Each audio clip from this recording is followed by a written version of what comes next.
Sacred Symbols, a PlayStation podcast, is brought to you by, well, you. If you want to learn how to support our show, go to patreon.com/laststandmedia.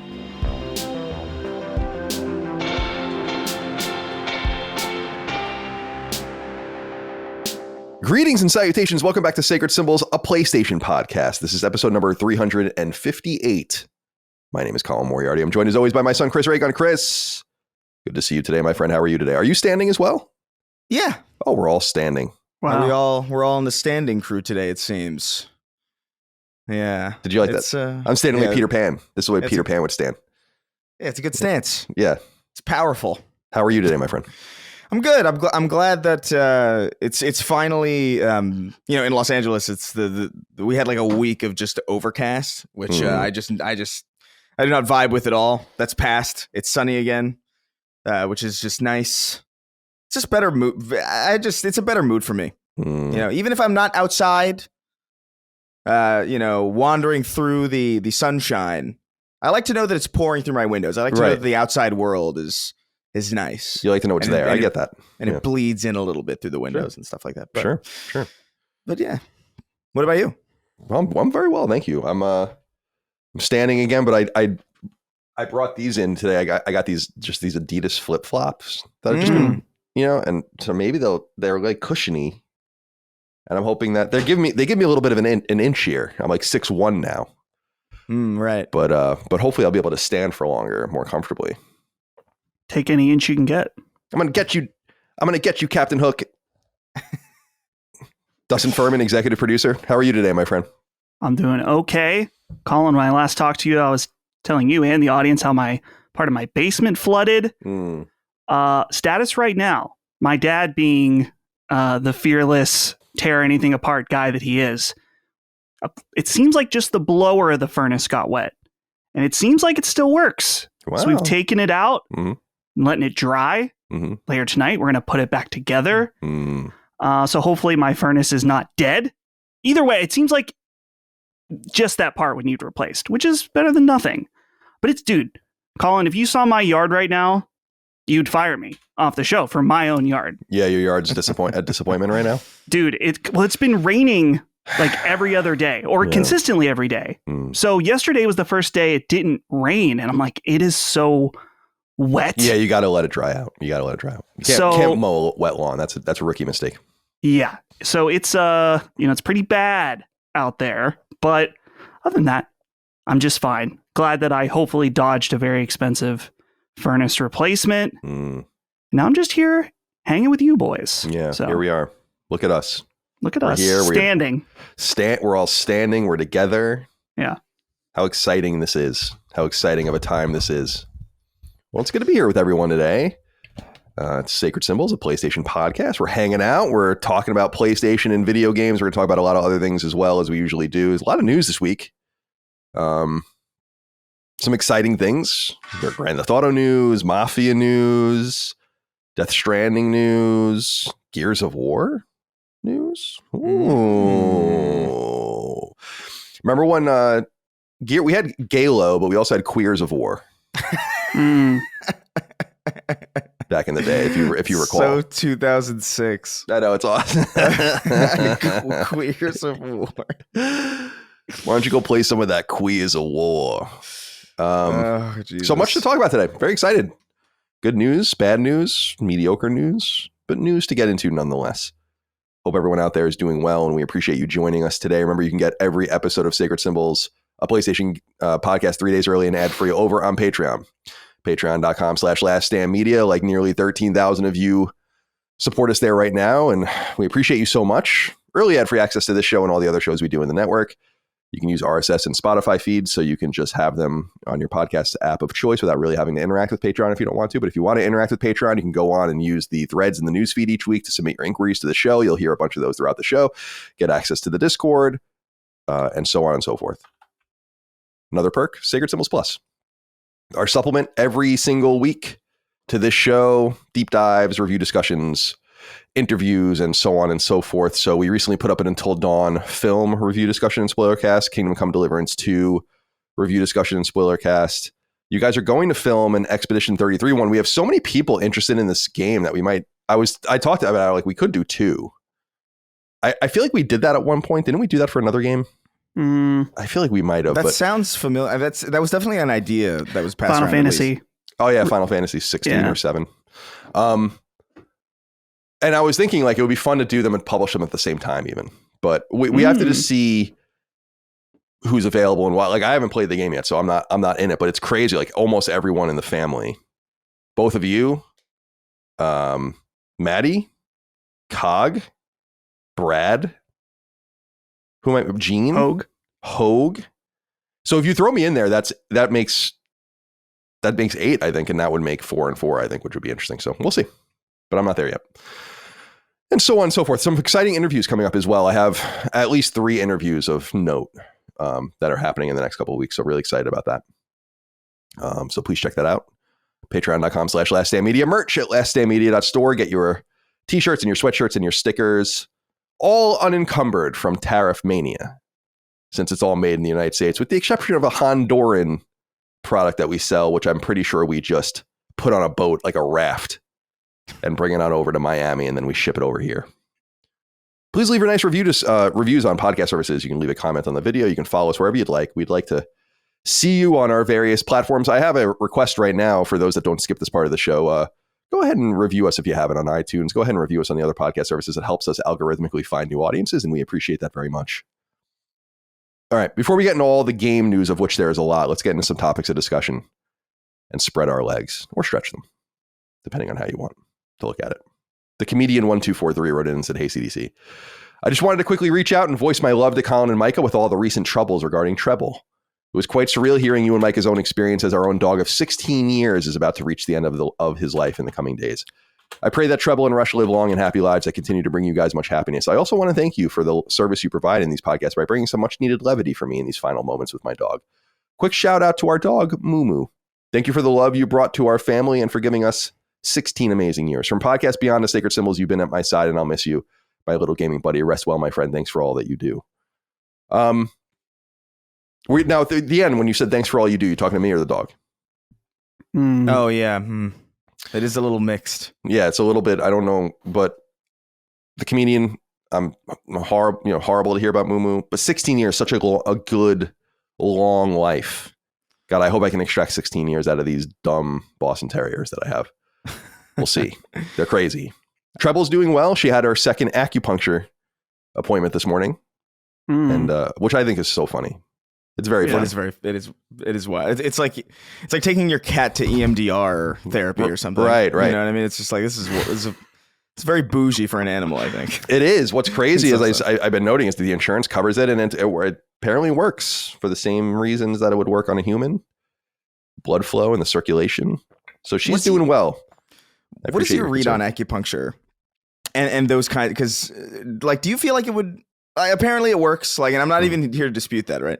But like on a gut feeling from you, does that make sense to you? Not really, but it's hard for me to divorce it from the fact that like when I was very little, my mom got acupuncture for years and she like swore by it. So for me, it was weird immediately. And I remember even seeing her do it. I wanted to see it, like a shit ton of needles in a person. But there's something about ancient Chinese shit that is like, yeah, they're like a legit old civilization, and I think have figured some things out. They're probably not. Micah was actually explaining this before. It's like it's about the qi or something like that. But in Western medicine, it's just about blood circulation. So you're kind of talking about the same sort of situation. Like they did come up with a solution that worked, but they didn't really know why. Right. In my opinion. I don't know. Some people it probably doesn't work. Because it's funny when we were walking the dogs, we were talking about chiropractors too, and how they sound so interesting, but people scare the shit out of me about chiropractors. Like over the years, like just don't never go to a chiropractor. They're gonna fucking kill you. You know, I'm like, all right, I guess I won't go to a chiropractor. Yeah, they have a bad rap. Some of them certainly will. Yeah, some of them will. They'll kill you. They'll even have this weird like. It's like they have like a special skill, like a delay attack, where they'll mess your neck up and then you'll die later. Right. Like a week later or something. I believe in acupuncture way more than I believe in chiropractic. Yeah. Chiropractic or whatever the fuck it's called. Yeah. I called it chiropractic before, and I feel like it's got to be what it is, right? Chiropractician. I don't know. Chiropractitionery. It's alchemy is what it is. Yeah. Yeah, I Anyway. agree with you. I'm more into the acupuncture than I am the chiropractor.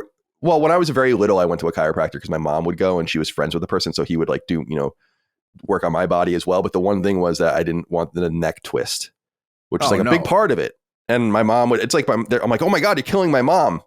And then, so I would get it done to me. I was like 6 or 7 and they're like, but none of the neck shit. I might've brought this up on the show in the past that I love the videos that go around of dog chiropractors. Where I've never seen those. But like a dog will get its neck cracked or its back cracked and it looks like so elated after, like it feels good for the dog or whatever. But it's like, I think he just killed him. Yeah. It's like The Last of Us Part 2 when you're stabbing the dog. He's not paralyzed, but he will be. Right. He's got a status element. Yeah. Right. Well, that's the elation too, is that like, I think it's more, it's always so funny to think about it because it's like, okay, they have this really traumatic looking thing happen and then afterwards they're elated, so it must work. And I think it's more like, no, you've just seen a drastic shift in tone for this animal. Right. Right. He's elated because he's no longer being assassinated. Yeah, he doesn't know any better. Yeah, he's like, what the fuck? Yeah. He can't believe it. Like that's the thing is like, he can't believe it. Right. He expected to die. He came to terms with his mortality. First dogs in history to understand that it was over for them. That's funny, man. Comedian 1243.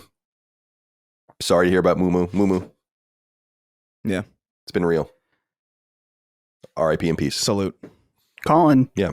I saw some breaking news that I thought would be interesting for the show. Oh. American Pope. Really? Yep. Really? Oh, wow. Apparently an American Pope. That's what I'm seeing. Wow. Yay. It's the first time, I think. It has to be the first time. Yeah, probably. I would imagine. I feel like we would know about it I feel like I would know about an American Pope if there had been one prior. Robert Francis Presvot? None of the 266 popes in history have been from America, but 10 Americans are eligible to vote in the conclave to select the next pope. Scoring the He's Gemini. from Chicago. The Chicago Pope is wild. The Chicago Pope. Yeah, I'll take it. Yeah. Yeah, A lot of Italians there, a lot of Irish people there. Makes sense. Cool, that's exciting. I wonder what it will mean. Pretty interesting. I wonder how Catholics around the world will take that.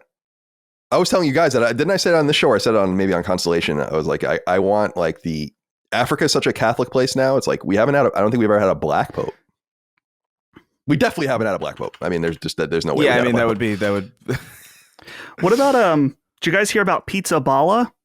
What is that? Was that the Italian guy that was up? There was a guy that was There's an Italian guy eligible named Pizza and his Balla? name was Pizza Balla.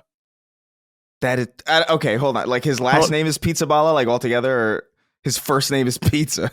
Yeah, Pier Battista Pizza Balla. Pizza Balla. That's fucking. That's like a J.K. Rowling. Yeah.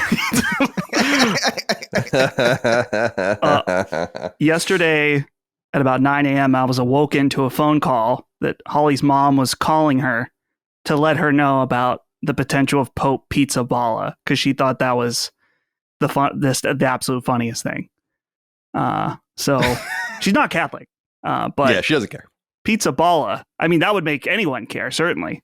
There's no. That's the fakest fucking name I've ever heard in my life. That is so Pizza. crazy. I love the whole thing. Pier Battista Pizza Balla. Yeah, it's a lot of fucking powerful alliteration. It's like a main character in like a Marvel comic. That's double alliteration. Do you see that? Pier Battista Pizza Balla. Pizza Balla, yeah. Wow. That is crazy, man. His parents knew what was going on. Yeah, but will he be Pope? Understood. Nope. Get fucked. You're not Pope. Dang. We got the American Pope. America rules once again. I want him to go to the Vatican draped in a "Don't Tread on Me" flag. Mm. Yeah, I'm sure you'll see that from Chicago. Yeah. All right. Well, that's exciting. That's interesting. I didn't know that there was a decision made. How exciting! White smoke, right? When there's a decision, black smoke when there's not. Isn't that the? How old is this new guy? Do we know, or is it kind of? Well, yeah. Go ahead and tell us, Dustin. Like, is a chance that this guy's gonna say poggers? Yeah. Will he say chance. poggers? Yeah, That's like on a betting market. Will the Pope say poggers? The first poggers Pope There's $800,000 in volume on this question. Yeah. 69 years old. Oh, yeah. So God, why do they always pick such old fucking people? That's why there's been so many goddamn popes. Yeah, they're like chameleons. There's only so much of a shelf life on them. I have to assume it's because it's such an ancient position that like there's maybe, I don't know, to think about the Pope as like a historical figure, like it's hard to imagine like a 30-year-old Pope, because it's like, well, what do you know? Yeah, You know what I mean? I totally get that. It's the church was founded in 33, but let's just call it 2,000 years to be rounded, 7.5 years per pope.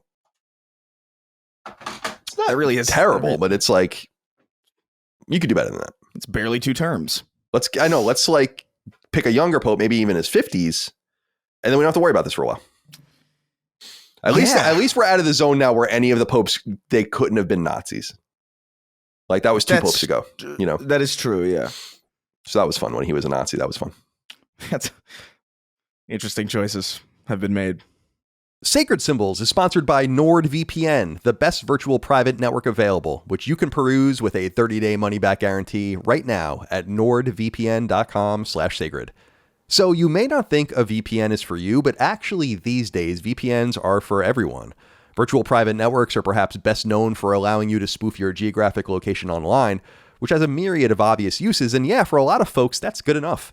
It's fun to be able to watch international versions of streaming services, exotic sporting events, and even shop for lower prices, all of which can be done by way of NordVPN and a little bit of old-fashioned location trickery. And let's be frank, that's how my VPNing has usually gone. If I want to watch, say, an overseas hockey game simply not airing in America, I've got to get my fix. But did you know NordVPN can do so much more? It'll help substantially raise your security online for starters, allowing you to better obscure passwords and other private details. And it even makes using public Wi-Fi substantially safer too.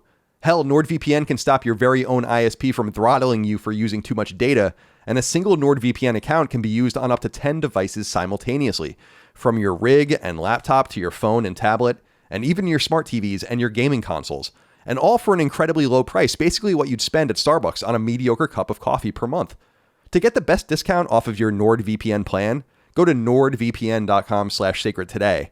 That's nordvpn.com/sacred. Doing so will also give you 4 extra months on the 2-year plan, so a great deal awaits. There's no risk with Nord's 30-day money-back guarantee, so head to nordvpn.com/sacred now, or use the link in the podcast description.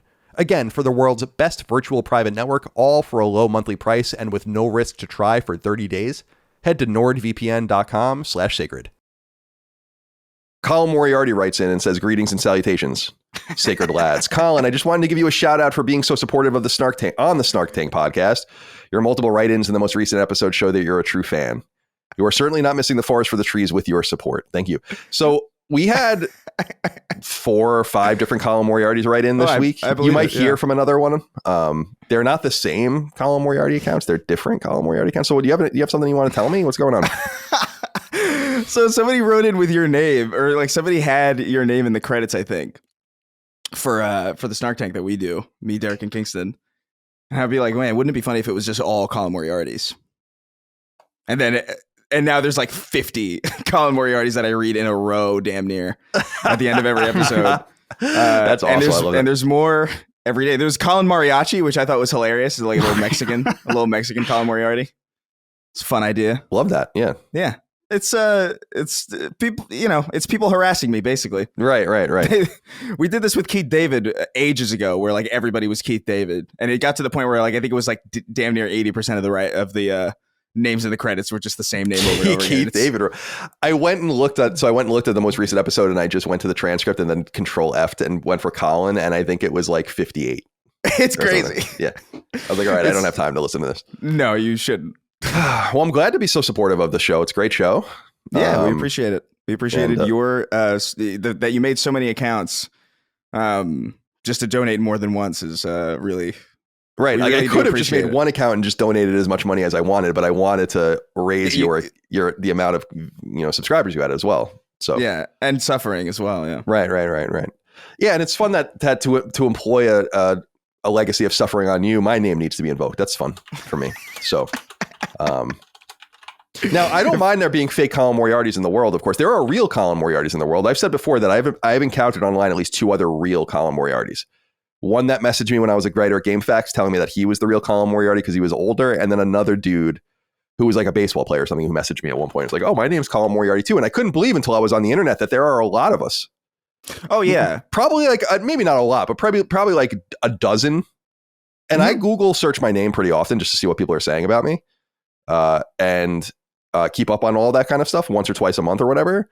And you see different Colin Moriartys pop up and then kind of so there was a guitar player named Colin Moriarty that was kind of relevant for a minute. And then there was a baseball player who I think is in some system named Colin Moriarty. And of course, there's the bartender in Fallout 3 named Colin Moriarty. Now, I think we might have discussed this when we were talking about Fallout 3 Remastered. And when that inevitably happens, that's going to bring that all back for me. Yep. Full circle. 100%. Because there's so many people that have not played it and don't know that there's like a main character named Colin Moriarty in the game. I mean, that was so annoying for like 2 years for me when that came out. And that was really Facebook was around, but that was kind of pre-social media. So it wasn't nearly as annoying as I know it's going to be for me. Yeah. 100%. Yeah. Yeah. Great. It's weird. Like before you're active on the internet, you think you're really the only person with your name.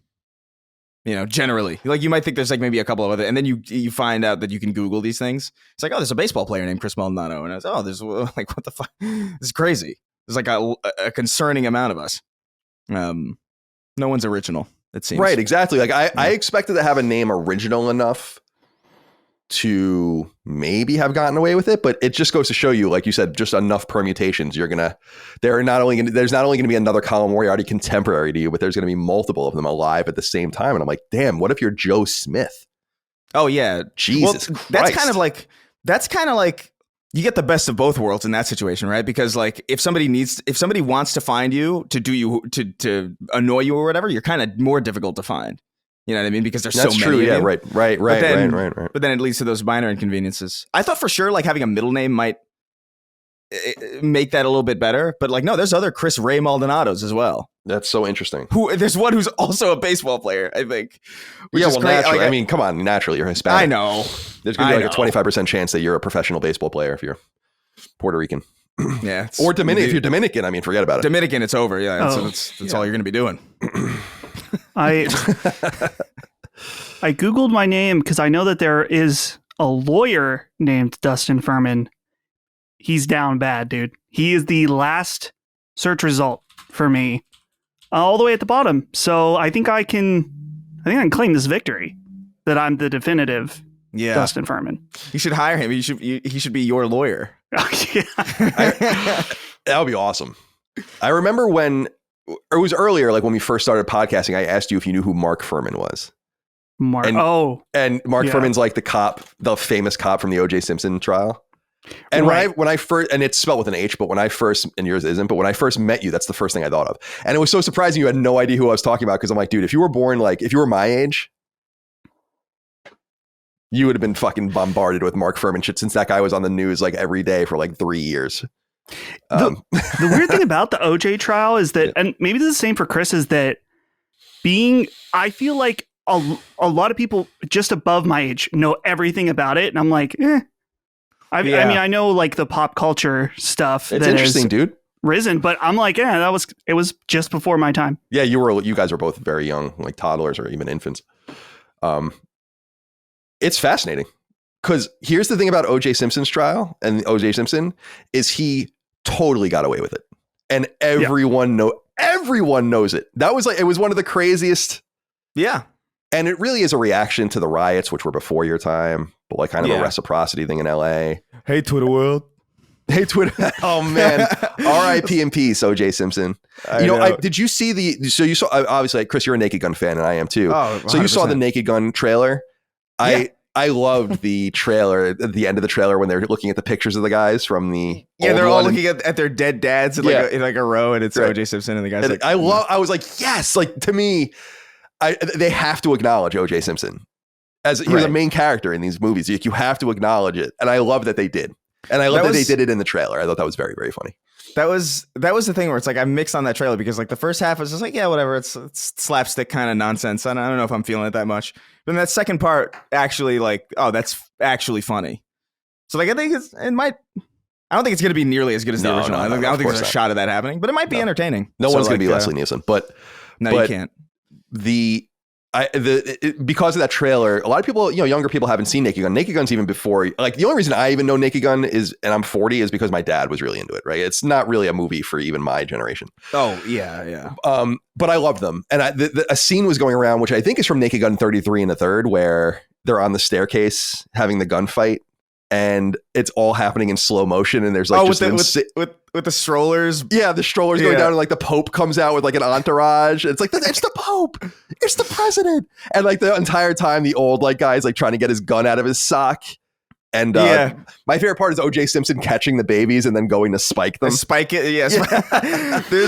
It's funny, man. That shit's so good. Love it. I've seen that GIF of him in the middle of the shootout on the stairs and leaning down to pick up a penny or something. Yeah. Like, I've seen that so many. I love those movies. I also just have no business knowing. I think if you're a fan of comedy, I think you just know those movies because like you'll eventually come across them. They're great. If you have any inclination, they are fantastic. I love them dearly. Is it the first one when he pretends being an umpire in an Angels game? That's also a really, really funny skit. Like and the human-sized condoms. I remember that when I was a little kid because that was very taboo because I was a little young. Right. Yeah.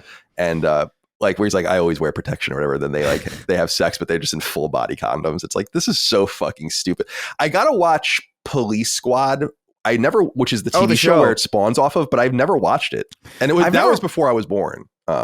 I've never watched it either, but I've seen gags from it that make me laugh. Like they always, at the end of Police Squad, at the end of every episode, they do like, they'll have their final line and then it'll freeze frame and then the credits will roll. But they'll like freeze frame like in live action. Like they won't pause the image. They'll just freeze and keep recording. And then sometimes the set will fall apart like behind them. Awesome. And like that's such a great gag. And I was like, I should watch it. I don't know where I wouldn't even know where to go. Like I'm not even sure what you have to know what network it was on, which I don't even know, and then follow the trail from there. But there would be some relevance to that, I think, again, with the new film coming out. That would be pretty interesting. I love those movies. And of course, Airplane and all the other. I mean, yeah, it's just so funny. Do you like another movie my dad really loved? I think these were from the 70s, though, were History of the World. Have you ever heard of those? Mm-hmm. Those movies are fucking hysterical, too. And there's a scene, I was so awkward because I was like 8 or 9 watching with my dad. And there's a scene where like a hot chick is dancing and a guy gets a boner. And like his cloak goes up or whatever. Yeah. It's just one of those things where I'm like, what is my dad doing? Like, why is he showing me all this? This shit's so funny. I mean, I was watching, I have vivid memories of being like 9 or like 8 and sitting in the living room eating dinner while my parents were watching Curb Your Enthusiasm, And so like, I remember being like, I guess I can watch this stuff. My parents just didn't seem... They didn't seem to care that much. Didn't seem to care, except for there were a couple of taboo things, but they didn't really stop me. Right, they weren't thrilled when I was trying to watch The Simpsons, and I've talked about many times, like I never liked The Simpsons, so there was a point in my time where I really tried to get into it. Like I really tried to watch it after school. It was on Fox at like 7:30 or something, and my dad's like, "Oh, man, this is trash or whatever," and I just didn't like it, so I didn't care. And then not Family Guy, South Park was the other one. South Park was the one that they wouldn't let me watch. Right. My parents wouldn't let me. My parents wouldn't let me watch South Park, and they put like a lock on my TV or whatever. But it was like such a crude. I mean, just out of like sheer. It's like it was probably like a blanket kind of thing. It's like this will probably block, the stuff that he shouldn't see. Like whatever. What did they call that? It was called the V chip, right? That was the thing. It was V chip, I think. But that was that was a big thing in TVs in the 90s and early 2000s. Maybe. I think you're right. Like V, like victory chip. People can read about it. Yeah. I think you're right, but I remember so you had to put in a code to bypass it, and I figured it out immediately. And so it was like someone's birthday or something. Yeah, it was a birthday, obviously, and so I was just like, oh, okay. So I turned it off, and I watched all sorts of shit that I shouldn't be seeing. But those were good times. I'm sad that we're never going to get another Hate Twitter World because those videos were really dude. There's driving, one of him with the golf cart with the framed photo of Michael Jackson, where he's like, "Look at this, it's Michael Jackson." I just loved how he would ride into he would ride sometimes into it, and then he would ride out. Yeah, as well, which I loved. So he had a little bit of production value in his videos, which was great. That was never the first take. You know what I mean? Like he definitely missed his mark the first time, or like he had to do it again. That's what's hilarious about it. It's like it's a whole production. Yeah, he's like he was an actor. So like, I think it was before your time, but he used to be big. I think it was Hertz, the car rental company. Yeah, he was like their spokesperson for like many years and did like a shit ton of memorable commercials for them. You guys should definitely look into OJ Simpson, because the other thing too about him, like all of that aside, like all of the funny shit aside and all of the rest, is that, and you guys aren't football fans, is he was insane as a running back, like one of the great players. So that's like where it all spawned from, is like there's all of this shit about him and like his acting and Nicole Simpson and all of these different things and the murder and Hey Twitter World and all that. But it's like, it actually all begins with him on the fucking Buffalo Bills being a completely dominant force. And we almost forget about that at this point. Like no one even thinks about that. And I'm pretty sure his number is still retired by the Bills, which is the funniest part about it. Yeah. You can't really do you unretire for the murder of a person's wife? He wasn't convicted of it. So I don't think you can unretire the number. Can we appreciate the cosmic humor in the fact that a player from the Buffalo Bills turned out to be a murderer?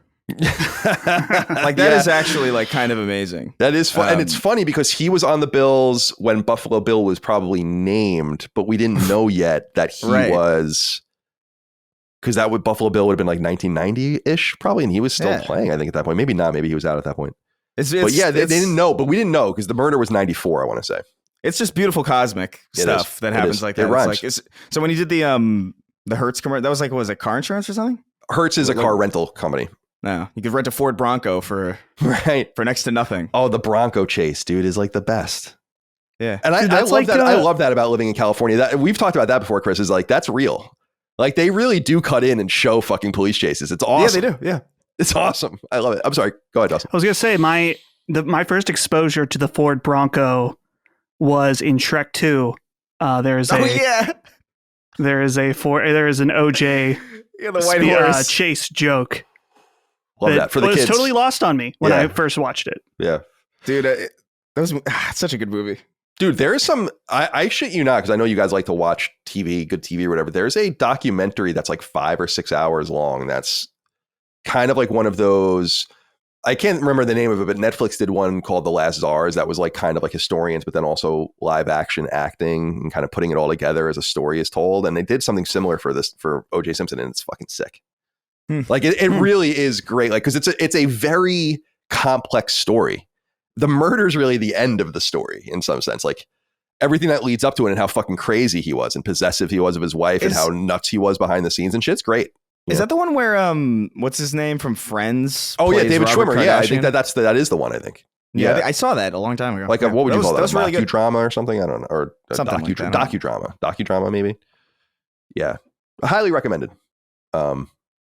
If you're interested in the story, but I can. It's just a good story, and it's fucking crazy because he was so blatantly crazy when you look at it, and so off his rocker for many years, and it makes sense considering the fucking damage he took in the NFL and a very different NFL too, where you got what you saw stars, you got your bell rung, you got back in. Yeah, there are stories dudes tell where they're like, dude, I don't even remember playing that game, or like, I don't remember an entire season. Like kind of crazy shit. It's not surprising at all. I mean, and it puts into perspective. Like I love that you must have seen that interview, right? Where he holds up the fake knife and like does the psycho noises at the interviewer. Oh yeah. It's like only somebody who has been hit in the head 4,000 times would think that would be a good thing to do. That plays while you're accused for murder. The best image of him is still the glove to me, because it's so funny. It's like, dude, put the glove on.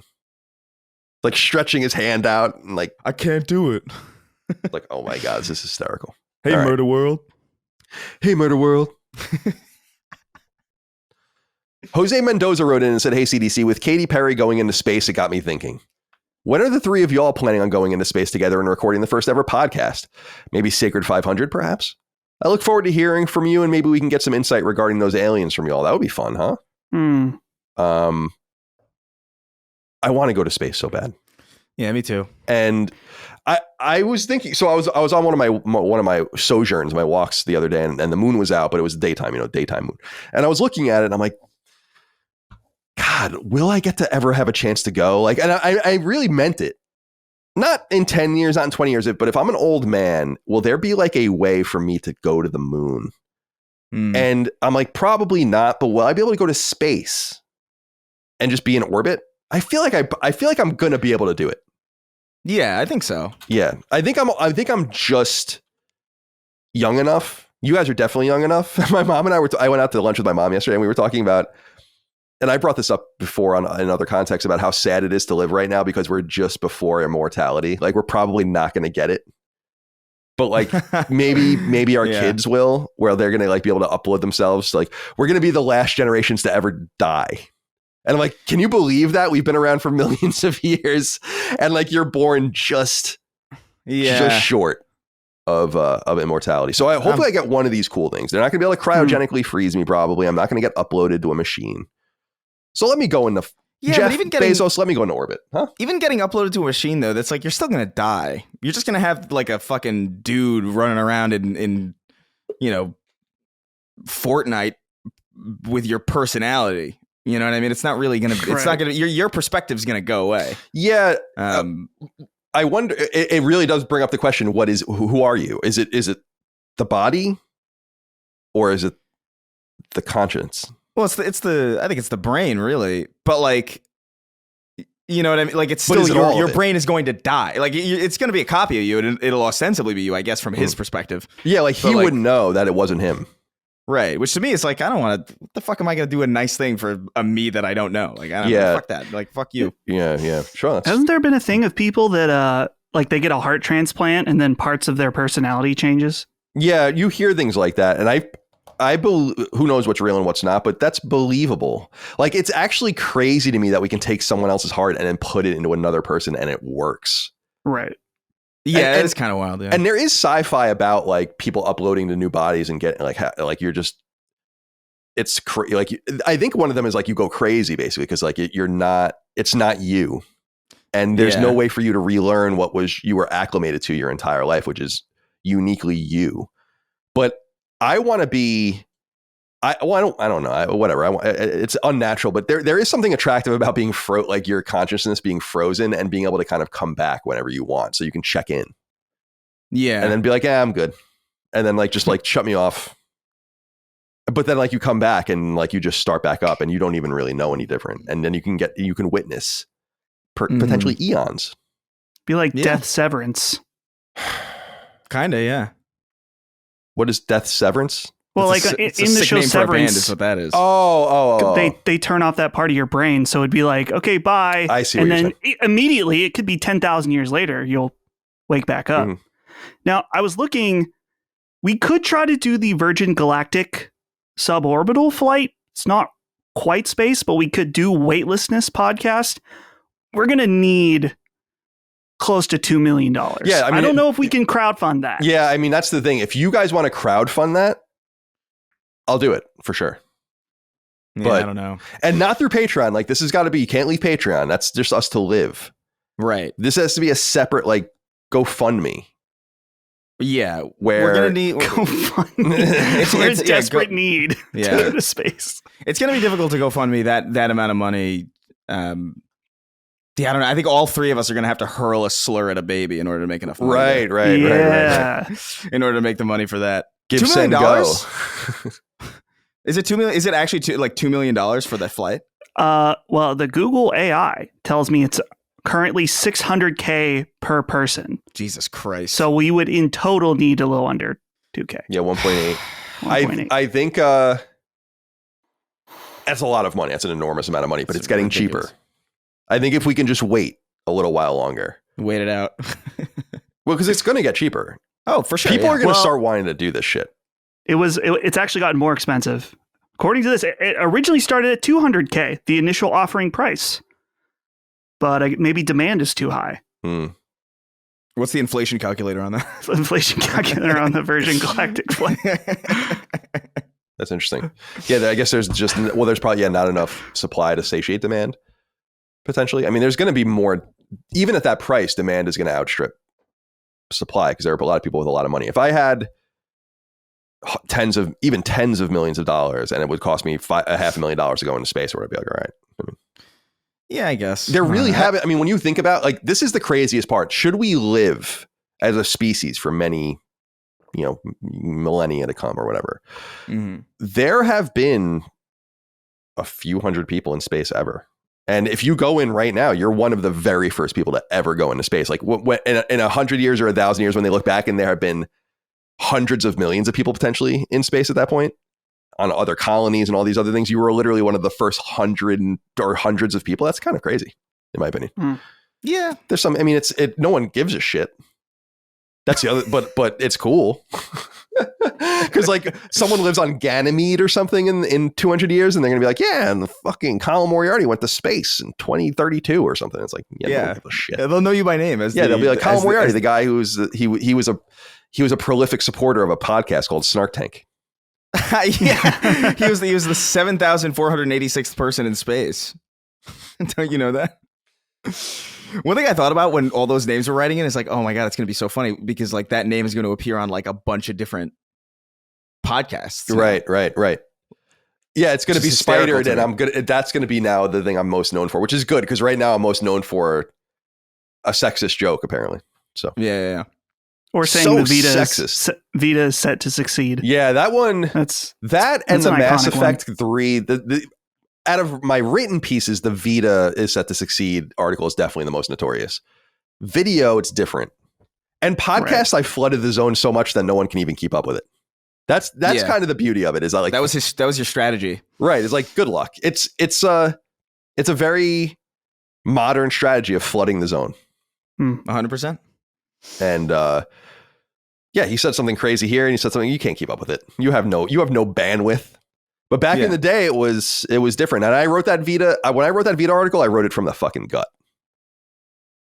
Because we were playing with it. I was like, this thing is fucking so good. People are going to get it. But no, everyone was dumb. It turns out. So who knew that was going to happen? The Mass Effect 3 video, I probably took more abuse for, and reasonably so, I think. Yeah. That's how I knew. That's how I learned about you, I think. Yeah. Like officially. I remember at the time being like, I agree. Yeah. I didn't really understand. I really didn't understand what people were talking about. That was way before I even remotely knew you. I just wish it was very quick cut, snarky, and that's not Damon edited it, but it's not his fault. We put the video out. I screened it. I was like, that's fine. But in hindsight, like we filmed so much and it was so much more articulate if we just doubled the size of the video and like really took our time to do more of a video essay.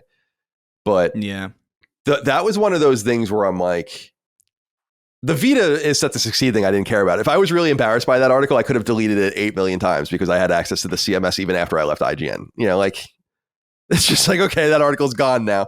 I'm like, no, that article actually got us a lot of traffic. And so I was happy about that article. The Mass Effect 3 one where I was like, ugh. That was one part in my career where I was like, I think I shot the bed here. And I actually had a really good conversation with Jim Sterling almost 10 years ago now about it, where we talked deeply about it. We were at like some convention. I don't even remember what it was, like some small convention. And we were sitting off to the side and we had a conversation about it. I was like, yeah, what a fucking stupid disaster. Not because of what I was saying, because what I was saying was right. In the main, it was just not delivered well, eloquently at all. It's very un-Colin, actually. When you think about it, it's not the way I really do things. So, but other than that, that's one mistake I've ever made in my career. So everything else has been perfect. All right. So Jose, I don't know if we're going to go into space. We will probably. This show is never going to end probably. So yeah. What else? I have nothing else to do. So. What about, like, if I didn't do Sacred Souls, what am I going to do? Just sit around? I guess. Imagine the gardening. I could ratchet that shit up. Orders of magnitude. Yeah. But it's going to require a lot out of me. You build one of those hedge mazes. Oh, I would love a hedge maze, a good hedge maze. That would be awesome, like a labyrinth. Yeah. Yeah, that would be sick. Love that. do love shrooms hedges, in the hedge like maze. just hedges as fences. I watch old ass videos sometimes from like the 30s, 40s, 50s, like these like newsreel style things. Like, here's how to be a better housewife, like that kind of shit. It's like good shit. Yeah, and there was one random ass one about this farmer who was famous for making hedges and like making hedgerows, and he would go around with like this very precise axe swing and split the root of these hedges and then stretch them apart, and that's how apparently they make these like hedgerow fences. Oh, and I'm like, I didn't know that. That's so interesting. So God bless whoever uploads this fucking random. I mean, it is so random. You couldn't even believe how random the shit is. It's like, who has this? And then it was on film. Like, who took the time? But it's cool that they did. I mean, now it's forever until the EMPs go. I love those old videos of like the woman of the future will never leave the kitchen. Yeah, right. Exactly. Exactly. It's great. There's so many. Transport. I'm sorry. Go ahead. I interrupted you. No, it's good. It's amazing. That like I love every time I see like an old ass like the ones that I think about are like the House of the Future. You know what I mean? Mm-hmm. Have you ever seen those? Oh, definitely. Where they try to imagine like what's a kitchen gonna look like? Right, like Jetson shit in 1985, and it's always like the most ridiculous, like a fridge that is a stove that hovers around. It's like ridiculous. It's impractical and insane. It's like some real Jetson shit too. And I watch some of this stuff too, where it's like, oh my God, George is bringing home a coworker for dinner, and he didn't, and he only asked me 15 minutes ago. They're going to be here in 20 minutes. And then she's like, what do I have? And it's like cubed ham, and like and she puts together some heinous, like the most heinous meal you've ever heard of, and earnestly with a straight face serves it to these men. The 50s were something else. They really were. Just thinking that my parents were born in 1950 is so funny to me. It's like, damn, they really were there. It's like so fucking cool. It is crazy. Yeah, they were there. They were there. All right. What else do we have here? Sergio DeVivo wrote in and said, we've heard about LSM fans finding themselves out in the wild, usually people that haven't even met each other, but have there ever been reported instances in the show where one listener is in a position of authority over the other? I work as a manager at a tech company, and while doing my rounds on the production floor, I heard Chris's dulcet tones talking about how we should have accepted Hitler into art school to save the Jews. Should I tell him I'm also a huge fan and a Patreon supporter? Dude's rates are trash and is constantly coached, but at least he has good taste in content, right? Jeez. Yeah, you should tell him. Now, will he know?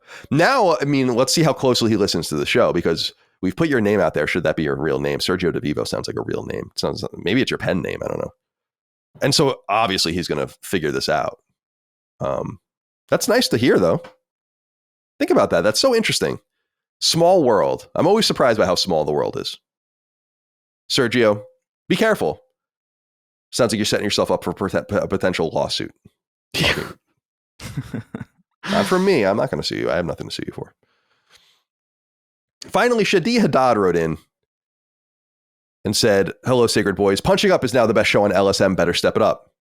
The Bradley Ellis takeover continues. That's wonderful. I love that Sacred Symbols is the company no longer has to lean on it's built on the shoulder of giants. I mean, let's be honest.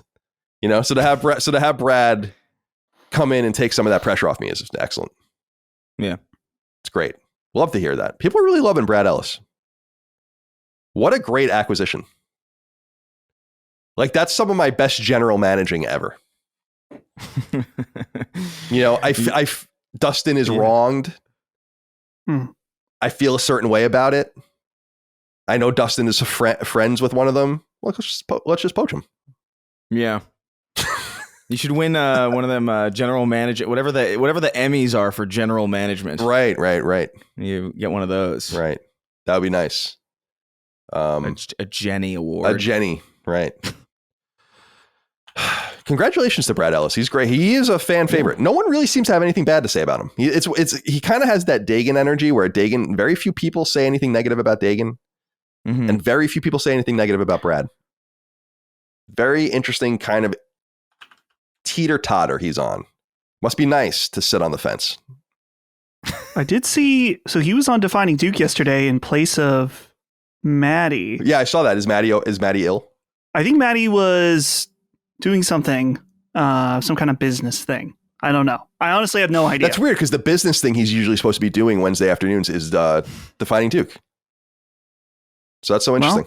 Well, there is one comment. I don't care. There's one comment on the audio version of Duke this morning from Drew who says, less Brad. Please. Really? Wow. Okay. I was like, what? I noticed that and I thought, wow, never seen that before. He's got to be humbled. So Drew, heart that. Heart it. It's Heart it is crazy. I don't know. Maybe it is. Well, I think that might be like that might be a Pedro Pascal kind of thing, or like a Ben Starr kind of thing, where it's just like maybe he is everywhere. So that guy's like, he's everywhere. It's not that he's bad, but it's like, oh, he's I can't get away from this Brad Ellis guy. What am I gonna do? And he's all sad and he's crying. His wife leaves him. It's a sad time to be that guy. He's crying and he's shitting. And he's in bed. He hasn't even got up yet. Brad's great. He's doing a great job. I'm real proud of him. Yeah. And the work he's doing. So that Punching Up is your favorite show. Some people love Constellation the best. Some people love Duke or whatever. That's great. I own all of the shows. I love that you love them. And keep it up. Keep it up, everyone. Everyone keep it up. Everyone keep it up. Okay. I'm going to keep it up. Chris is going to keep it up. Dustin's going to keep it up. The shows are going to keep it up.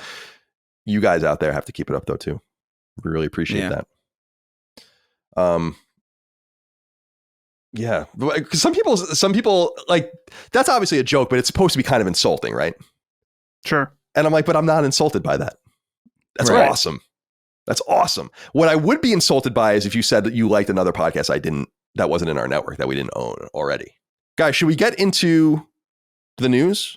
And there's a lot of it to get into. There is. In my personal opinion. All right. Let's do it. Now, before we do, we got a letter. I usually don't do this. It's got a happy ending, but we have a letter that I wanted to read out because I was like, this is not acceptable, and I'm glad that this was sorted out, but this must have been very scary. John Ruiz wrote in and said, howdy, guys. Be gentle, as this is my first write-in. I never thought I'd need to, as I just love listening to others, but I believe I have an important story to tell about PlayStation and their awful customer service. This past Sunday night, while I was watching Ellie go to town on Dina, that scene, feel free to tone it down if it's too much. Okay. My PlayStation, have you listened to the show? My PlayStation account, my baby of 19 years since the PS3 launch day, got hacked. Someone bypassed my two-step verification, changed the email, and locked me out completely. I freaked out. Sony's customer service had just closed, so I had to wait until morning. First thing Monday, I hopped on live chat at work, the easiest option, gave them my info, they pulled up the account, and then boom. Due to security reasons, no further changes can be made to this account. Feel free to make a new one. Goodbye. That was in quotes. I was stunned, like genuinely stunned. It felt like I'd just been dumped after a 19-year relationship. I sat there thinking about all the money I'd spent, all the trophies, all the memories gone, just like that. So I started calling 6 times. Tried every angle I could think of, but as soon as they saw my username, it was the same canned line. I even begged, please don't hang up. Just one more question. I have all the serial credit card order numbers, etc. But they shut me down like I was trying to scam them. No empathy, no escalation, nothing. Thankfully, someone in the Discord, shout out to WTF, told me to file a complaint with the Better Business Bureau. So I did late Tuesday night. By Wednesday morning, the BBB had passed it along to Sony. And wouldn't you know it, 8 hours later, I got a call from Sony. This time, the rep actually asked questions that made sense, things that could prove the account was mine. A few minutes later, I had my account back, just like that. So yeah, I'm relieved, but also screw their offshore customer service and whatever policies have them treating legit customers like criminals. I get that scams are a thing, but how are people supposed to get help when the system is this broken? Sorry for the long write-in, but I feel like people need to know. I wanted to read that because that's fucking unacceptable. Just totally unacceptable. And you can't do that to a 19-year customer. Like, that's crazy. You're telling someone whose PSN account was hacked, so like their entire basically digital footprint for video games that they've been using since 2006, that has all of their trophies going back to the very beginning, 2008, and all of their game purchases and their save data and their friendships and all their connections. And you earnestly have these people, no doubt offshore and uneducated about the topic at hand. Oh, make a new account. Like, are you fucking nuts? That's just Dude, if that happened to me and like and they earnestly like, and I mean this for like not only PlayStation Network, but like any account that I have, like if I lost my Spotify account, my playlist or like something like that, I'd be like, fuck this, you know, like it's so trivial for you to figure out who I am and to go into the system and change what needs to be changed to give me access to my account. And the fact that they use this sort of like, and it's not just them, because a lot of big companies do this. It's like they use their size and the depth of the workings of the company to make it seem like a problem simply can't be solved, and it's bullshit. It requires one person in networking to like go into the system and put your fucking PSN ID in there and change the email address. You know, like reading that really bothered me. And I had to put it in the show because you had to escalate it to the Better Business Bureau, which is horrifying, like to companies. It's fucking insane. It bothers me, man. And maybe there's more to the story, but I somehow doubt it. Like it sounds pretty much exactly what happened, but who knows? No, I really loathe the fact that like just to get basic functionality out of the things that you pay for, you sometimes have to literally like they won't respond or won't help you unless you literally threaten them. It's monumentally infuriating. Like I had a similar thing. It wasn't like a video game thing. But when I first moved to this apartment, I had like a really bad problem with my internet. Like it would cut out for like 10 minutes every 20 minutes. And I was like, I can't do my job with this problem. And I think I had in the span of 5 days, I had 7 separate people from the internet company come to the apartment. I think three visits in one day. And they would tinker with something. There was like, oh, I just got to plug it in outside and it'll be fine. Oh, I got to do this and that. It'll be fine. And then it's the same fucking problem. And then I think I had to like, I don't think it was the Better Business Bureau. I think it was like the FCC or something. It was like some kind of thing like that where I was like, okay, I'm filing a complaint. And then literally hours later, I got a call. They came and fixed it. And it's like, why is this a normal thing that happens? Like they have a support infrastructure that's there for show, basically. It's like a North Korean storefront. Like, oh, look, we have apples. Right, and right. And then you literally have to resort to ostensibly like some level of, at least theoretical violence. Yeah, like escalation. You know, you gotta be like, yeah, I'm gonna report you. I'm gonna make life hell for you. And then suddenly they get the guy who knows what he's doing. And it's I was reading this earlier this morning. I was just like, I was genuinely getting angry, like reading it. Yeah, it's infuriating. We talked about it. It was years ago now, but no doubt, like when I was getting my pool built in the backyard, I had like it was really bad.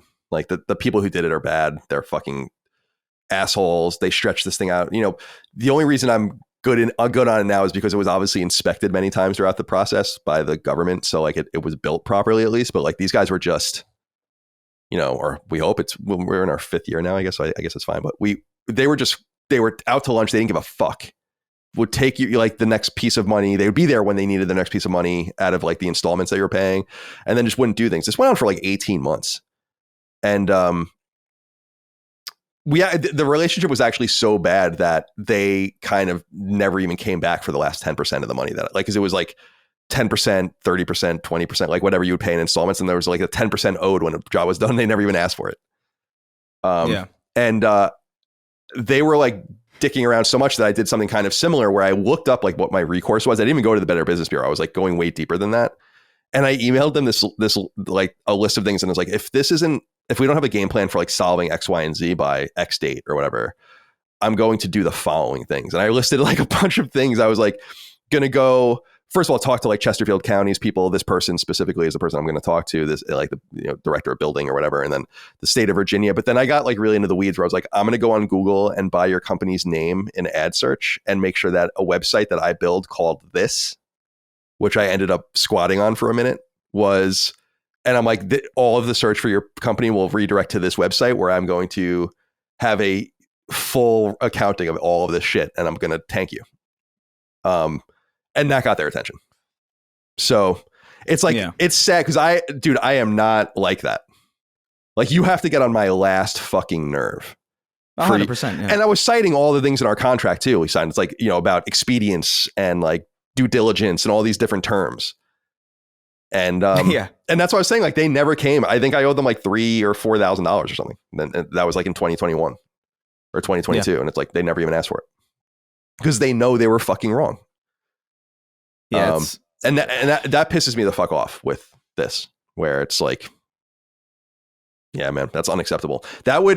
If that happened to me, earnestly happened to me, and I wasn't able to get my account back, I would never play video games ever again. I'm dead up serious. I'd be like, I'm done. Like, I got to go find another hobby. There's just no way. Like someone at Sony right now is like, yeah, that's all we have to do to get rid of this guy. Interesting. That's crazy. So yeah, I'm sorry that I'm thrilled that you had a resolution, because that, like, I can imagine that being a problem if you care about that sort of thing, not only about your trophies and everything, but all the money you spent, the legacy of all those games and everything. That would be like a paralysis thing for me, where I'd be like, nothing can happen until this is solved. Like, I can't focus on anything until this is solved. That would be like that. That would be that dead ass serious to me. So, gosh, I'm sorry, John, but glad that got sorted out.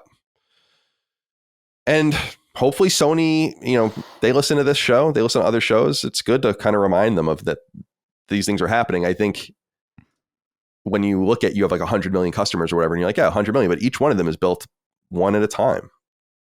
You got to take care of those individual people. It's really important.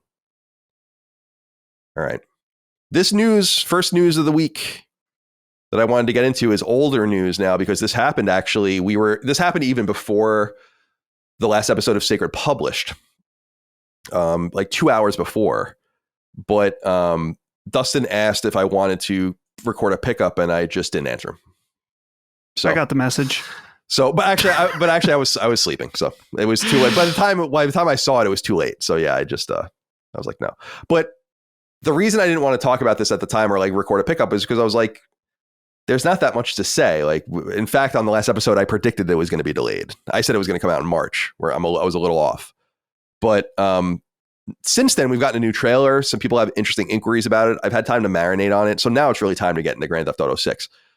Take-Two and Rockstar Games. Take-Two owns Rockstar and owns the Grand Theft Auto IP, of course. They write on rockstargames.com on their newswire, Grand Theft Auto 6 is now coming May 26, 2026. And Rockstar Games writes, quote, "Hi, everyone. Grand Theft Auto 6 is now set to release on May 26, 2026. We are very sorry that this is later than you expected. The interest and excitement surrounding a new Grand Theft Auto has been truly humbling for our entire team. We want to thank you for your support and your patience as we work to finish the game. With every game we have released, the goal was always to try and exceed your expectations, and Grand Theft Auto 6 is no exception. We hope you understand that we need this extra time to deliver at the level of quality you expect and deserve. We look forward to sharing more information with you soon." So based on that, and based on the fact that we had kind of a thesis of the last episode talking about a lot of different things, I was like, I don't want to disrupt with Grand Theft Auto 6 date news when everyone kind of felt that it wasn't going to come out this year anyway. But now we have more to talk about, because they also released a new trailer. And I thought, we'll get into all of this, but I want to say something that I think is awesome in conjunction with the trailer. I watched the trailer on PSN last night. I hadn't actually seen it. And I was like, this looks fucking awesome. This looks stunning. Not just the graphical quality, but the production value. Yeah. The extra effort that goes into little animations. I was pointing something out to Micah where I was like, this is a small thing, but he's talking to like some guard at a computer, like, or whatever, and the guy like leans up and he just moves his keyboard forward and puts his hands there. And I'm like, dude, that is such an extra touch that, yeah. And I know it sounds like a small thing, but when you compound a game like that and make it more complicated to make it more realistic and make it read better, you can see where they're going. Now, in conjunction with, and I said with the trailer taken into account with this brief press release, quote, "With every game we have released, the goal has always been to try and exceed your expectations. And Grand Theft Auto 6 is no exception." That's bold. Yeah. It's not saying we're trying to meet your high expectations. We need this time to meet the high expectations around Grand Theft Auto 6. They're like, no, we're going to exceed them. And I think that's deliberate. They are messaging geniuses. They know what they're saying. Yeah. So let's just get into it. Chris, let's start with you. What do you think about the date of May 26th of 2026? So we're more than a year away at this point, but about a year away. And what did you make of trailer number 2 that, according to Rockstar, purports to show about half gameplay and half cinematic, and was captured on a base PlayStation 5. Yeah, man. I mean, when I first heard about like the delay, I figured like, okay, well, it's not necessarily super surprising. A little bummed about that because it really felt like, we're building up to this thing that everybody's excited about. It is going to be like this monumentous event that we have so infrequently. And so part of you just kind of wants it to happen. And so I was a little bummed about it. But then I saw the trailer and I was like, take all the time you take as much time as you need. I can't remember the last time I was blown away by the fidelity of a video game trailer. In the way that I was. And you brought up that it's not really just about the graphics or the graphical fidelity, and I agree, although there are shots in this that I can't fathom. Like the beginning when the guy's like walking out of the truck and it's the car has all these like stains on it, and you could just see like that is crazy. But a lot of what I'm impressed by is like the animation work here. I think the animation work here is genuinely incomprehensibly good.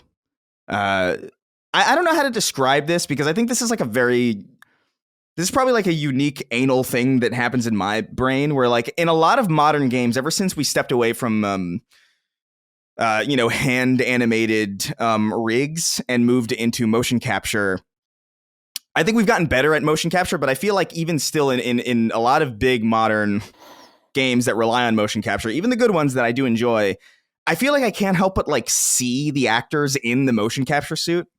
I've kind of learned to just kind of accept it as like a quirk of, what the medium is. But like for a long time, I've just seen it. Like, it's just like, oh, they're on a stage and I can see the suit sometimes. It feels like I can see them. This is the first time I've seen like a modern gameplay trailer where I genuinely can't see that at all. Like the movements are right. Like the way, the speed at which people move their arms. Like there's a scene where there's like a little clip where like, this woman in a dress is like, I think Lucia takes, the other main character to dance, and then this other girl is like following, and she's doing this like weird arm thing, and it's just like that looks like a real fucking person. Like that, none of this looks like a game to me. I mean, there are parts like nitpicks, like little like, but you have to stare so intently to find them. Like the bubbles in the beer on one scene, and just like it is truly amazing. And if this is in any way indicative of what we're going to be seeing on base PS5, let alone like Pro or whatever. Like I know generally Rockstar games, the quality between trailer and final game don't really differ that much. And that's what's exciting about it, in my opinion, because even the last trailer for Grand Theft Auto 6 that came out like a year ago, I remember thinking like, that looks great, but it didn't look this good. Like this is a huge step up in my opinion. And, yeah, man, take all the time you need because this is wizardry. This is wizard shit. I don't understand. I guess this is what $1 billion gets you. Yeah. But it's crazy. Florida Man actually wrote in about that. He said, yo, Sacred Slitties, we have a new trailer for Grand Theft Auto 6. And I have to say that the game looks half as good. If the game looks half as good as that trailer, we will be in for some truly gooner moments. But in all seriousness, now we know where the $1 billion budget what that has been spent on. I would say so. Dustin, what are your thoughts? I mean, the game looks... You give a talented team enough time and money and they can make things like this. It's just that simple in some sense. And yet there's a deep complexity in it. There's something it seems like all the Rockstar teams work on all the games now at this point. So it's hard to say that it's like, this is Rockstar North and this is Rockstar San Diego and all the rest. But I think these teams are at least led by these games. So Red Dead Redemption 2 is the last game. And then Grand Theft Auto 6 led by different core teams, but the spirit is exactly the same. And Red Dead was, other than The Last of Us Part 2, Red Dead was the last game I played, Red Dead 2, where I was like, this is insane. Like, whether or not you have problems with it, whether there's like gameplay nitpicks and all the rest, it's like, this is insane. So I'm curious to know if that carries through for you with Grand Theft Auto 6 now that we've seen a little bit more of it. Yeah, absolutely. He said some gooner moments. Let's just get this out of the way. Both Jason and Lucia, both insanely hot. Yeah, they're very hot. Yeah. Even as a straight man, when I saw his abs glistening in the beginning, you wanted to put an ice cube down it. Ooh, oh, yeah. But yeah, the trailer is just so incredibly impressive. I was looking, I think it was Digital Foundry. They did it looks like it's running just under 1440p, which the fact this is on a base PS5. That's crazy. just all the lighting and the character models, the animation, of course, all of that is completely insane. I'm not surprised that, you know, they said it's a mix of cinematics and gameplay. Kind of like, not really, in my opinion. Like, I still really want to see gameplay. I'm not surprised that they haven't shown anything yet. I think we'll get closer to like Red Dead when we're, I don't know, 3 months out. We'll start to see what this game is actually like to play. I would expect that this will still very much play like a Rockstar game, for better or for worse, depending on how you feel about that, since they're very highly more realistic to a fault, with different characters. I know that was like one of the main complaints of Red Dead Redemption was like, it's like, oh, take the time to get on the horse, take time to get up and, you know, pick something up. It's like, yeah, but I don't know. For me, that's just kind of, that's what this game is going for. And I don't mind that in the context of this game that has a like hyper realistic feel to it. Yeah. I really like that the last trailer showed off some of the more goofy GTA. Look at how crazy the different people you're going to interact with in this game are. And then this trailer kind of zoned in on a more serious cinematic type tone, something that like, oh, this is what you take, something that's the level of Red Dead Redemption 2 as far as its storytelling, cinematic qualities, what the sum of the story as a whole and what it did, how incredible it was. And when I see this trailer, I get a glimpse of that type of Rockstar quality. And yeah, I'm very excited. As far as the date, I was a little surprised that it was an entire year delay. It doesn't really bother me. I feel extremely battle hardened on extremely long delays. So I wouldn't even be surprised if it goes like Red Dead Redemption 2. I think that game got a year delay and then an additional 3 months. Yeah. So maybe we're going to see it next May, but it could be even 3 months after that. But it's, again, as you guys were saying, like, everything they've shown so far looks so good that the fact that they can just wait and it will be, as you were saying, better than expectations. I mean, it's already, in my opinion, better than I expected it to look. Right. Yeah. And shout out also to a big part of this conversation too is like, because I've seen people talk about it in ways like, oh, this looks really good. And it does, but it's also like, it's an open world game that looks this good, you know? Like, I think that's kind of a little bit of a detail here that I think has been, because like, we're very used to video games in general looking very good. I think, like, generally speaking, most video games at this point look pretty stellar. But the fact that like a game that is an open world, like physics driven kind of simulation like GTA is, and it looks this good, is mega impressive, because historically, like, open world games typically just look worse. Like, not more recently when the line's like a little bit more blurred, but definitely like in the time of like San Andreas, and you know, they were obviously making concessions for the world size and like all the stuff that you could do compared to other games that were a lot more linear and a lot more focused. And the fact that this looks as good as it does, better than a lot of linear, more focused, more production per square inch kind of dedicated games is mega impressive. And yeah, man, shout out to the Modelo also. Yeah, I felt very represented by that Modelo, the Modelo beer South bottle. Florida. Like, hell yeah, dude! I'm excited. I'm so pumped. Yeah, I'm interested in where this is all going to go, how they're going to roll it out, when people first go hands on with it. I was still in media when Grand Theft Auto 5 was coming out, and so I did play it behind the scenes a couple of times leading up, and even wrote some previews about it and stuff like that. And those were huge, like, moments for IGN at the time, and it's going to be a big rush. And I wonder, this is kind of the first time they're releasing a game into an ecosystem that's very different. I wonder who they're going to give access to and how they're going to roll out people talking about it and so much, because there's going to be so much to look at and so much to say. But the other thing, Dustin, is that I want to save you a little bit in that it's not really a year delay. It's a 6-month delay, because the game was supposed to come out in the fall, you know, so True. It's a year out from now. It feels like a long time from now. Typically we would get a delay like this, maybe even later. But yeah, it's about 54 weeks away for where we are now. if they hit the date. And Mitch Oropko wrote in and said, or Oropko, and said, hey, gentlemen, first of all, congrats to Colin in regards to the Islanders getting the first round draft pick. Thank you. You mean the first overall first round draft pick, which is great. It's very exciting. My question today for you guys is, what's your confidence level GTA 6 hits the now delayed date of May 26, 2026? It's not unlike Rockstar to give a firm date only to cook it for a couple more months to perfection. See Red Dead Redemption 2 delayed a few times. I'm not convinced the perfectionists at Rockstar don't polish it a couple more months and we see it closer to the end of summer into fall 26 territory. Either way, it'll be a day one purchase for me, but I wanted to get your guys' thoughts. Thanks from Edmonton, Alberta, Canada. Let's go Oilers. Thank you, Mitch, for writing in.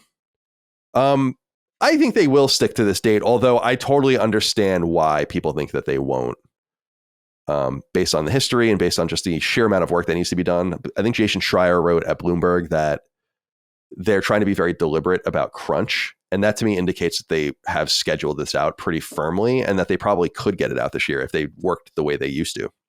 And that they don't really want to do that to people anymore, or really can't get away with doing it to people anymore. So I think they're trying to buy themselves more time.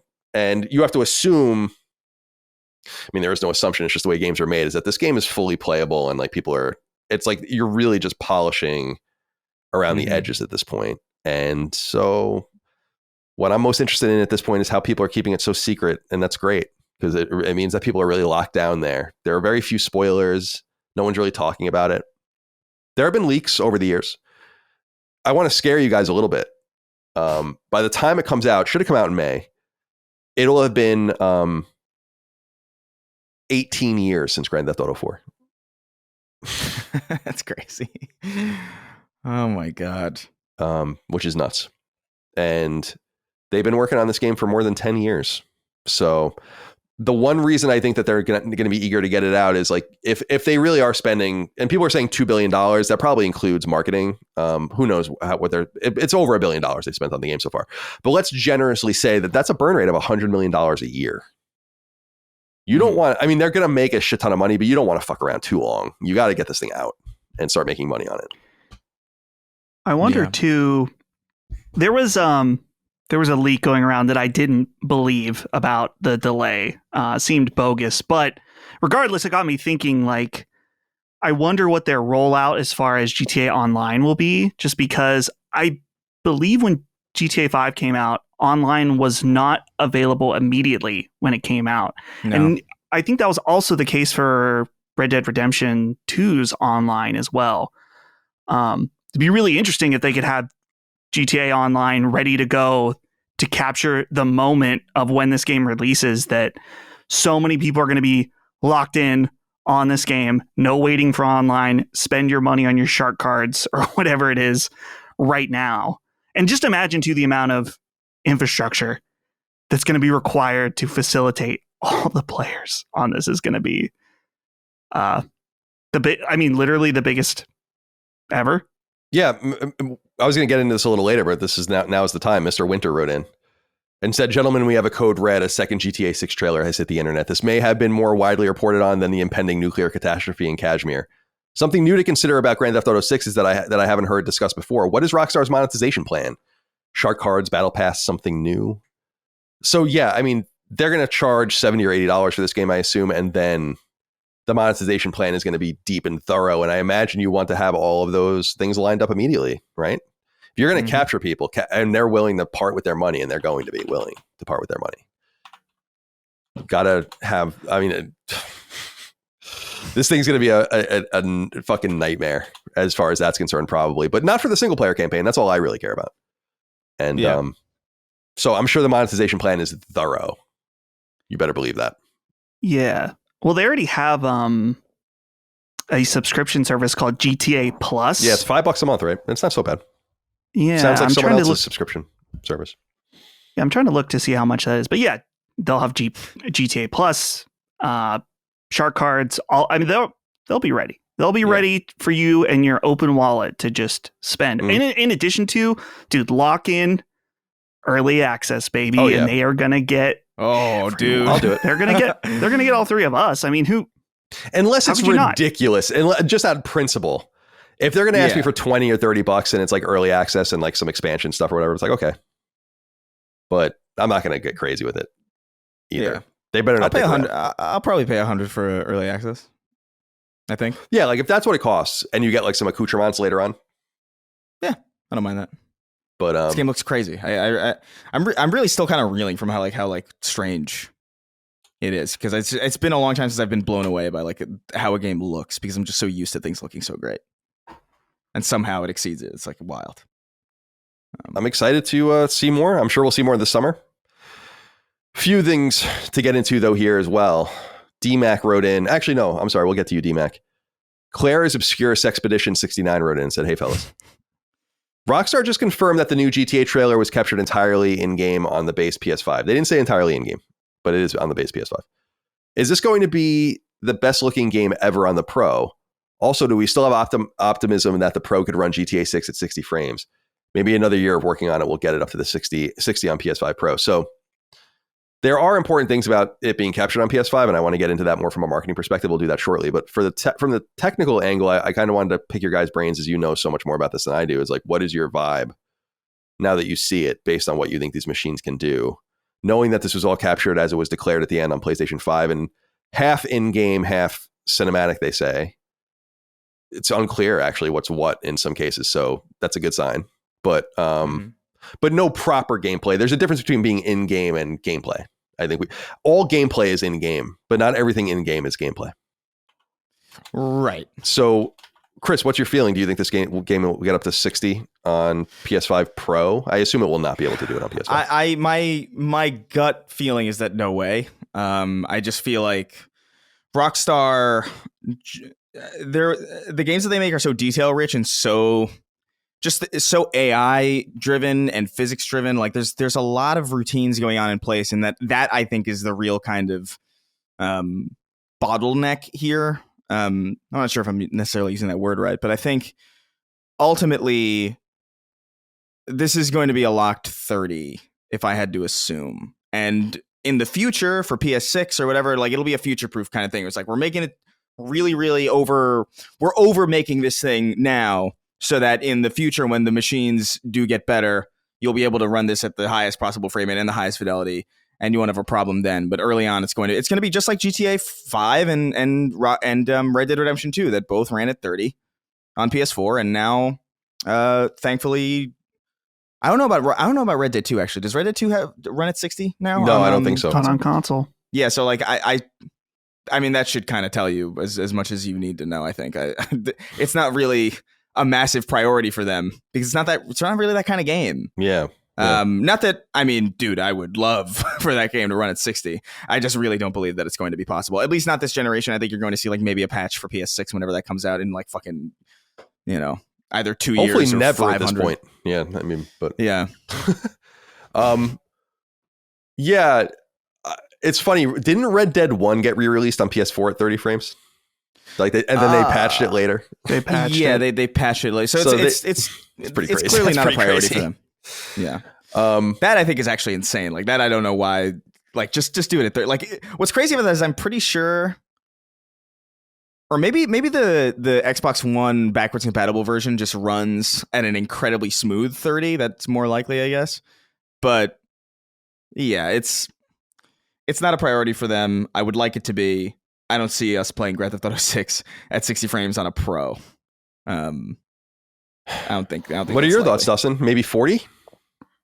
I think that 40, maybe. The thing to understand is that the reason that's probably going to be holding back the game from running at 60 FPS will be the CPU.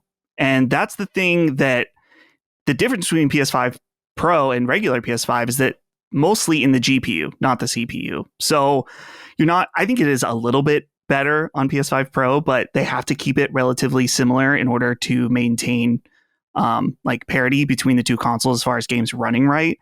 So, and I was trying to think, I don't think there's an example currently. Correct me if I'm wrong, leave a comment. I'm open to it, but I don't think there's a game that only runs in 60 FPS on Pro, but not on the standard PS5.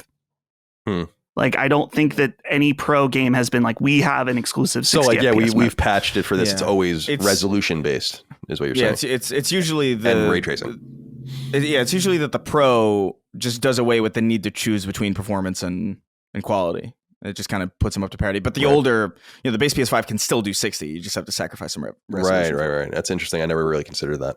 Yeah, but I remember us talking about that ad nauseum actually in the lead up to PS5 Pro, that the CPU boost was like less than 10%, but there was the GPU boost that was substantial, and how we were disappointed in that in some sense, where it's like you're focusing on the wrong thing, but clearly not for most audiences, I guess, that want prettier lighting and all the rest. Right. I would say, I mean, who knows? We might be surprised, but most likely it's better to set your expectations that this will be 30. At best, a 40 FPS mode on Pro would be pretty interesting for people who have 120 hertz TVs. That would be ideal and would give the Pro a significant edge over the base PS5. But I don't think that's going to be in the cards for this. The other thing worth exploring here comes from DMAC. I promised we'd get back to you. He says, "What's up, lads? I'm sure you'll be offering your general thoughts on the new GTA 6 trailer, but I was curious what you think of the line at the end, captured on PS5. Is it any indication that PlayStation will have marketing rights, or am I reading too much into it? Does it even matter as this thing sells for itself? Sells itself. Also thought it was funny in the scene showing an ammunition commercial, how you can see what appears to be a bootleg PS5 beside the TV, as well as the controller strongly resembling a DualShock on the table. This begs the question, will we be able to play an older GTA game within GTA 6? The Crash gameplay in Uncharted 4 comes to mind. On my way to buy some Rope Wireless, and cheers, lads." Thank you for writing in, DMAC. Goodness. Someone actually wrote in, and was like, "What's with all the suicide shit?" And I'm like it's offensive or whatever. And I'm like, well, I'm not worried about offending people necessarily, but what is with all the suicide shit? Like it's getting even worse than ever. Is everyone okay? Yeah, everything's fine. We keep laughing at it. That's why. everything's good. What do you mean? It's the most understandable shift I've ever seen in my life. Yeah, you're right. You're absolutely right. You're absolutely right. All right. So does this mean anything? Yeah. Yeah, I think so. I don't really ever see declarations like this on agnostic trailers. People also noted, and I'm not this deep into the weeds, and I don't know if it's been rectified since, like there was no Xbox publishing of this trailer, but it was on PlayStation at the time. And I guess that would be in the Xbox trailer too, because I'm sure the Xbox trailer was posted on like Xbox Live and stuff at the very least, for you to favorite and wishlist or whatever.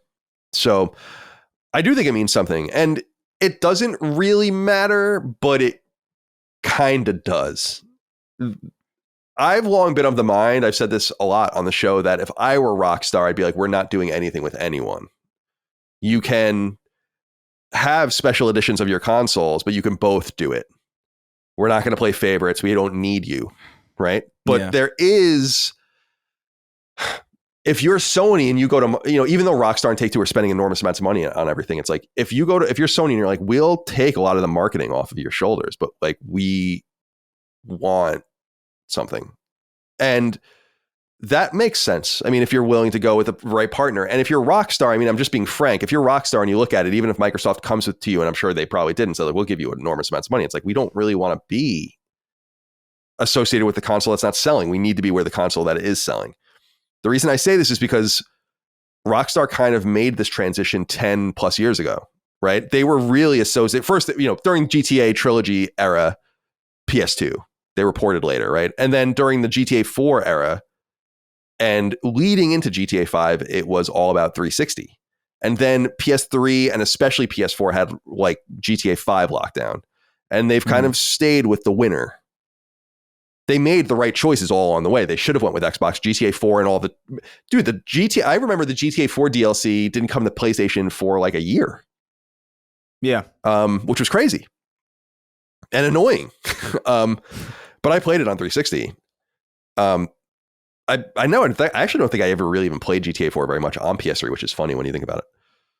Like just for a little bit. Yeah. So I feel like there is something to read into this. Whether or not it's an accurate reading, I don't know. But it's just weird that why would you just say anything?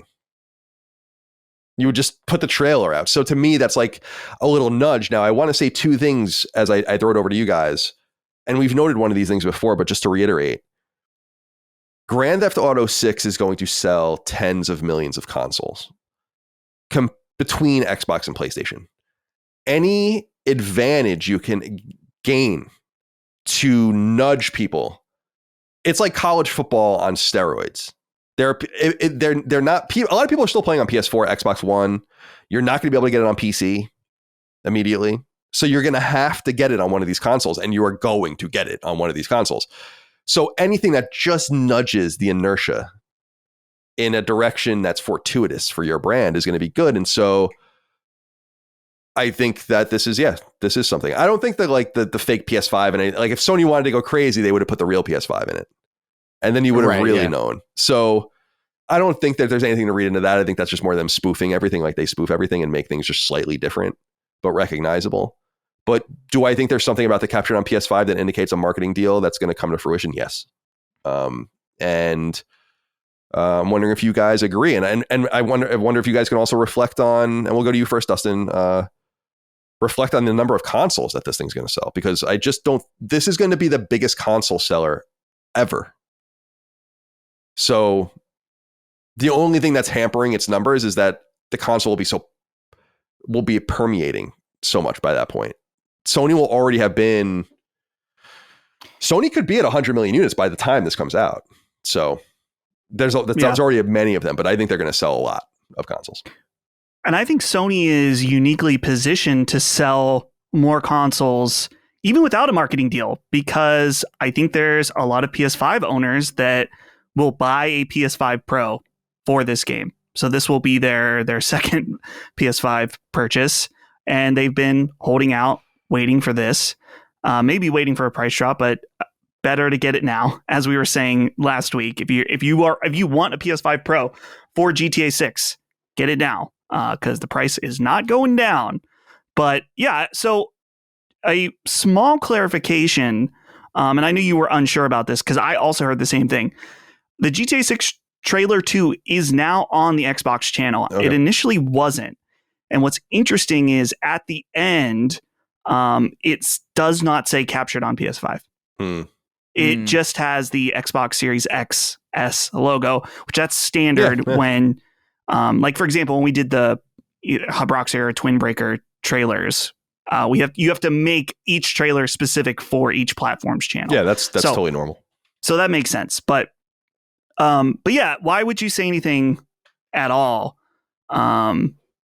instead of just captured on hardware or something like that? Or so I would imagine that, especially since PS5 was announced with Grand Theft Auto 5, that initial PS5 reveal, everyone's pumped, and then the Rockstar logo shows up, everyone freaked out, and it's like, oh, GTA 5 again coming to PS5. But clearly they are, at least we're in bed to some degree with Sony, and I think that, yeah, it would be in Sony's best interest, as you were saying, Colin, that it's like you can shift people.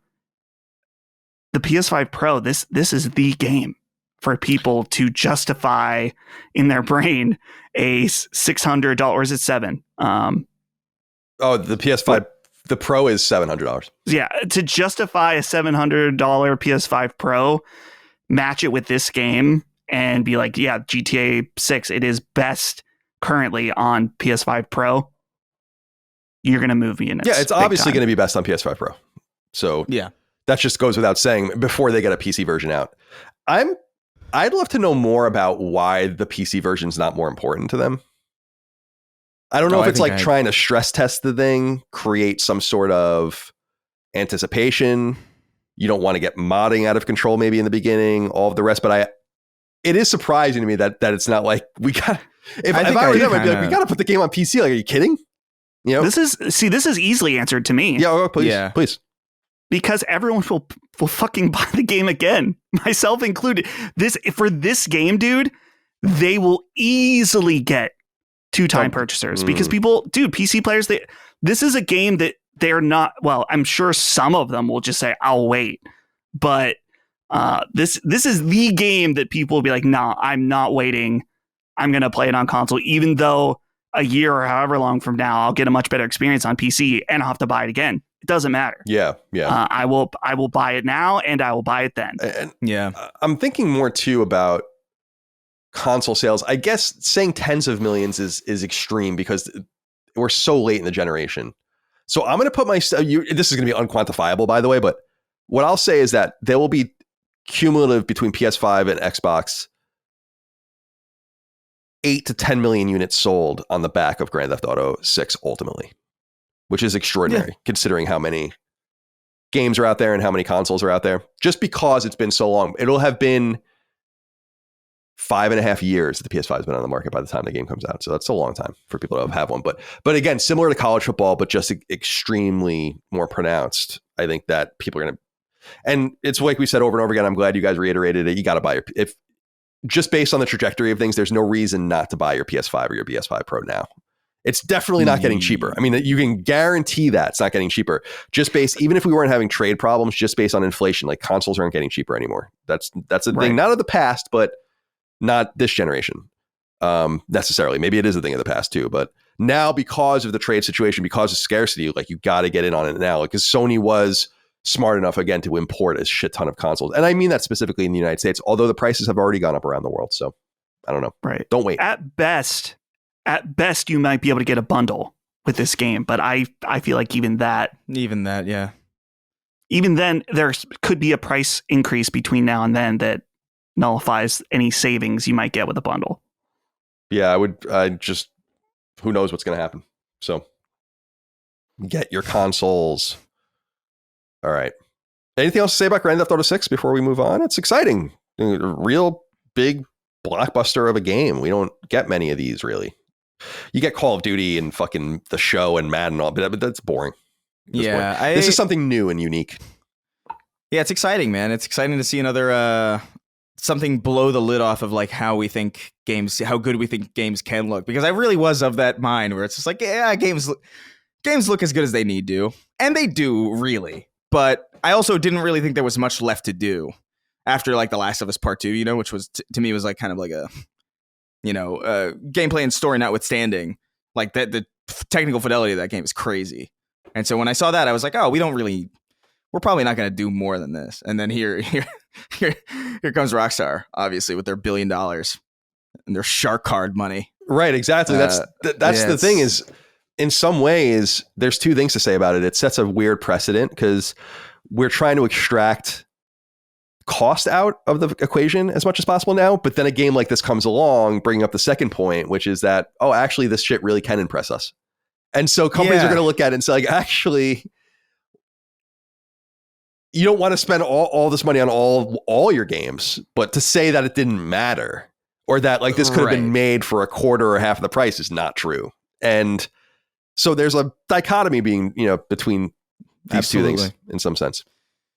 Yeah, it's going to be an exciting. What's funny about this now is seeing how many games don't come out in May of next year, how barren May is going to be. In 2026 is going to be a funny thing to witness, I think.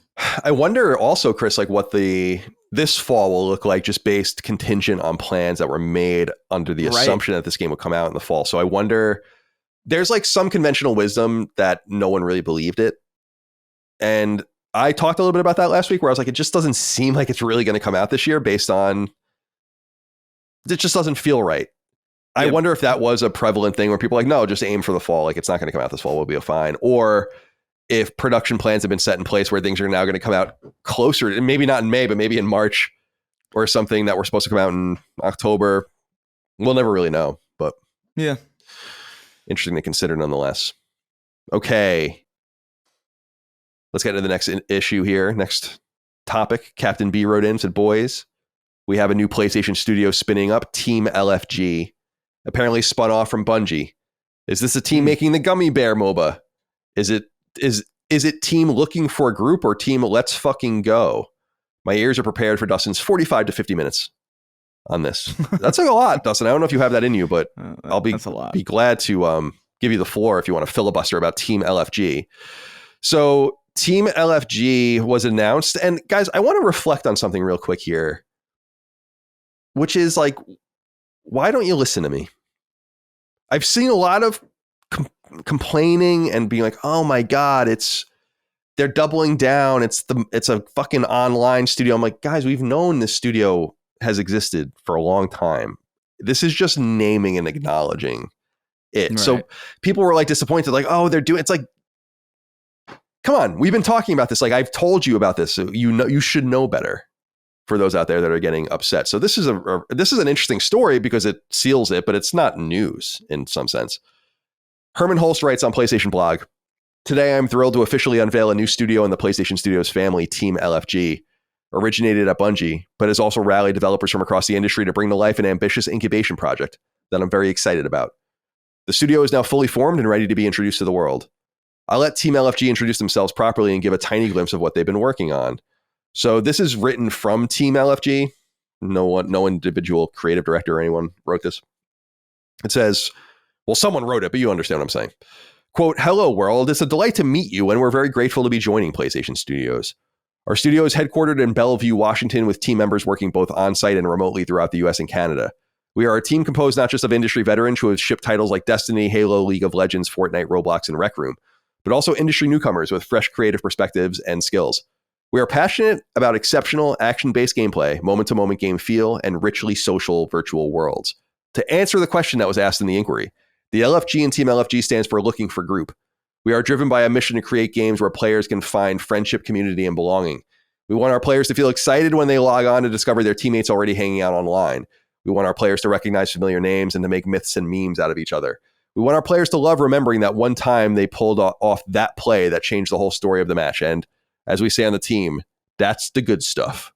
We will make immersive multiplayer worlds propelled by action games that players can learn, play, and master for countless hours. We want to build our games with our communities, inviting players to be a part of development processes through early access playtests. It's critical that we stay nimble enough to react to player feedback, not just in our lead up to launch, but throughout live service as we continue to grow the game and community for years to come.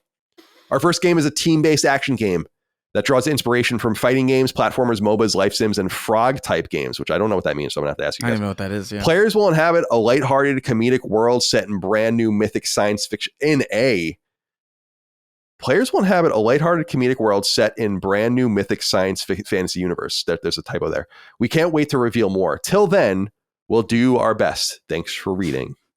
So, again, I guess it's about how closely you follow PlayStation news or listen to shows like this. This should come as no surprise. This is the Gummy Bears team. They acknowledged that they were spinning off this team to make a MOBA style game that was incubated at Bungie. So this is that team. This is not a net gain or a net loss. In some sense, we're still in net loss territory, in my opinion, although I am really harsh on the Bungie acquisition, just in the sense of like, this seems like Sony's trying to carve out something. Yeah. Like, and take it and be like, no, we'll worry about this. I wouldn't be disappointed personally in, I mean, I don't know how many times I can say it, guys. It's like, Sony's got to pursue this sort of shit. They got to do it. And no matter how many times they fail or how badly they fail, they're never going to fail like Concord again. Games might not hit. Fair games might come and go. People might care about Marathon, whatever, but it's never going to be that bad again. I believe that. Just let them learn and figure things out. And when a game comes to fruition, like a Helldivers, it'll have been worth it. So I have no problem with them doing this, and I think that this is nice. And they saved these people's jobs, basically. As at the same time, I mean, there was no way Bungie itself was going to be able to do this game with all their layoffs and all the rest. So, Chris, I want to definitely we'll get both of you on the record, of course. But since you're such a Bungie super fan, I'm curious what you think of this. This is basically a Bungie spinoff team. That's now within PlayStation Studios. What are your thoughts? It's interesting. I was looking at, I mean, I don't have LinkedIn, so I can't look at all the employees of it because they do have like a redirect to everybody. And I don't recognize any of the names.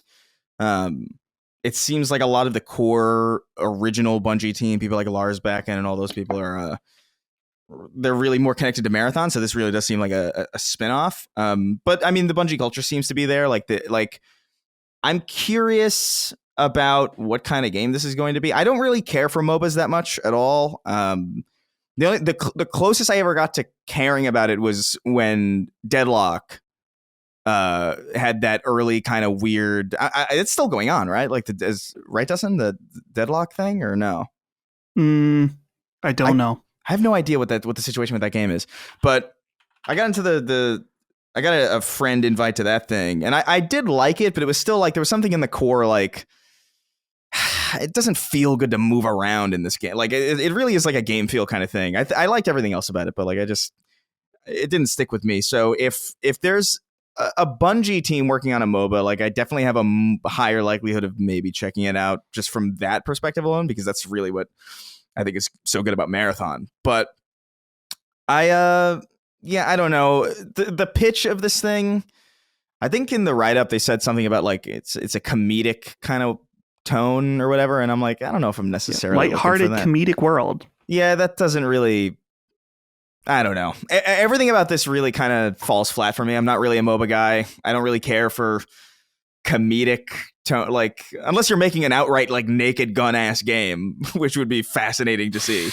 Like I'd be all in for that, because that's just, I don't even know how you would do something like that. But we'll wait and see what this is. I don't think it's a bad thing for them to be pursuing it, like you said. But as of right now, it's just too little to go off of. Mm-hmm. I think we've seen that concept art, but concept art changes, and it's a small studio. I think it's on the LinkedIn. It says like 11 to 50 people, so it's pretty small for an American team. Yeah, I just had the LinkedIn up actually, because I'm on their website that you can link out, or you can follow a link out to LinkedIn, and yeah, it says there are 25 people that identify themselves as employees of the company right now, and 11 to 50. I'm sure people are slowly going to start updating on their website. There are, I know some of you, we have a pretty big listenership from the industry itself, and I know some of you have been writing and saying you've been laid off recently, which is horrible. There are openings: UX UI design lead, lead tech artist, production lead, production director, senior gameplay engineering lead, senior engineer build system, principal multiplayer systems designer.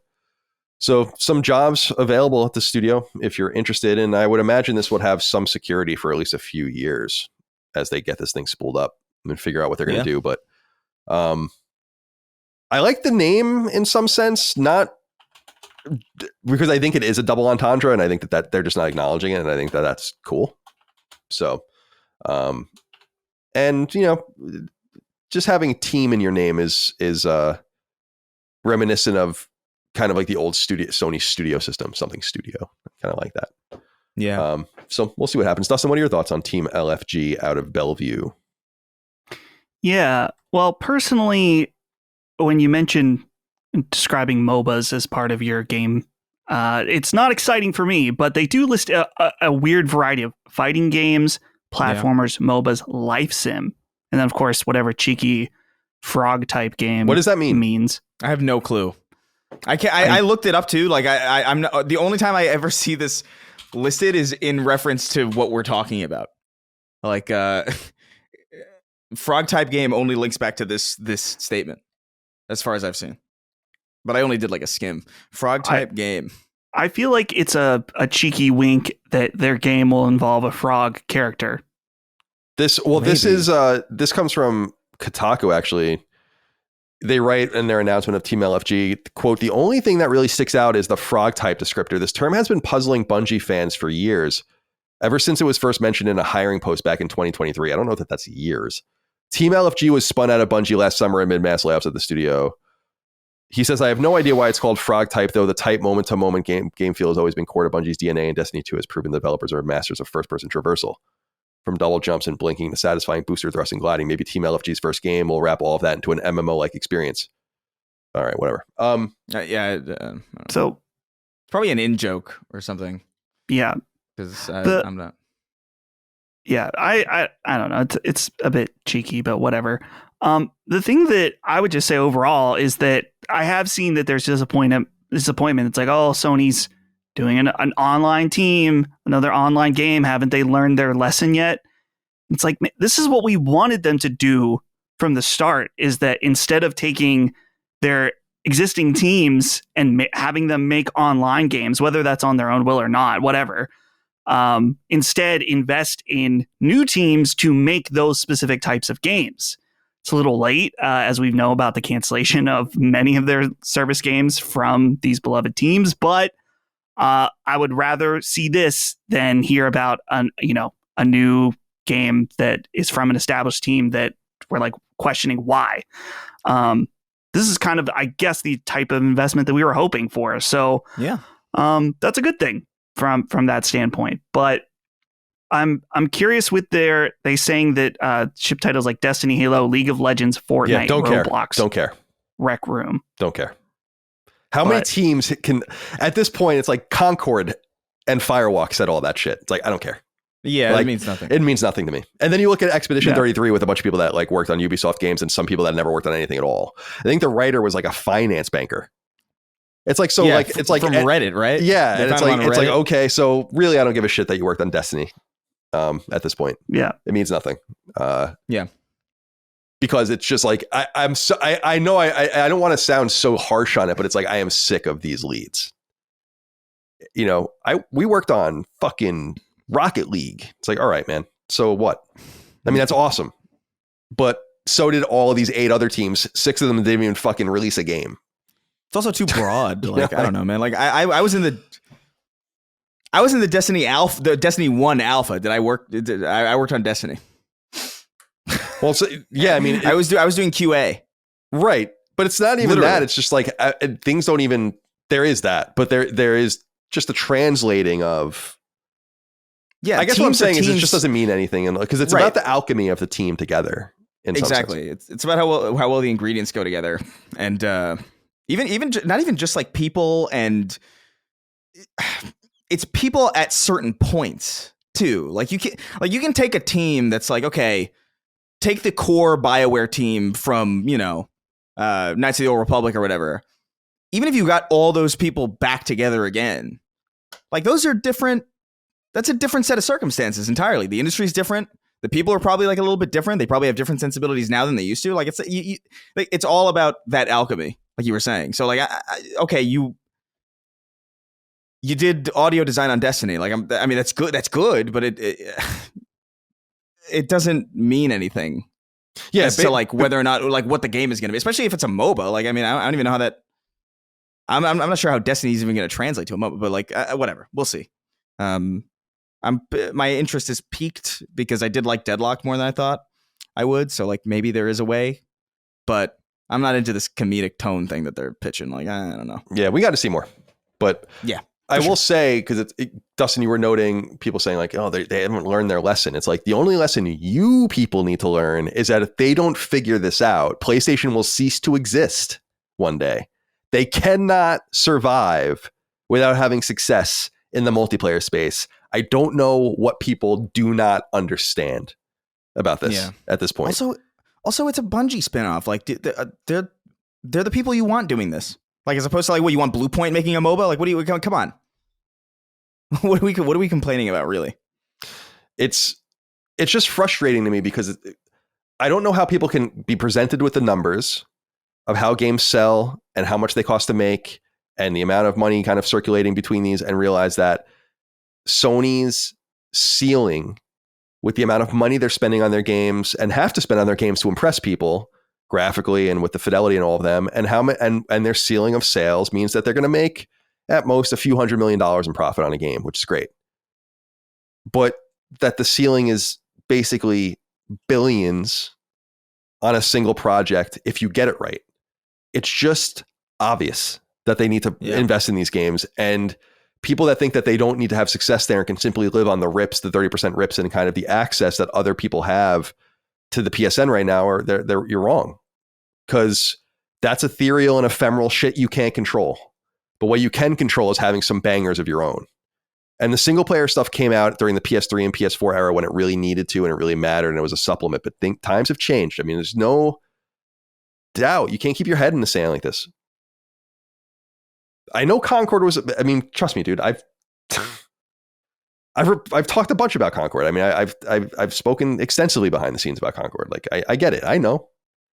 Yeah. But and that was a disaster. But it doesn't mean all of them are going to be disasters. And I just wish people would be a little bit more open minded with what they're attempting to do. I understand a lot of the shit went wrong, and it did go wrong. And they allocated the resources in really peculiar and strange ways, and it's surprising. And we said this. I have nothing against Herman Hulst. Like, I don't really know him. I've met him before, but I don't really know him. I've never interviewed him deeply or anything like that. But it's surprising that all of this happened in the PlayStation studios, and then he got promoted, but then he seemingly got demoted. right? So things are happening. He was co-CEOs, and then they were like, nah, maybe not. So I don't care if you have belief in it or not. That's fine. But understand that the strategy is, in my opinion, quite sound, and that they should continue to double down on these games. They'll make another hit. They will make another hit. Yeah, and there'll be other single player games too. That's the thing that bothers me at the core of this. And like, I know it's not everybody. Like, you know, you don't got to be in the comments about it. It's like, oh, it's not me. I get it, but like, I do think a lot of it, or at least a lot of what I see, tends to be rooted in like, this game's not for me, so why are they doing it? Right. You know what I mean? And I don't like. It's not for me either, obviously. You know. Yeah, it's just that to me is like just like I just think that's genuinely like a crazy. Like, I think you have to. A lot of people need to do some reflecting on whether or not like that's how they actually feel. Because it's a lot, man. Because a lot of it would make sense if you just kind of took that lens off. It's just like, oh, they need to be doing shit like this. Because why wouldn't they? Right. Be doing it? If they don't do shit like this and figure it out, you'll never get the shit you like. Because things are going to start getting tighter and tighter, and they're going to start squeezing that butthole tighter and tighter, trying to keep all their money because they're spending so much. You know, the cost is out of control and expectations are out of control. We were just talking about this with Grand Theft Auto 6, where it's like, it's easy to say one thing until you see a game like that. And then you're like, well, that is a game like that also. And so like that, what you're seeing out of Rockstar, what you're seeing out of Grand Theft Auto 6, and even Red Dead Redemption 2, when that was like shown off and released as it was, like what you're seeing with games like that is the freedom that a GTA 5 online affords you. The ability to like, oh, dude, we have this thing that's making billions of dollars all the time. Let's go away and make this crazy thing that no one in their right mind would greenlight if it were not for the success. You saw a similar thing with like Half-Life Alyx with Valve, where it's just like we're in a unique position where we make a shit ton of money. It's not the same. It's not a game. It's a platform. But like they were put in a position where like they have the luxury of being able to put AAA assets and AAA weight behind a VR title, which nobody's going to do. Mm-hmm. And so if Sony can get one, I mean, geez, God willing, a couple of these things to hit in that way, the level of freedom that affords them in giving you things like Red Dead 2 level shit, even in addition to the cadence that they're already doing shit like that too, you know? That's an enticing thing that like you have to understand why that's appealing and why that's worth it from their perspective to chase. Even if you're not a fan of like the output or whatever. Anything else to reflect on this before we move on? No. Team LFG. No, all right. I like the mission statement. Because one thing that's interesting about this marathon alpha and not being able to play with my friends is that like I've met people, and I actually like met somebody who like lives like really close apparently. Oh, cool. And so like we're gonna go hang out and do shit. It's interesting. I don't play many games like that where like I meet people. So like I do think there is something there. But man, that's nice. A comedic MOBA sounds fucking horrible. I don't know. MOBA, we call it the slop voice, but it really should be called the MOBA voice, because whenever I hear that term, I just want to say MOBA. It's MOBA. I play MOBAs. It's like, 3 lanes. Ugh. Teach their own. But ugh. Yeah. That's cool that you met a new friend though. That's exciting. Yeah, it's interesting. It's like I can't remember the last time this happened like this, you know? Yeah. That's curious. Nice. But all right. Well, we'll keep an eye out for Team LFG. I don't think we'll be seeing their game for a long time. But maybe 27 at the earliest, but I doubt that. I highly doubt that. Yeah. All right. Guys, this would be the biggest news of the week if not for the creation of a first-party studio and Grand Theft Auto 6 news. Gears of War Reloaded has been announced for PlayStation 5. Xbox Wire reports that Gears of War Reloaded comes to Xbox Series X and S, Xbox PC, I don't know what that is, Xbox Cloud Gaming, PlayStation 5, and Steam in summer 2025. Quote, Gears of War Reloaded is a celebration of one of gaming's most iconic franchises, featuring 4K resolution, 120 frames per second support, and the ultimate multiplayer experience with cross-progression and cross-play across all platforms. This is the definitive way to experience the game that started it all. As we approach the 20th anniversary of Gears of War in 2026. We're reflecting on what this franchise means. It's about the stories we've told, the friendships we've built, and the unforgettable moments we've shared together. With Gears of War Reloaded, we're opening that door to more players than ever. So here's the deal. Developed by the Coalition in partnership with Sumo Digital and Disbelief. I don't know the studio Disbelief. Gears of War Reloaded launches August 26, 2025 for $40 on Xbox Series X and S, Xbox PC, Xbox Cloud Gaming, PlayStation 5, and Steam, and arrives on day one with Game Pass Ultimate or PC Game Pass. Gears of War Reloaded includes the full breadth of content from the Gears of War Ultimate Edition, delivering the most complete version of the original game to date. Players will gain immediate access to all post-launch downloadable content at no additional cost. This includes the bonus campaign act, all multiplayer maps and modes, and a full roster of classic characters and cosmetics unlockable through progression. Gears of War Reloaded is built for shared play, whether you're teaming up in split screen or jumping online. The campaign supports 2-player co-op, and versus multiplayer allows up to 8 players. With cross-play across all platforms, you and your friends can squad up no matter where you play. No Microsoft account required. However, signing in with a Microsoft account unlocks full cross-platform functionality and enables cross-progression, so your campaign and multiplayer progress carries across devices. It also allows you to send invites and play with friends across platforms, like Xbox to PlayStation or Steam to Xbox. Guys, it's happening. Neo JD wrote in and said, Kyle, are you and Micah playing Gears of War Reloaded on PS5 or Xbox? Both. Duh. I'll be playing on PlayStation. She'll be playing on Xbox. Very excited about this. Yeah. God, I got to know what you guys think. Chris, let's go to you first. Gears of War has arrived. We're only now waiting for Halo, and basically it's over. Over. Yeah. It's interesting times that we're living in. One quick thing about this Disbelief studio, I was curious too because I hadn't heard about it. Apparently, and I'm bringing this up purely because I haven't heard this game mentioned in a fucking long ass time. And it's not the first game; it's the second. But apparently, this team was in 2014 founded, and they were the core technology team for BioShock Infinite. But then the second thing is the core programming team for John Woo Presents Stranglehold. Stranglehold, wow! I remember that box art. That was like a white box, right? Yeah, I played the demo of that religiously, and it's reading that is. I feel like I just got thrown back in time. I don't think I played it. I don't think I'd have to look at my trophies, but I don't think I played it. I only played the demo. I didn't I don't know. That's it's wild. I haven't thought about that game in forever, but yeah. So I mean, look, this is cool. This is exciting. It's a new chapter for sure. I think you could argue that Forza was that chapter, I guess, but Forza just doesn't. I don't know. There's something about Gears and obviously Halo, which will come forward at some point, that feel quintessentially core to what Xbox is as an identity. And so it's interesting to see this move, not unexpected. I got to say that I'm more happy for everybody else than I am for me. This is very, from a personal perspective, it's pretty underwhelming to see this because a lot of the rumors leading up to this, although people are doing revisionism in real time about this, everybody thought it was just going to be the first one. It's no, there's been rumors about the collection for a long time. And everybody wanted the collection. I think it would have been exciting. It would have been in keeping with their tradition of doing this. We fully expected Gears of War, the Marcus Phoenix collection, in the same way that Halo, the Master Chief collection exists.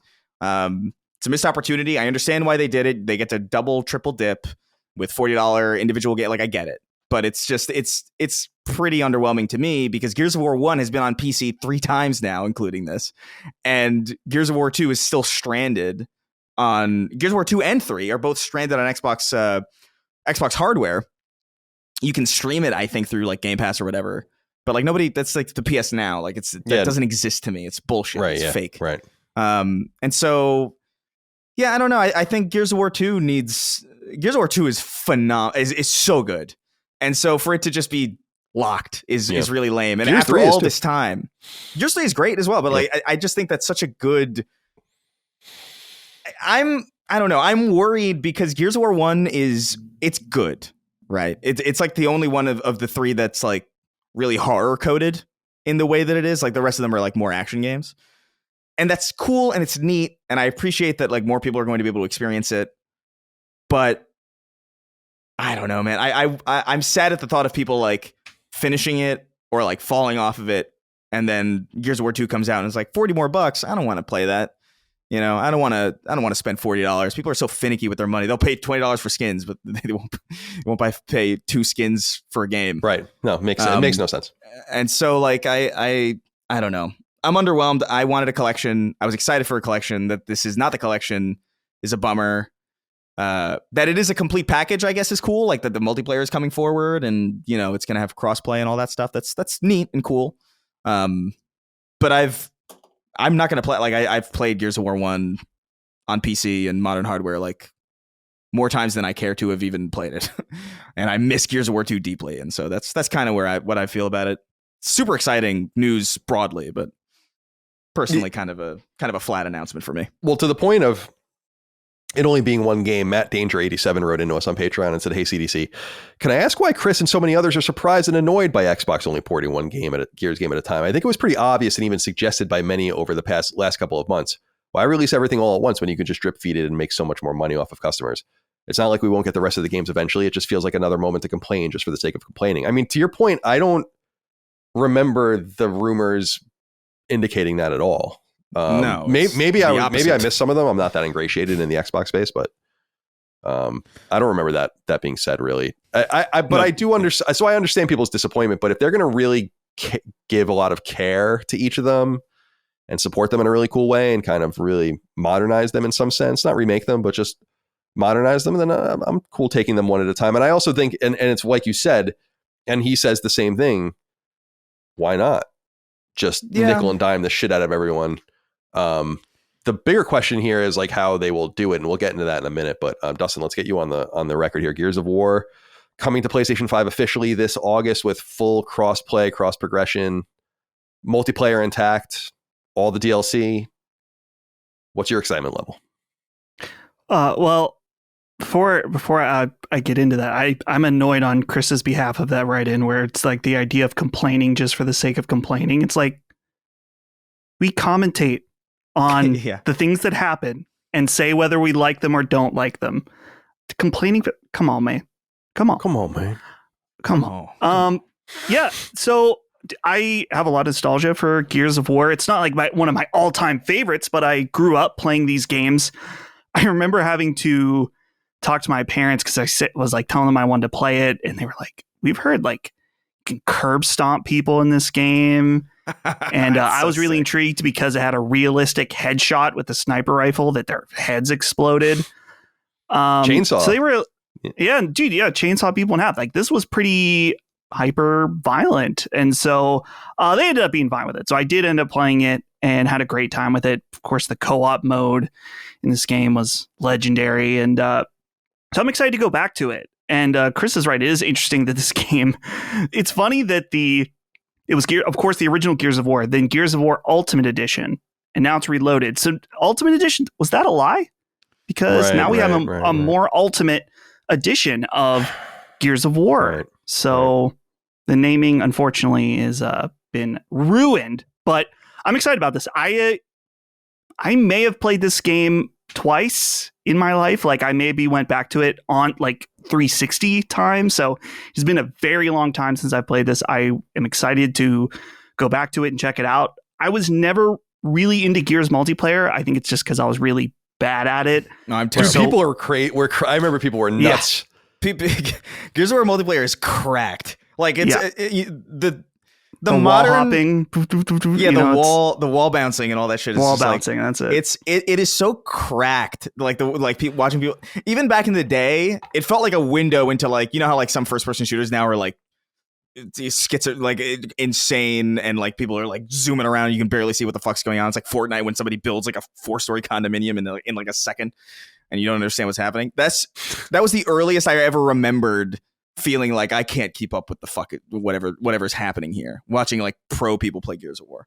So I was never really that good or into it. And it's cool that it's there, but like I was really like, I want that horde mode from Gears 2 specifically. Because like that I remember putting an insane amount of time into, and I remember it was such a good mode, and it just kind of bums me out that it's just like, oh, we gotta wait I don't know how long. Yeah. I don't know what. That's another thing too. It's like, how are they going to so Gears of War E-Day is next year, presumably. Although I assume it's going to be delayed, because that's just how everything works. But assuming that isn't the case, this comes out summer, and then they've got basically 10 months or a year to throw out these other two before the prequel. And if not, then you'll release Gears 1, then the prequel to Gears 1, then Gears 2. I don't know. It just kind of seems like a weird cadence now. Whereas the collection made a lot more sense thematically, where it's just like, oh, you get to experience everything, and then that would theoretically get you a lot more into the concept of playing a prequel. I don't know. I don't know. It's not. I don't want to make it sound like this isn't cool, because it is. It's just the collection. It's thing amazing, but it's yeah. amazing that it's happening. But it's like the worst possible way, I guess, for the consumer that it could have happened. Unless, like I said, they're really massaging everything, and that would be kind of cool. Because again, 2 and 3 have, to your point, are kind of alienated and isolated on this piece of hardware. Not alienated, but isolated on this piece of hardware, untouched, and that's going to take work. And so why not? They could do the Uncharted trilogy Blue Point thing, but they decided not to. And I don't really, since they're going wide with it, I don't really blame them. Like, if I were them, I'd be like, let's nickel and dime the fuck out of these people. Not because our own people aren't going to get hit by it, because they're Game Pass people, So yeah. And this gets into what Dirty Income Tax wrote into us about. He said, "Howdy doody, boys. It's here. It's finally happening. The iconic Xbox mainstay Gears of War is actually emerging onto PlayStation consoles, PS5 Pro enhanced to boot. Unfortunately, it's just the original. However, is it possible that Reloaded is really a platform for Microsoft to inject future games into further down the line, akin to how 343 rolled out the individual Halo games onto the Master Chief Collection onto PC? Will we get Gears 2 Reloaded added to the package, 3 Reloaded, Judgment, 4, and 5, each $40? This is wishful thinking, but it would undoubtedly make them a ton of money. If I were them, I would do it. I just feel like people have to, maybe the average consumer doesn't on PlayStation even doesn't understand this, but it's like, from Xbox's perspective, it's like, you're lucky you're getting this at all. So you're going to pay top dollar and subsidize Game Pass while we're going to nickel and dime you. I don't know. Did you guys see that it's projected that we were talking about Forza sales last week, that it's more like 1.2, 1.3 million? I mean, yeah, that's for Forza. So they're looking at something like Gears, and then Halo, I mean, is going to explode when it comes. But so I don't know if they're going to do it in the same package, but clearly they're not going to stop here. And to your point, Chris, I wonder if they are going to have like a cadence of, being that it is a prequel, I guess it's not essential to get anything out but the first Gears, which they're doing before people play E-Day, and we're assuming that E-Day is going to be on PlayStation 5. I think that's fairly clear that that's going to happen. Yeah. In fact, like, it's becoming more and more likely, if it's not already sealed in stone, that these are, like with Fable and all these other things, it's like they're coming.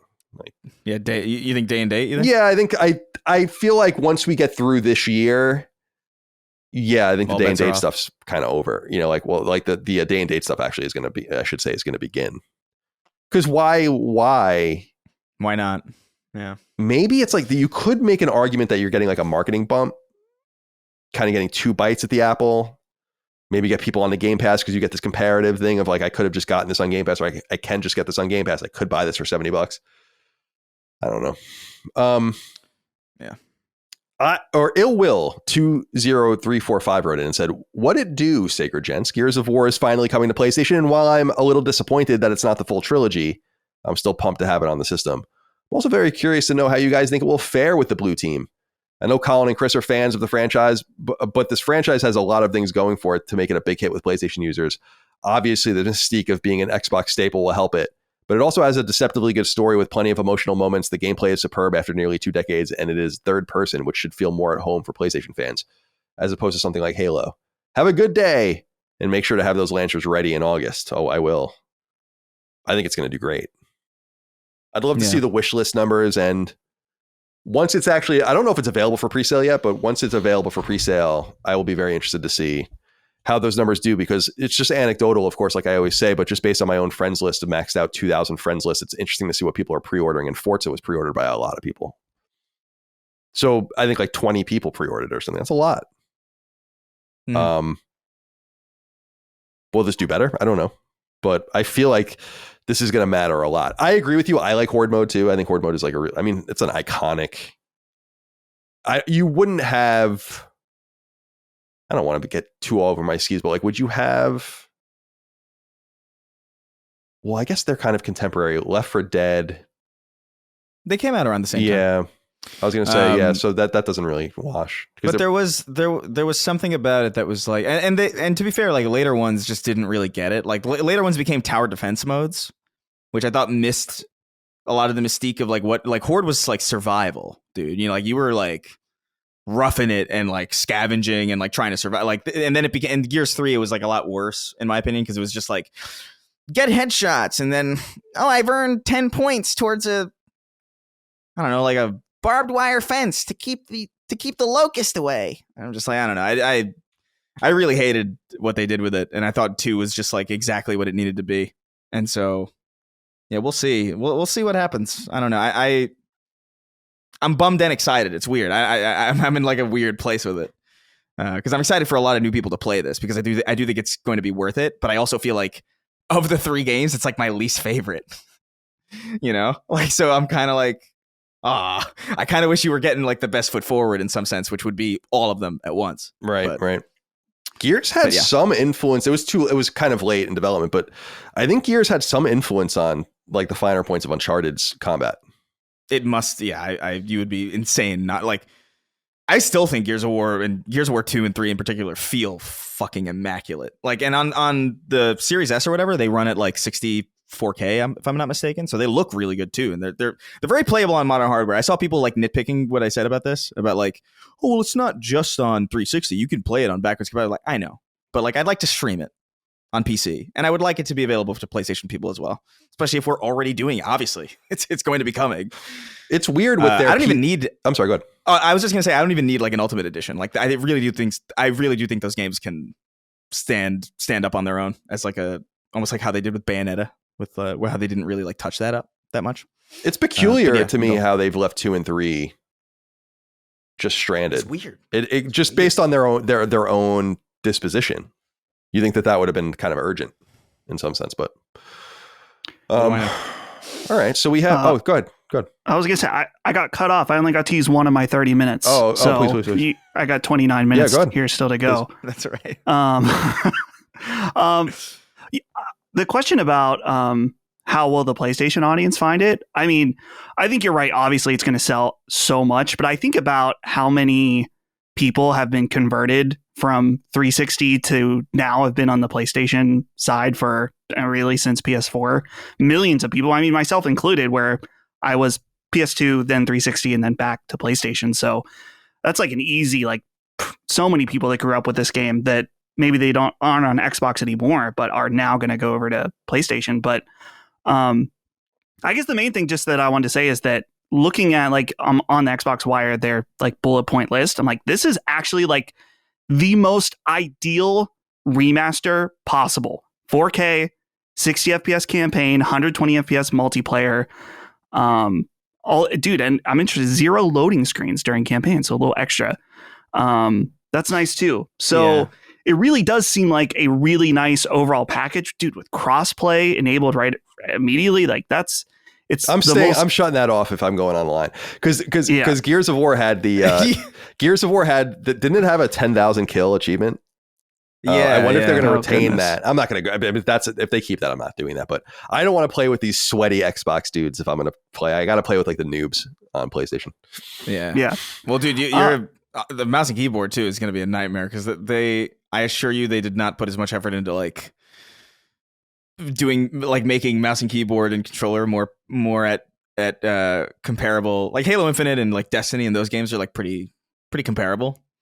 But like Gears of War, mouse people are gonna fuck you like real hard. Yeah, great. So that's all I need. Yeah. Dustin, do you have more to say? The fact that it's a free upgrade too for the people who already own it. That is true. Incredibly the Xbox ecosystem is incredibly value rich.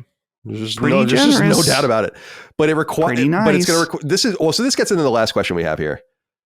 Captain Canada wrote in and said, "Greetings, sacred scrotums. First Forza, now Gears. It's painfully obvious that nothing is off the table yet. I'm still seeing denial in droves, as some Xbox fans continue to insist that Halo will remain exclusive. How can they possibly believe that? How can this be? Microsoft would be crazy not to release some sort of remastered Halo collection on PS5 and soak up the easy cash flow. It's no longer if, but when. So my question is, when do you think Halo comes to PlayStation? it's already in the pipeline, should they try to capitalize on the convenient fall 2025 void created by the now delayed GTA 6, I'll eat the barrel of my gun and listen now. Jesus. Goodness. Christ. What is with all of you? Yeah. So I agree. Like, there's multiple things I want to say about this. First of all, how can there be people that don't understand this at this point? Like, there really are people out there that just don't get it or refuse to get it. And that's surprising to me. Like, people tangentially in the space, commentators and social media users and YouTubers and stuff. It's like, what is going on? That's why there was actually a funny comment, because I brought up earlier the New York Islanders, my beloved New York Islanders, got the first overall pick in the upcoming draft. It's a lottery, so you don't know what you're going to get, and the Islanders won the lottery. And it's a really big thing. And I responded, the waking up meme that I love, the waking up guy meme, and I responded to the Islanders when they said it. And someone responded to that. It was funny. And it was like, isn't it funny that this is what got Colin to tweet something, but not the Gears of War announcement? And I didn't respond, but I wanted to be like, this was inevitable. Like, the Islanders getting the first overall pick was not necessarily ever going to happen. Gears of War has been inevitably coming to PlayStation that's been clear for 2 years, I think. Right? Like, these things are going to slowly happen. And what I don't understand about this warfare that continues between these people is they seem happy about it and we're happy about it. So what's the problem? We get access. Seriously. It's like, they're like, oh, you're subsidizing Game Pass. It's like, cool. That's great. It of course means Game Pass isn't working without subsidies from PlayStation, but that's okay. Okay. And other things, but whatever. That's totally fine. Who cares? I'm happy to do it. I don't want Game Pass. I want to buy the games. So we'll buy them. We're happy to get your games, and then you're happy to get our money. It's like, okay, so great. What is there to even fight about? Yeah, it seems like it works out pretty well, actually. Right. It's like, what is there even to be upset about anymore, unless your entire honor is based around the idea of your console having these exclusives, which no longer exist. It's like, if that doesn't matter to you, then you've won. Everyone actually won. So unusual situation.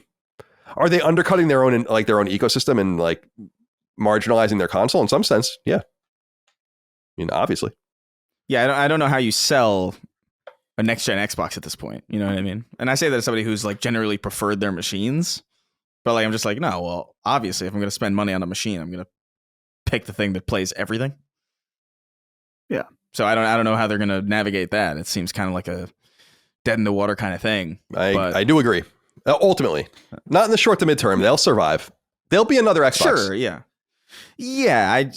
I'm curious about what the sales proposition is going to be. And by the way, make no mistake, Xbox itself as a brand is going to be around a fucking long time. Yeah. Go ahead, Dawson. But yeah, I would expect Halo this year. I've kind of wondered, like, does it make more sense to do Master Chief Collection first, or to port over Halo Infinite, where they're still keeping that alive with monetization, things like that? I could kind of see it going either way. So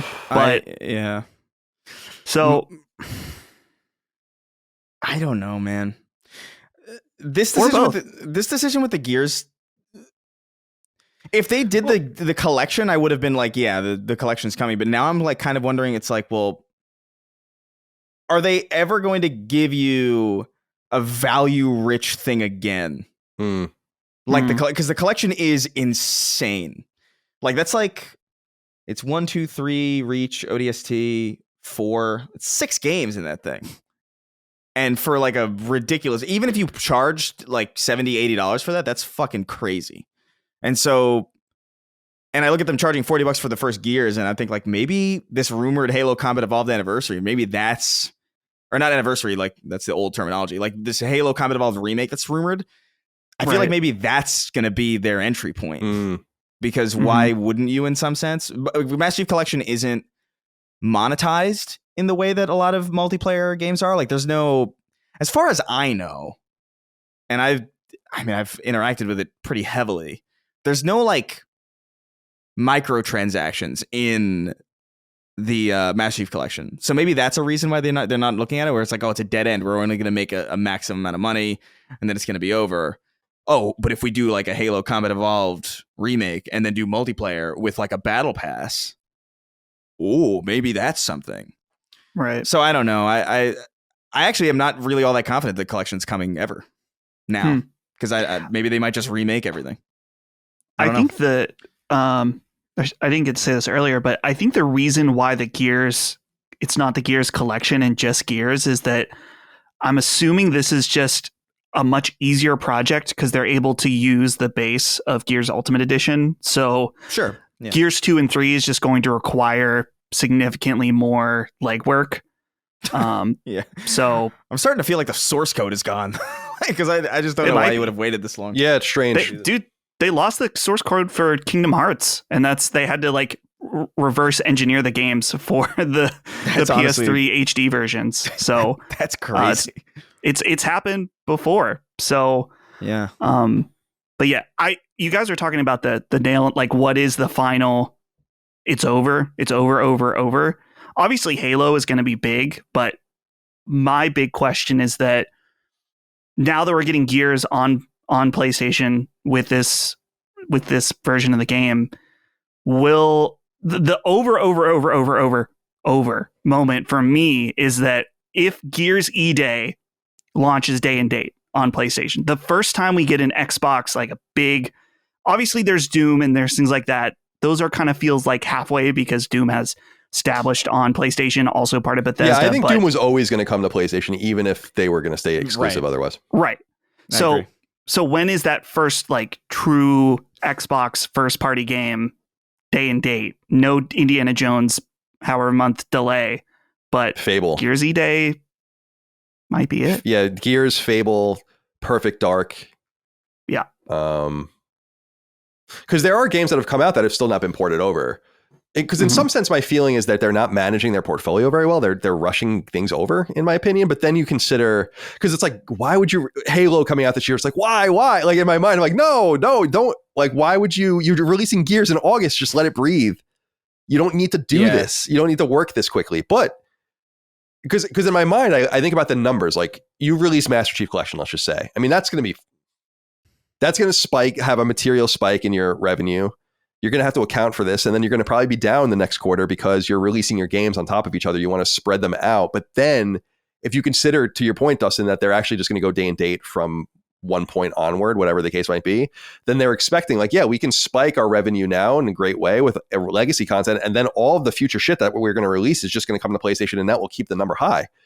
So they're kind of in a great position. I mean, I know people get annoyed that we talk about Xbox and Microsoft so much, but they, as we're going to talk about next, they're the biggest publisher on PlayStation right now. There's just no doubt about it. And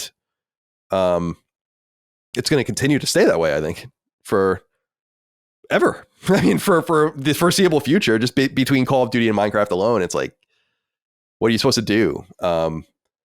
So this is what I was saying earlier about like this contention, like the Japanese soldiers fighting for decades after World War II ended. It's like, it's over. Like, and everyone kind of wins. If you're earnestly saying like, oh, it keeps Xbox Game Pass alive and subsidized and all of that, and you pay and whatever, it's like, cool, man, we're happy to do it. So it's over. We don't have to fight anymore. If you just care about the games, you're winning, you know? Because now like the Gears of War is going to be played by way more people than it's ever really been open and available to. That's good shit. That's good for Gears.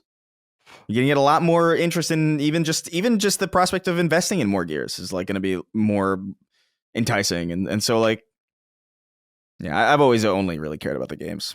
I could give a fuck. Yeah. Like I get the consternation and contention only from the undercutting of the ecosystem and the inevitability that it's going to stop, basically. For sure. And that's, especially that would really bum recently. me out if that was happening to PlayStation. It would.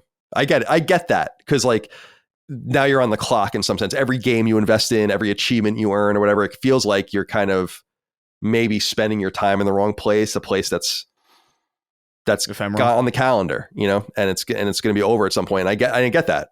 And that would be, so I get that. And I think that's what a lot of people are expressing. They're just not doing it eloquently. And I understand why, but that does suck. Sucks. But I, to your point too, Chris, I think that Xbox will exist in some way. Like I just don't think they're going to abandon people, like tens of millions of people, to the wind without fighting for them. I just think that their strategies are a little different, and they're no doubt seeing major success on PlayStation. I think even better in some sense than I thought they were going to achieve. So there is that. And let's get more into this. Because I promised it. PlayStation Store. PlayStation blog. Release PlayStation Store's April 2025 top downloads. We go through these each month just to see what people are playing. And so the following charts are based on the most popular games, and as has been circulated on PSN, the top 3 games of the month on PlayStation 5 are Microsoft games. So you have the Elder Scrolls 4 Oblivion Remastered in number 1, the Shadow Drop that dominated PlayStation 5. And then you have Minecraft at number 2, which is based on the success of the movie. Of course, it's always going to be in the top 20, but it's at number 2 because of the film and people's resurgent interest in it. And then number 3, Forza Horizon 5. So you have a Bethesda game, a Mojang game, and a Playground Games game. Very interesting as the top 3 games on PlayStation 5. New era we live in. But Oblivion and Minecraft aren't very surprising. It's just really Forza being in there that's surprising. And then at number 4, you have MLB The Show 25, which is doing great. Number 6, Claire Obscure. Expedition 33, selling very well. Indiana Jones, The Great Circle is number 11. Number 12, Days Gone Remastered is in there. Split Fiction is in there, and so on and so forth. So some interesting games in here. So just wanted to point out that with this Gears announcement comes confirmation that the strategy is working. Shorts Optional wrote in and said, howdy, all the big sites have been sharing the same headline this week of Xbox games top the sales charts on PlayStation. Is this riveting to you, or does $77 billion in publishers sort of make this type of thing inevitable? I'll hang up and listen. Yeah, I mean, you spend close to $100 million on publishers, you better hope. You know, between the acquisition, these are all multiple billion-dollar acquisitions, starting with Mojang, and then Bethesda price goes up, and then obviously Activision Blizzard King, the price goes up exponentially. So yeah, you better hope at this point that you're making a lot of money and dominating various sales charts. So yeah, this is where they are inevitably going to be. This is, again, what do people listen to this show, or are all of our numbers fake? Like, are we in some sort of, Truman Show situation where this is like, even you guys are in on it. Mike is in on it. No one's really watching or caring about any of this, because if you listen to this show, you would have known for a long time that this is what was going to happen. It's like it's like the Gears of War thing when the guy tweeted him about like being surprised about the Islanders, but not Gears of War. It's like, yeah, because I know this would have been exciting 3 years ago. So I think we're like, you better get used to this sort of thing, because Call of Duty's in the mix. Indiana Jones is here in the mix right now. Doom's going to be in the mix. That's right. Jonathan wrote in and said, hello, gentlemen. Do you believe the deluge of Xbox first-party games on PlayStation is setting the stage to fast-track a Game Pass on PlayStation offering? Seems to me if you were going to do that, you would need a catalog of Microsoft games on the platform that you can bundle that creates the value of a publisher subscription. Also, with the great Xbox PlayStation console war coming to a close, do you see the PlayStation Nintendo console war heating back up? PlayStation Nintendo, that's a whole nother thing. We'll see how that goes. That's just reforming now. And I think that there's plenty of evidence that they're soft to each other. At least Sony to Switch and Nintendo to PlayStation Productions and Sony Pictures, right? In terms of the Mario movie and so on. Or not Mario, Zelda movie. So we talked about this for years, guys, that my theory for a long time was that they wanted Game Pass on PlayStation. That was basically all but confirmed by Phil Spencer, based on, I think it was the FTC hearings when they were asking about that basically, in so many words, it's not us that's keeping it off of PlayStation. It's PlayStation that's keeping it off of PlayStation. A lot of people made a very canny observation at this time, though, that, and this is what Jonathan is saying, that in order to really have Game Pass, conceivably you would need all of the games available a la carte.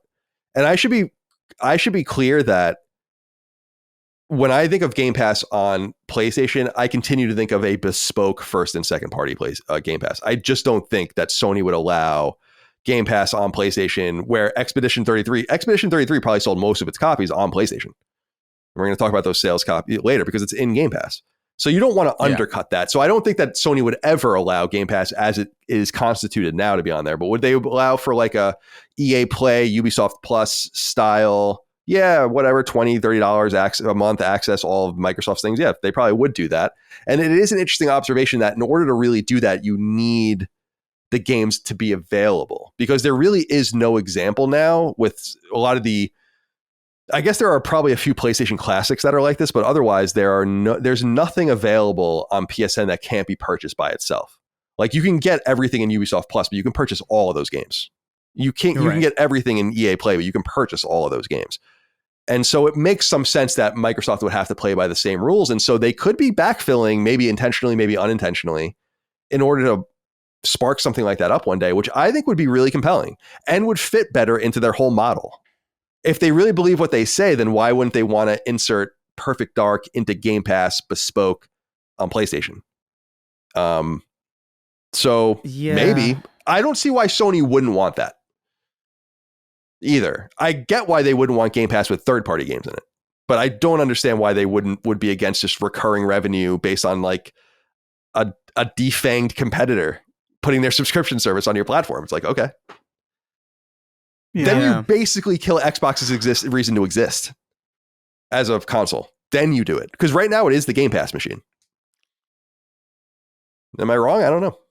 No, I feel like, isn't there an element though that maybe now that the insane amount of money off back catalog from games like Forza and eventually Gears, that Microsoft be like, well, we're actually perfectly happy selling these old games at full price to the giant PlayStation audience and not offering them a subscription service and only keeping that on our platform where we don't have to pay Sony a rip for that. And instead we can just make large rips because the PlayStation audience has orchestrated. They're willing to buy older games at full price in order to play them on PlayStation. Maybe in a long term, once they've kind of gotten that full catalog where they're not making so much money on these individual rips, that they would do that. But I think for now, it's as you were saying, like PlayStation can subsidize Game Pass through these individual rips, and a subscription service might be less compelling for them. Yeah. That's where my mind is at too. It's like why would you in some sense? Because it does create, in my mind, the only reason to own your hardware also. Because it's like, well, this is the machine where you can get Game Pass on. And dude, like honestly, the last month and how things are going, it's still really fucking compelling. Like, dude, Game Pass right now is crazy. And I was talking about this on Twitter like yesterday, where I was just like, bro, you can the amount of games that you can get that are new and great for a ridiculous price is truly bewildering. And it is pretty appealing. And in a time, especially where we're in like, the economy's rough for various reasons. And then, game prices, they're going up $80. Oh, the machine's going up in price.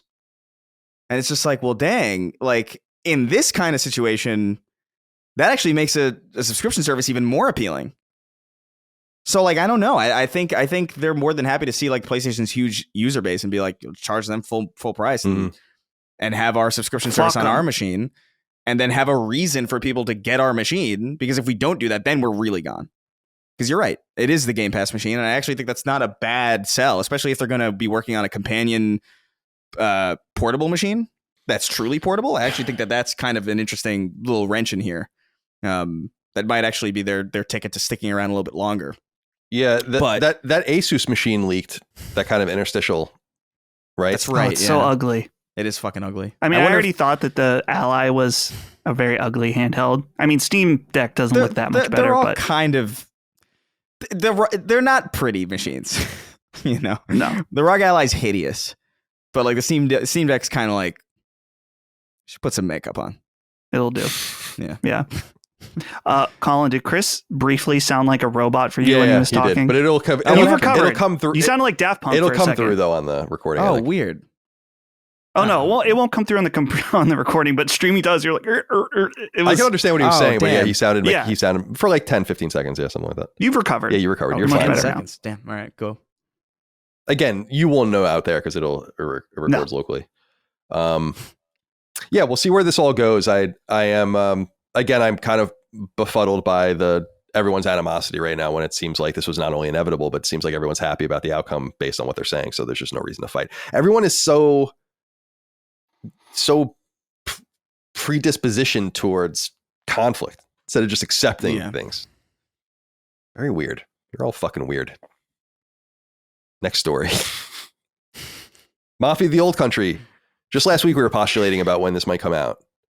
And that Take-Two has some good stuff in the chamber, not only in addition to, annualized wrestling, basketball. Their golf series is now really big and a big seller.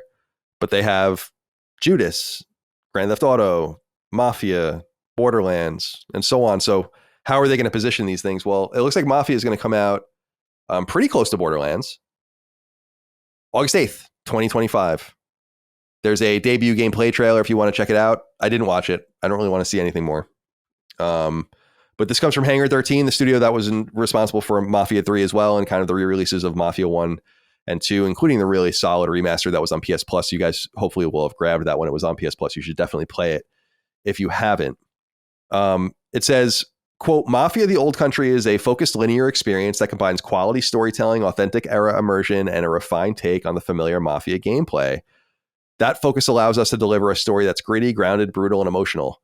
Embracing early 1900s era Sicily, this is a Mafia origin story that follows our protagonist, Enzo Favara, as he takes the oath and works his way up to Don Torrisi's crime family. So apparently this game isn't open world. I don't know if you guys saw this. It reminds me more... We bring up a game sometimes from Soho Studios, a London studio internal incubation team from the early PlayStation 2 era, The Getaway. That was kind of a crime drama, very much like a Guy Ritchie film like Snatch or Lock, Stock or something. And it took place in an open world, but you didn't really get to explore it. Your car kind of like the blinker would tell you where you needed to go in your car and you would just drive to the next destination.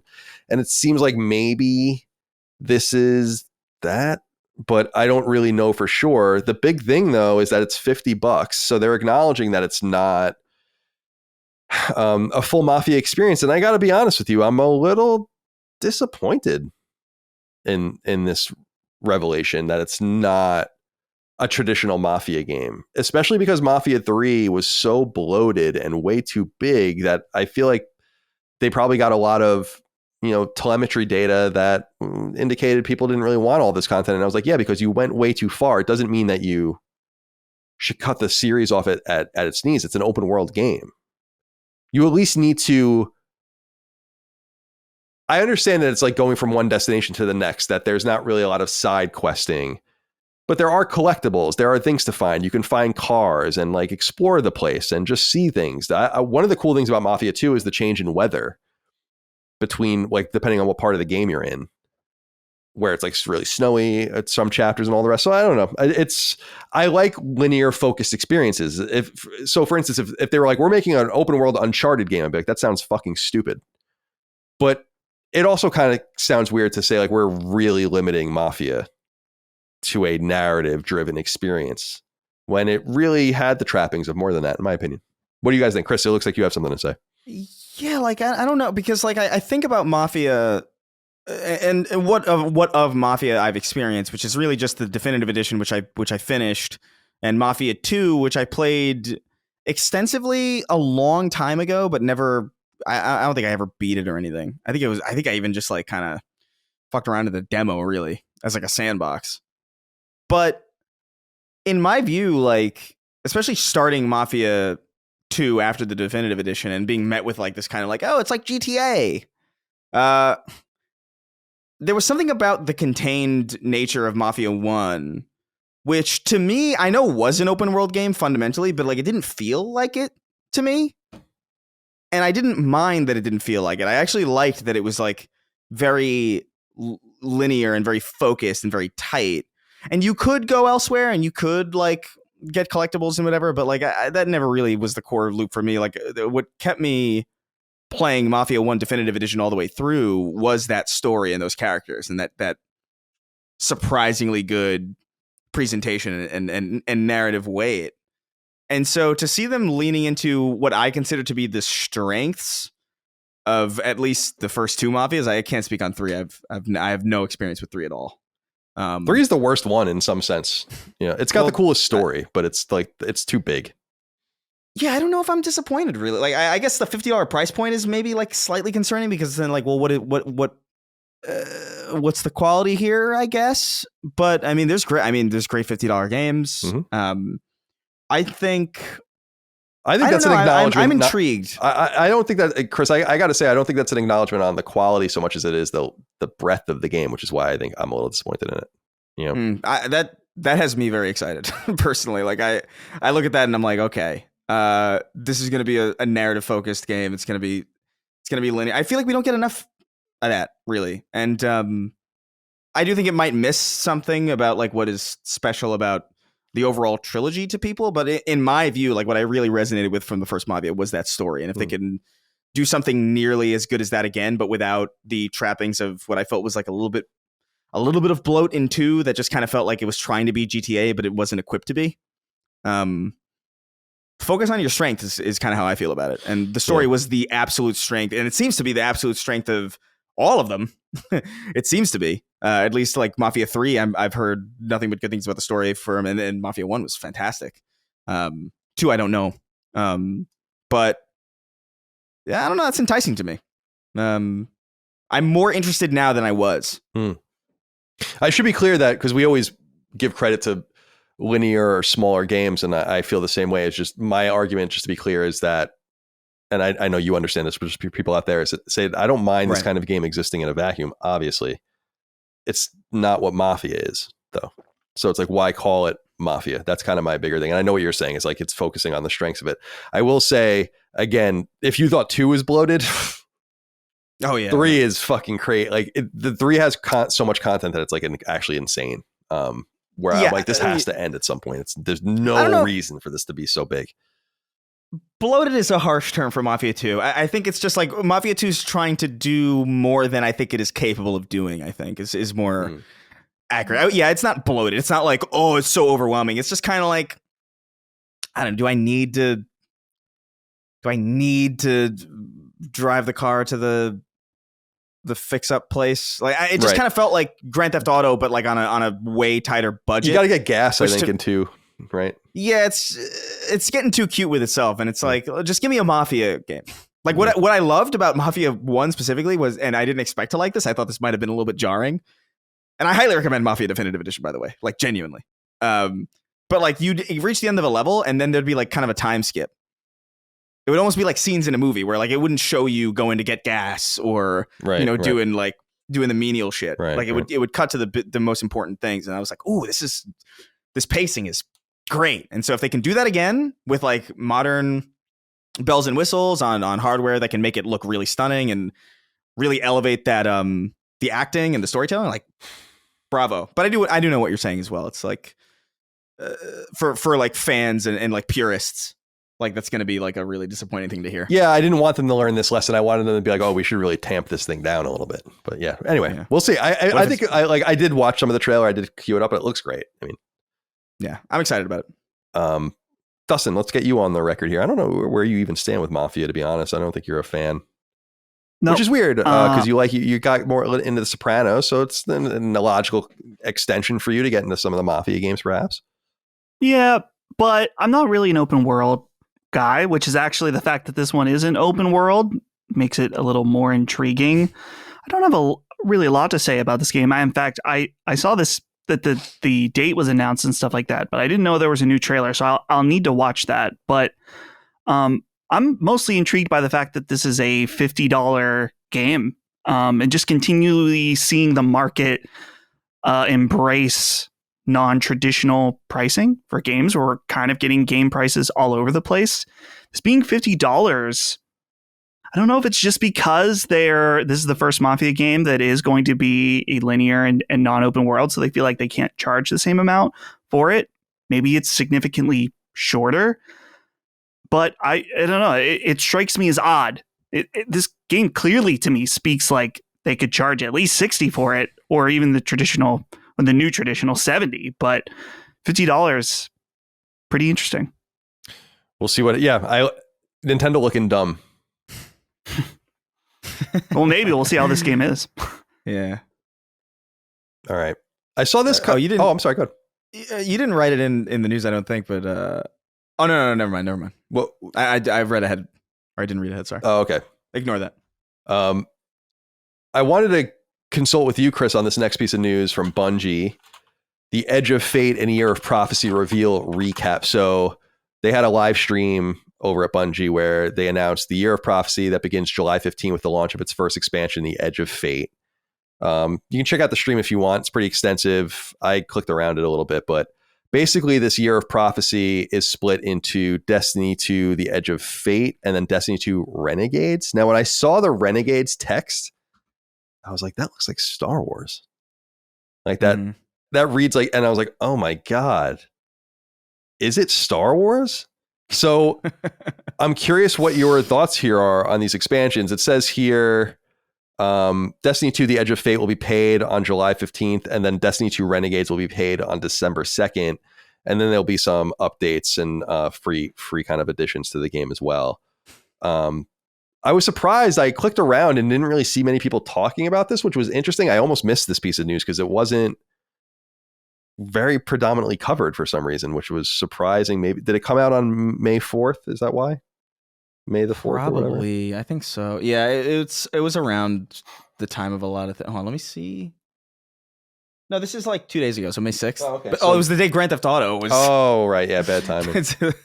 That makes sense. Yeah, that's bad timing. So yeah, I didn't see a lot of people talking about this, but nonetheless, I got to say that I didn't read too deeply about the Renegades thing, but putting Star Wars into Destiny is corny as fuck. Of course. Just saying that straight up. It's IP degradation is what I would consider it. But at the same time, like, I don't know, I'm kind of mixed on this in the sense that like I haven't played Destiny in a while because I just kind of felt satisfied. I dabble in every now and again. I jump in, see what's going on. But, I've largely kind of put it down, especially with Marathon, like on the horizon. Like I was just like, but the Marathon Alpha ended and I was kind of like, damn, I was in that loop of that Bungie gunplay and they had this event and I jumped into it recently. There's not a lot to say about that, by the way, in the what we're playing section. I just jumped into it. I'm still learning the ropes again because they've changed a shit ton of shit since I played before. But I jumped in large part because a lot of this looks genuinely kind of cool, especially from like a person, especially from like what I would consider like a lapsed player in some sense. Going to Kepler, I think, is a cool idea. I think what they're doing to streamline some of the menu systems, I think, is really smart. Like they have, instead of like the director, which is like the big star map that you use to go around, they have like a more streamlined kind of portal thing that allows you to more effectively like see what it is that you have to do. It's like, okay, here's the tower, that's where you got to go. Here's a list. It's almost like a traditional menu in some sense, which is nice. It's less stylish, obviously, but like it's more functional. So like I appreciate that. I don't know if that takes the place of the original directory. I have to imagine that it doesn't, but I saw a lot of people like concerned about it because like a lot of people like that director, or they've grown proficient at using it, or whether they like the style of it or not, which I do think is pretty nice. And I don't think they even really clarified. I would bet that the director is still in there, but I think that's cool. I think the story stuff that they're teasing is kind of neat. I don't know. It looks cool. It looks like more Destiny. I'll probably jump in and check it out. The Renegades thing, this is where I'm kind of like, I don't know how to feel exactly, because as far as what they're describing, it's like, it seems very strange. Like the reveal featured a brief cinematic teaser showed it, and I'm reading this from the website. Teaser showing Renegades, a definitive Destiny expansion with a narrative integral to the Fate saga, while also suffused, it's a really interesting word to use, with inspiration from and homage to Star Wars. Renegade will include Destiny characters, so it's not a full it's not like you're gonna see like, I was gonna say Mark Ruffalo, Mark Hamill. Mark Ruffalo's Luke Skywalker. You're not gonna see like Mark Hamill running around in Destiny, right? It seems like what this is like using the aesthetics of Star Wars, or like the visual design language of it, to kind of build a location or like build a set of beats and equipment and gear that hearken to it. But it's not like a cross. It's like a really interesting idea of doing like a crossover kind of thing, because it's not explicitly. It's kind of, I don't even know, and I have no idea how they're going to get away with justifying this. What I will say Lucasfilm's involved in it. It's a direct collaboration. It's not like, I mean, there's a lot of argument to be made that Destiny as a core foundation is heavily inspired from Star Wars, like the space magic and the cloaks and range. Like it's all very like Star Wars coded anyway. So in a lot of ways, this kind of makes sense. But from a fundamental like who I am as a person angle, I can't help but recoil, because this is exactly what I was talking about not even a couple episodes ago, about live service games that have a certain visual style eventually succumbing to crossover culture and like whatever the visual language of something else is. Yeah, like Seth Rogen in Call of Duty. Seth Rogen in Call of Duty, which to be fair, those animations are hilarious. Yeah, doesn't he drop his gun and accidentally kill someone with it? Yeah, they're good, but they like, why? That's not what that is, man. Right. And so it bothers me from some sense in some ways, but then also like Destiny kind of is Star Wars coded anyway, so like maybe it won't be that crazy. Like I don't know. This is a weird. I don't know how to feel about this exactly. Because the biggest thing that I appreciate about Star Wars is literally the aesthetic and the sound design and what we're getting in here. But I don't care for the story or the characters at all. So to be able to experience the accoutrements and what I like about Star Wars without any of the baggage actually is somewhat enticing to me. Yeah, that's but it's weird. But it's weird that this exists, and I don't know how to feel about it exactly. In the trailer, one of them has a lightsaber, which is like, it's a straight up lightsaber. So like, I don't know. Destiny's already kind of dabbling in multiversal shit, kind of, sort of, and it always has. But this is like pretty fucking direct, and I do think I would be a lot more annoyed with this if it happened before the final shape. You know what I mean? Like if this happened before the saga was over, this would bother me a lot more, because I would be like, well, what are you doing now? Like, we haven't even finished the story yet, and now you're jumping for the fence, like swinging for the fences with this weird shit. But now Destiny's in like kind of a weird place where I do kind of feel like they get a lot of leeway where you could kind of do whatever you want as long as it gets people back. And I'm not that angry about it, but I still kind of fundamentally feel like this is just another example of, IP degradation and the visual design of really established IP and really great looking IP. I personally think Destiny looks beautiful. And the succumbing of that culture to like the broader, like what's popping. Like it makes sense now that it's Star Wars, but what happens when it's something that doesn't make sense? Like what happens when it's, I don't even know, Spider-Man shows up in Destiny, and I'm supposed to pretend like that makes sense because it's like, oh well, there's whatever, there's webs or some web guns or whatever. Spiders exist here. Yes, but yeah, there's a I don't know. Like, I don't mind this, but I don't like what this sets up. One Piece collab. What do you do? It always comes back to this. He doesn't even want to say.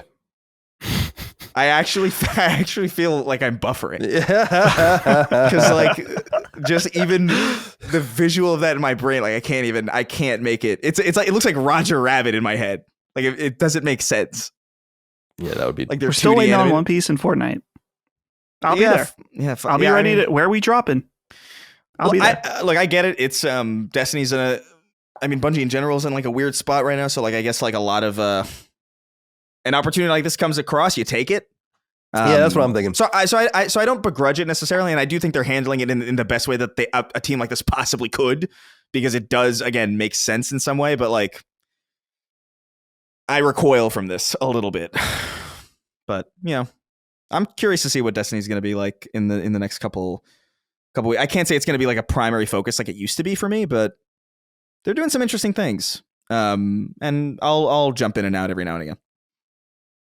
Dustin, do you want to add anything to this, or you don't really have anything to say, do you? I don't think I have anything to add. I think you don't give a good goddamn about this. No. You don't want to see Glup Shido. Shido. You don't want to see Glup Shido on the like fight the I don't know, fucking the Cabal on Mars. If we can get Club Shido working. Glup Shido is the key to this Destiny collaboration. I swear it. I swear. Glupshino, it rhymes. Glup Shido. I can't. So stupid.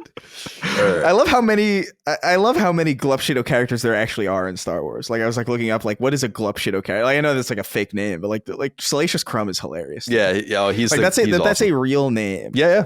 So if Salacious Crumb is a raid boss or something, I'm in.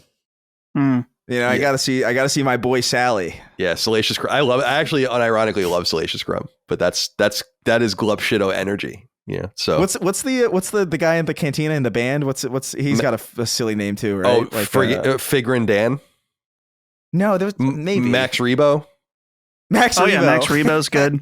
Max Rebo is what I was thinking of. My favorite is Sifo Diaz. Oh, I don't even know who that is. Do you know who that is? No, Colin? I don't know that name. I think he's the guy that ordered the clone army. Oh, like the weird like long neck thing where you want to take someone's lightsaber and just, is that the guy I'm thinking of? Sifo Diaz. No, Sifo Diaz. I don't think he's even in the movie. Oh, I thought they were like the little weird creatures where they are walking around that rain planet, and yeah. I don't know anything about the prequels really. All my knowledge about Star Wars is really relegated to those first 3 films. And that's basically it. We had to come up at some point, I guess. Yeah.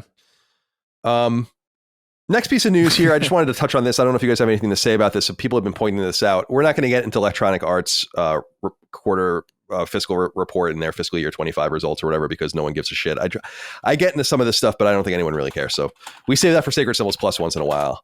But there is interesting news here at the top of the press release for introducing the financial results, which is that EA is planning on revealing Battlefield this summer. And there's some theory that it will maybe even come out this year. I actually think it would be interesting for it to come out this year. And there's some indication, if you read the financials, that it will come out this year because they're anticipating a heavy marketing budget for Battlefield to erode at their profits. And they note this multiple times. However, the fiscal year 26 runs, I guess, through next March. So it's not necessarily, or no, I guess it would be, next March. So it's not necessarily going to be this calendar year, but it very well might be.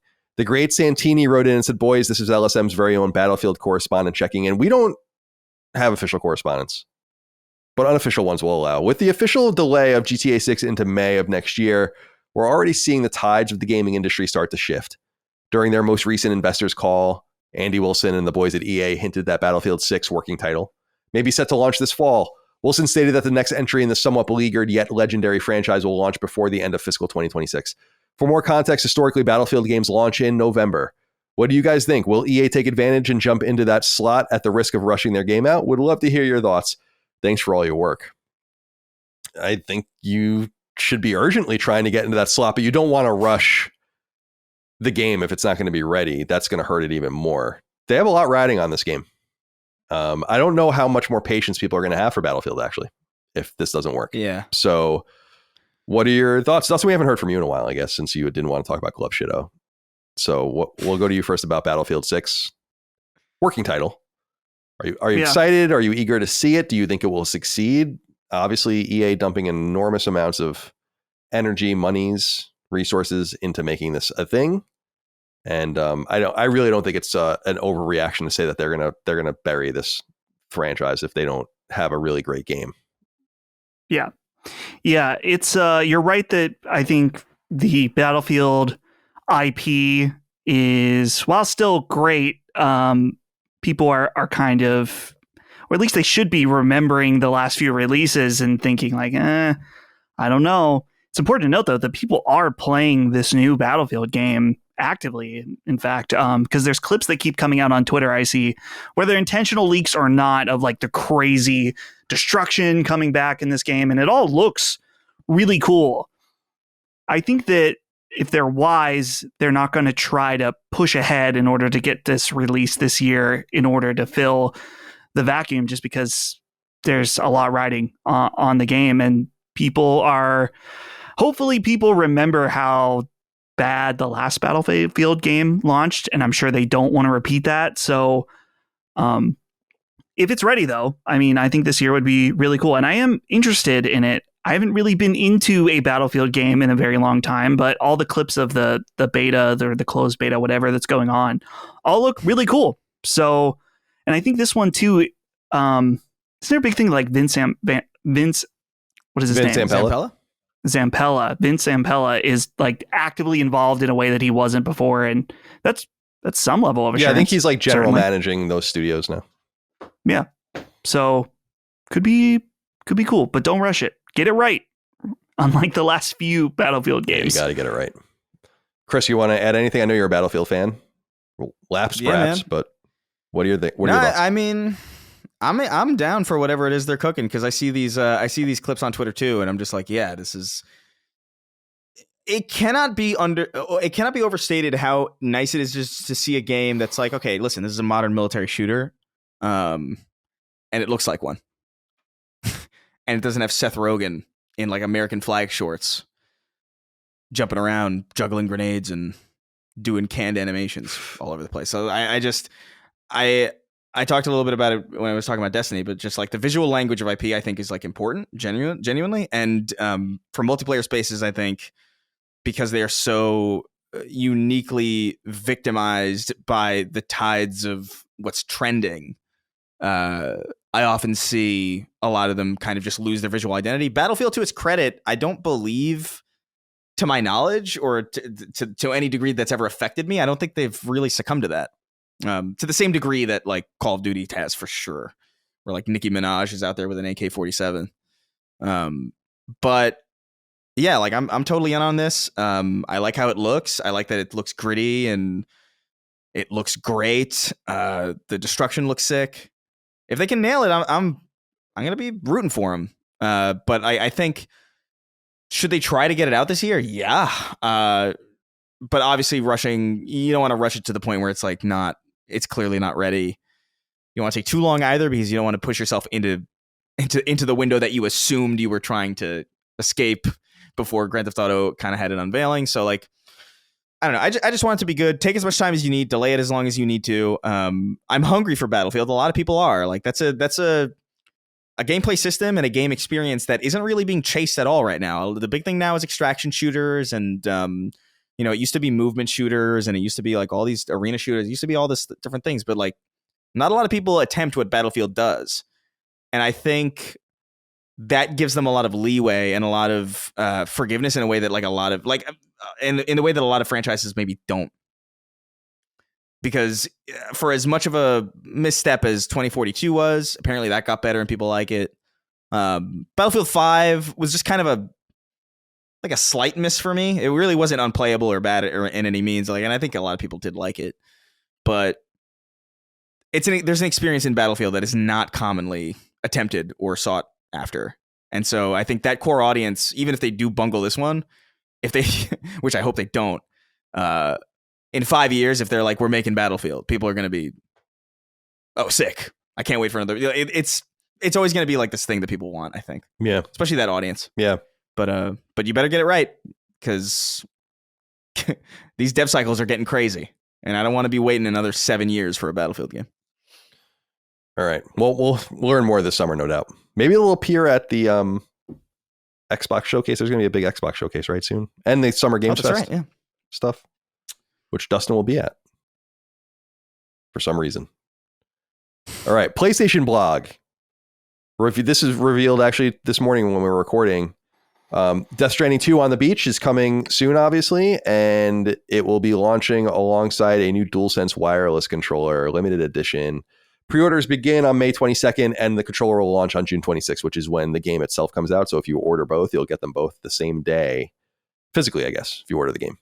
So this is just another of these, a long lineage now of these special edition controllers that PlayStation has been doing. The controller will cost $85 in the States, and your local equivalent, depending on where you are in the world. You can pre-order and this is important to note, I guess, assuming maybe there'll be limited supplies, May 22nd at 10 a.m.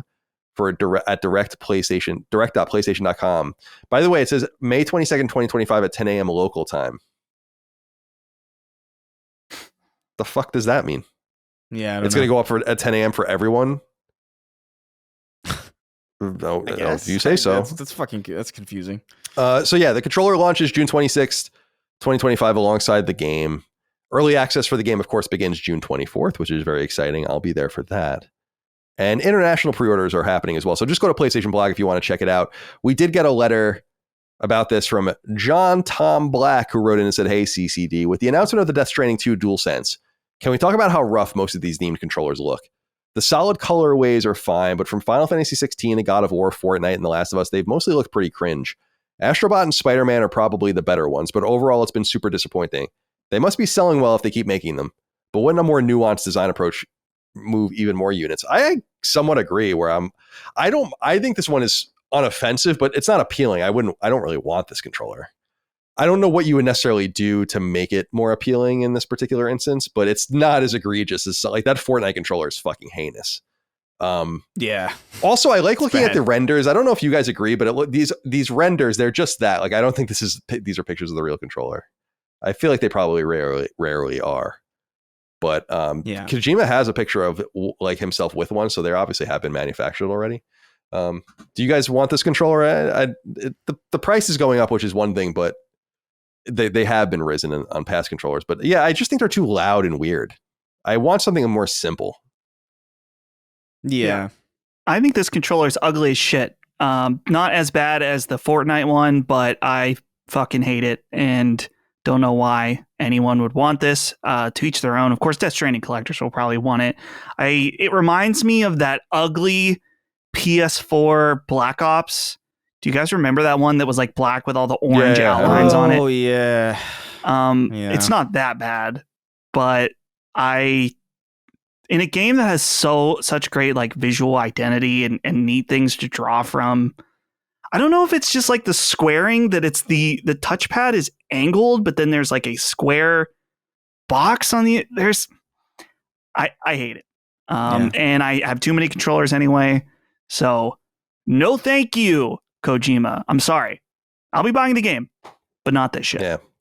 Thanks anyway, you fool. All right, finally, we'll wrap up the news this week with just 3 quick news items, all based on sales, so we can put them all together. Split Fiction from Hazelight and EA is now at 4 million copies sold and counting. Kingdom Come Deliverance 2 from Warhorse is now at 3 million copies sold and counting, exclusively purchased by people like Lockmort, weirdos.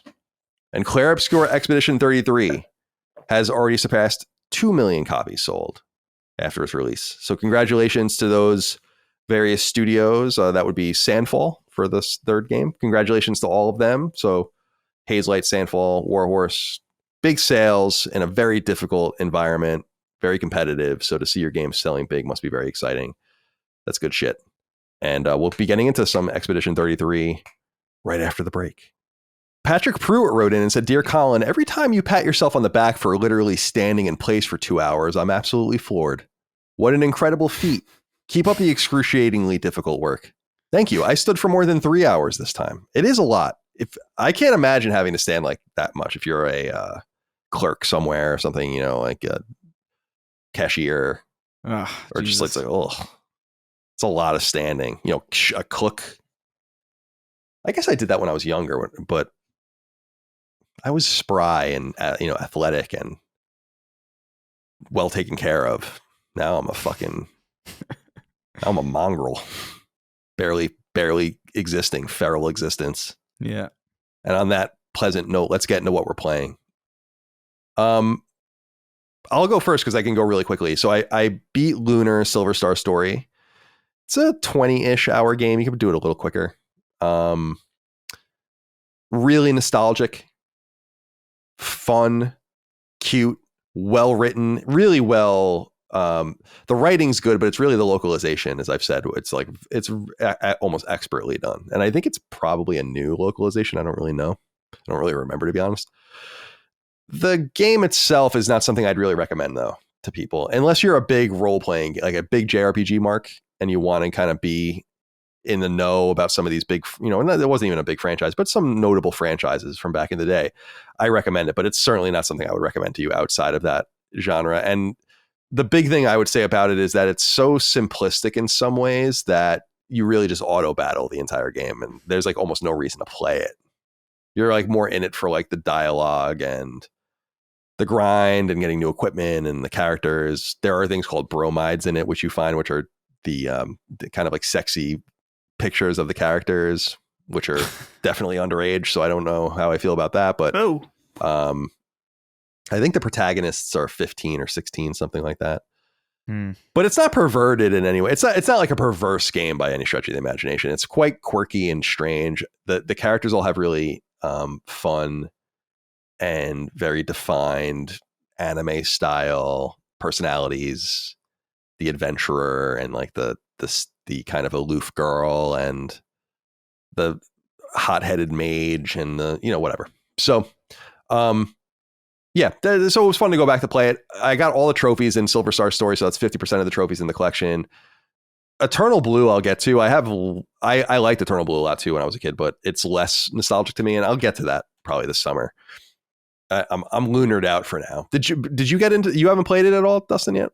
I haven't yet. I own it. I got the physical copy, but I have not played it yet. I'll be interested to see what you think. And then I've been playing Indiana Jones and the Great Circle, just trying to get through that. The PSN tells me I'm like 80% through the game, so I should be able to beat it the next day or two, I think. I'm trying to get all the collectibles and stuff. I'm really conflicted about this game because I think that there are a lot of things that are really great about it, and then I think that it's really held back by some poor gameplay, and I'm bummed about that. I really love Indiana Jones as a character. I love the world of Indiana Jones, which is really just our world. Adventuring and crazy contraptions and beasts and a little bit of sci-fi and all that. It's cool. I love it. And I think that Troy Baker does a really nice job as Indiana Jones. I think the characters are quite compelling. The story's cool. The villains are really cool. They're Nazis, so it's not that, in their Italian fascists and stuff, so it's not that exciting. But it's nice. It's nicely done. But it's just very stiff to play. Like you're fist fighting and doing all the, using melee weapons. And I'm like, this is just not working for me. But I like it enough to get through it, and I'm going to get through it in the next couple of days, and then I'll move on to what we're going to talk about, I guess, with you guys, which is Expedition 33. So let's get into that now. But before we do, I wanted to say one thing. I have an admission. I've been really critical of AI, and reasonably so, I think. In fact, I don't know if you guys saw, there was a recent article. I don't know if it was in the New Yorker or something where, and I don't know if you guys would have seen it because people are just making fun of it, and analyzing it, but of these kids in various colleges around the country that are like totally reliant on AI. Have you seen this article? Yeah, it's crazy. I saw it. I didn't see the article, but I saw people tweeting about it. Yeah. Where it's crazy. Dude, we are fucked. Like, it's crazy. It's crazy that you even have the balls to do what you're doing. Nonetheless, actually doing it and executing on it. Being like, yeah, everything goes in the chat GPT, and I do everything in there, and it writes everything, and it solves all my problems. And so it's like, oh man, it's very bad. Oh, whatever. I mean, it's your problem. But I've tried to be more amenable to finding solutions that work for me for AI. I've had chat GPT on my phone for like a couple of years, but I wasn't really using it. Well, every once in a while I get fascinated by asking it questions, but more like I'm like Wikipediaing things. Like, tell me about, I actually asked it recently. I'm like, why? Explain to me like planetary accretion. Why are all the planets accreting and forming in the same plane? Wouldn't you think that like they'd be like a planet would be going this way and a planet would be going this way just because it's all, and it explained it all to me. I was like, oh, that makes sense. And I guess I fundamentally understood it anyway, but it did a really nice job of kind of like saying this is why, and this is the reasons, and here are the right questions to ask and all the rest. And I'm like, cool. So my mind started opening to it as a tool, like basically a search engine, if you want to say that, like be an encyclopedia for me. And, so with Indiana Jones, I've been experimenting with using ChatGPT for it to give me game help when I need it. So instead of going on Google and searching for like Indiana Jones puzzle solution, name of puzzle or whatever, I just go on ChatGPT and I say, can you please tell me how to solve this puzzle in Indiana Jones and this Great Circle or whatever? And then it just gives me the answer. And it's like a step-by-step thing, pulling from different sources that you would find on Google. The reason that I'm really into this, because I obviously love game help. I love walkthroughs and things like this. As people know, I used to write them. That's how I started in the industry. I have a huge soft spot for them. I hope that one day get a physical publishing arm off the ground of game strategy guides. I think that'll be fun, like limited edition ones. But websites have become so unusable on phones, especially. It's not so bad on your laptop or whatever, but I just don't like having my laptop on my lap while I'm playing a game. I find it distracting. So I'm on my phone trying to find answers to things, and then it's like there's an ad here, and there's a video playing, and there's a pop-up, and then like you get like this cookie warning, and it's like it's fucking crazy how bad it is. Like whether you're talking about IGN or Fandom or Polygon or whatever websites often come up for game help, it's fucking garbage. Like it's not the content that's bad, it's that you're making it impossible for me to find it. It's constantly refreshing the page. Sometimes it disables like the reader option you can't really use on the and like it's just I think you guys know exactly what I'm talking about. It's just really bad. Yeah. ChatGPT just like gets rid of all of that. And it's just like, yeah. So I was like, can I have the combination of this safe? And it's like, yeah, here it is. Instead of me having to click on a thing and then there's like 3 paragraphs about like Indiana Jones is a game from Machine Games and Bethesda, like doing all the spider crawl fucking weird things as your shit gets spidered and things crawl around trying to ingest you into Google, into Bing or whatever you use. You're just avoiding all of that. So I wanted to give a shout out from an open-minded point of view that if you're into like, if you need help in a game or like we're looking for something, try ChatGPT. I think you'll be surprised by how efficient it is and how little bother it is compared to trying to use like Safari on your iPhone where you're getting fucking bombarded with shit. It sucks. I cannot believe people use the web on a phone. On an iPhone specifically. On Android, I'm sure there are all sorts of like really valuable ad blockers and shit like that just don't really function. Or at least in my experience on Apple. And even if it did, it's like I don't want that shit anyway. I just want to use something. I want ease of use, right? I use ad blocker on my browser, not because I think ads are wrong, but because they're becoming crazy. Yeah, they literally decrease the functionality of the thing that you're trying to. Like websites, like literally are unusable. I would die for a banner ad, dude. Oh yeah. At this point, like I would die for just a fucking banner ad. You kidding? Yeah, it's real bad. I don't know any product. Let me say this, dude, because we obviously when I was at IGN, we would always complain about the ads and how fucking the takeovers of our site. You know, you'd see. I don't know if you guys recall. Like you would go. Can't even think of an example, but you'd go to the site and it would be like all built around the Avengers or something, and you'd like click on. It's like it was fucking annoying as fuck. But that in some way was quaint because you could just X out of it and it would go away. Now it just seems like there's nothing you can really do to circumvent a lot of this stuff. Yeah. And I think that there's a reasonable level of monetization. And once you surpass that level of monetization, I don't care if I circumvent it at that point. It doesn't bother me. But that's the thing. This is like we're in the decline now. You know, where it no longer. Now it's just like all about making money, even at the sacrifice of the product, and it's clearly, right? Clearly, because have you ever like did IGN ever get taken over by an ad and then you'd be like, I got to go buy that fucking Gatorade or whatever? You know, does it ever even really work? That's the thing I was more, and the amount of money people would pay for that shit. It must work based on how much money goes into it, but like at the same time, it's like it's a pretty miserable thing.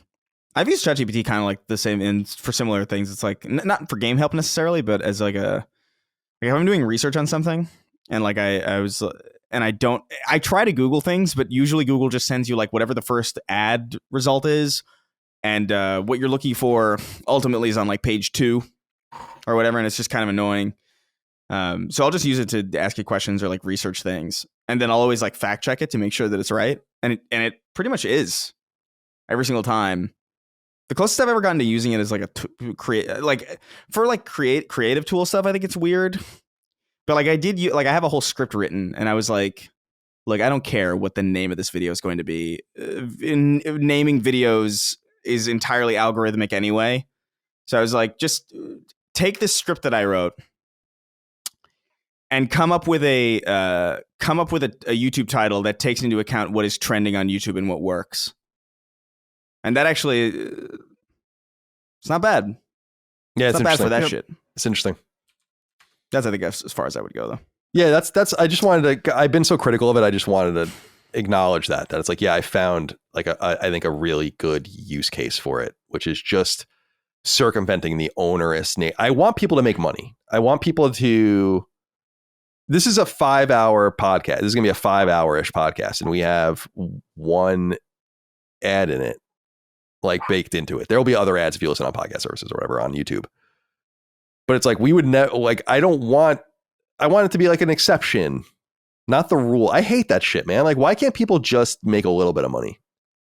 They have to just extract every pixel on your screen is like a monetization option. Like, Jesus Christ. Remember when we used to remember when you go online and you just be on the web? That's what going online was being on websites. And then think about how seldom you use them now. At some point, rare. Going online was not about websites anymore. Dude, I got a Lyft, like an Uber around the time that the Sonic movie was coming out. And I opened up Lyft, and all the, you know how like sometimes it'll show like the cars on the road and there'll be like GPSs and like a little image of a car. Dude, there were little Sonics. Oh my God. There were little Sonics running around. And I was like, bro, like Sonic activation. Go away. Let me live in peace. I've made fun of the guy. I'm sure on this show, but on other shows in the past, that I have a very vivid memory of being at a movie theater in the Mission in San Francisco, seeing, I don't even know what. But there was a guy at the counter, and I'll never forget this because I made fun of him at first, not to his face, but like, you know, behind his back, of course. But he was asking the clerk there, we were buying tickets. He's like, "When does the movie actually start? I don't want to be advertised to." And me and my friends would say that to each other all the time for like years after, like, I don't want to be advertised to. And I was like, that guy was totally right. Like, who the fuck was I to make fun of that guy in my mind, you know?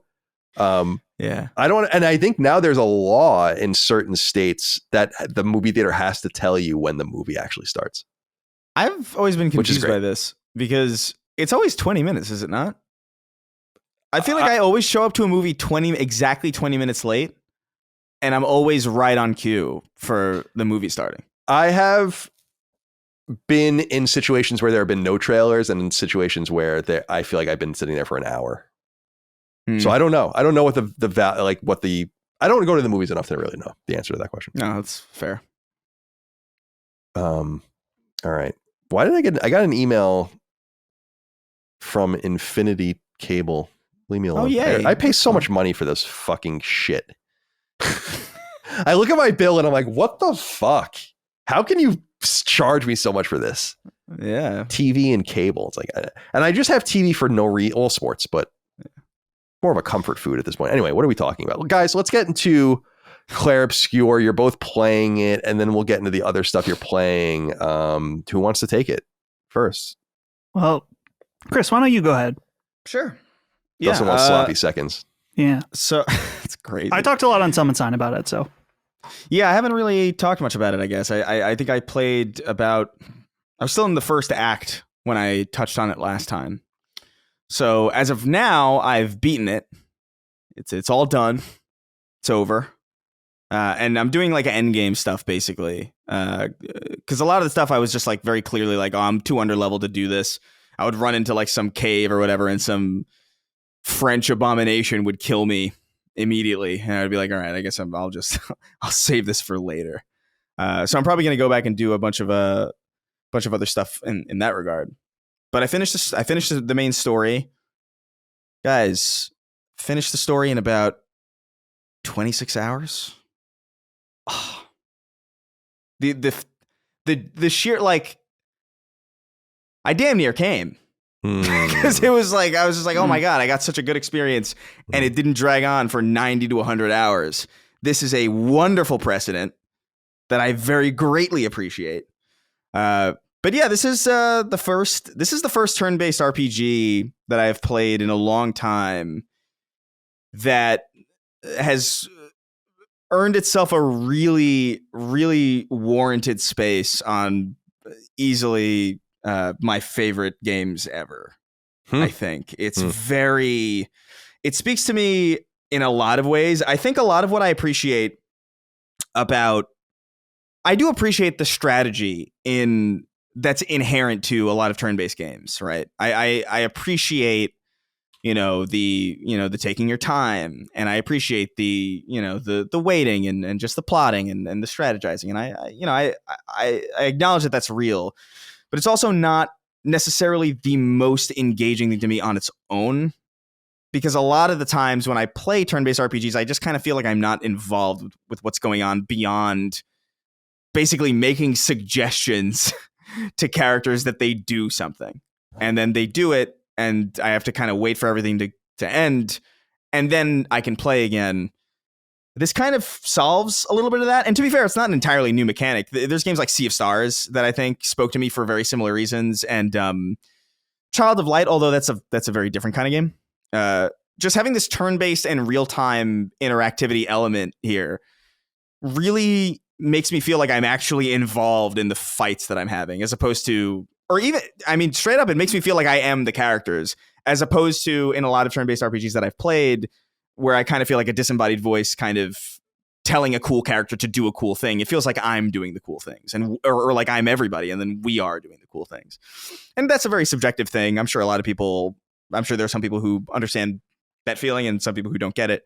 But that divide that is bridged by this game is really monumental, and I can't even express just how deeply I appreciate it, because it is the dodging and the parry mechanic and the timed button presses that make it feel like, oh, skill is involved here too.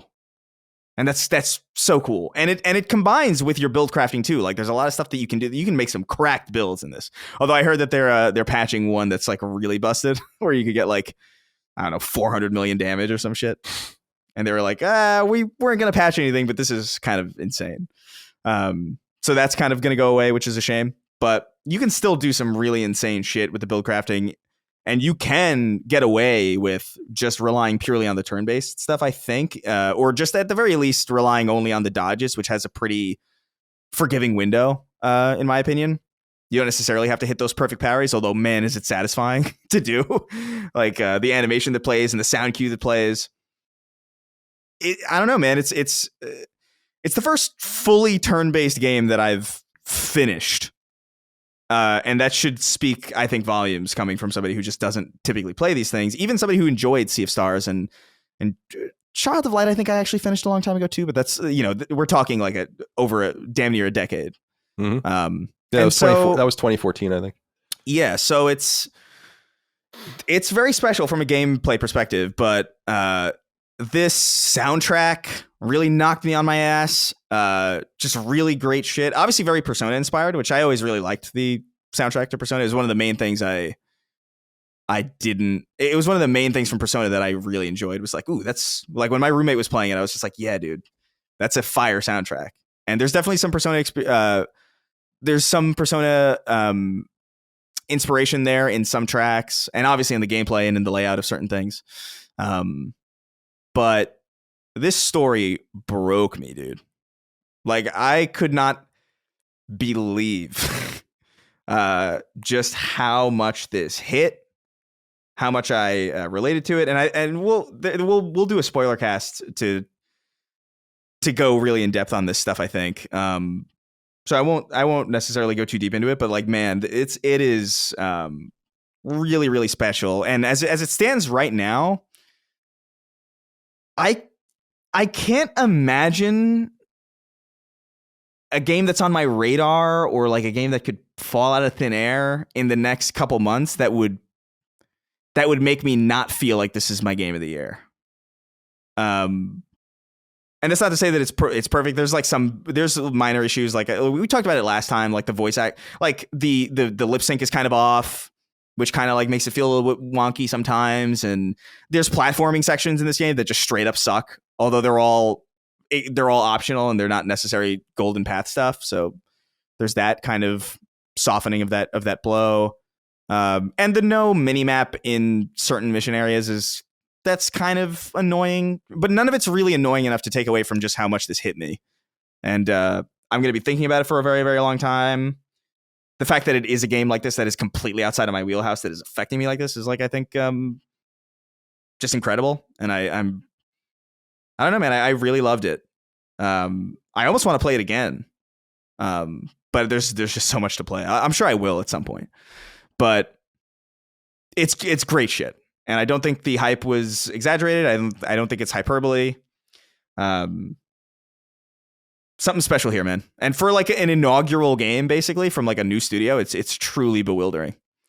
Yeah, I don't know. That's as much as I'll say. We'll obviously get more in depth when we have a dedicated thing to it. But yeah, don't want to spoil it too much for people. But yeah, I'm excited for its success. It's cool to see people from my perspective, seeing people play a game like this, because most people would recoil at a game like this. It's why I wanted to bring up something Alex Segovia wrote into us about. He said, "Hello, Sacred Expeditioners. At what point do we cross the Rubicon with too much praise over a game? Claire Obscure Expedition 33 is absolutely my game of the year and one of my favorite games of this entire generation, and I'm so happy for Sandfall's success with their first game. Even then, I'm starting to feel the conversation about how people have deeply connected with the game has crossed the stream with how the game was made and what it means for the industry. It created a perfect storm where we're this close to not being able to talk about the game in an honest way. I love the game so much and I want people to play it, but I hate human contrarianism, which will make people resented for being overglazed. Excited to hear your thoughts, and remember, tomorrow comes." I don't understand the reference, but I'm sure it's from the game. Yeah, it is. I don't mind people praising it because I think it's probably a truly praiseworthy game. I am surprised by it because I just feel like people's minds were, as I noted, closed to this sort of thing. You obviously have Persona and things of this nature, but I would think that this is selling better than a Persona game. No? Maybe not because of Japan. Yeah, I don't know. But 2 million copies for, right? 2 million now? That's what's in the news, is a lot of copies for just some random, it's not Final Fantasy, it's not Dragon Quest. Yeah, it's new not IP. Persona.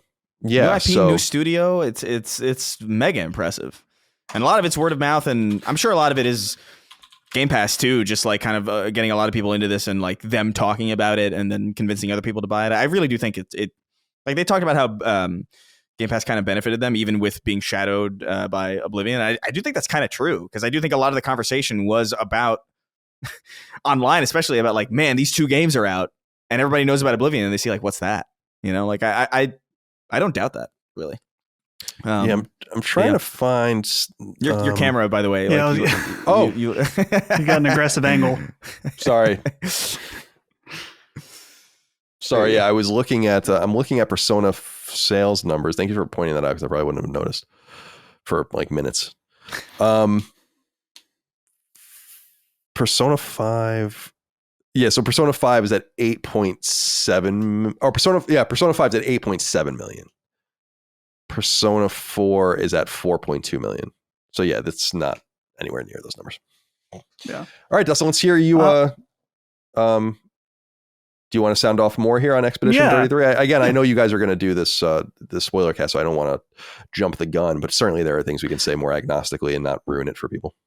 Yeah. Well, first, to respond to what Alex said, I totally understand when there's something that is being so praised and so hyped that it gets annoying.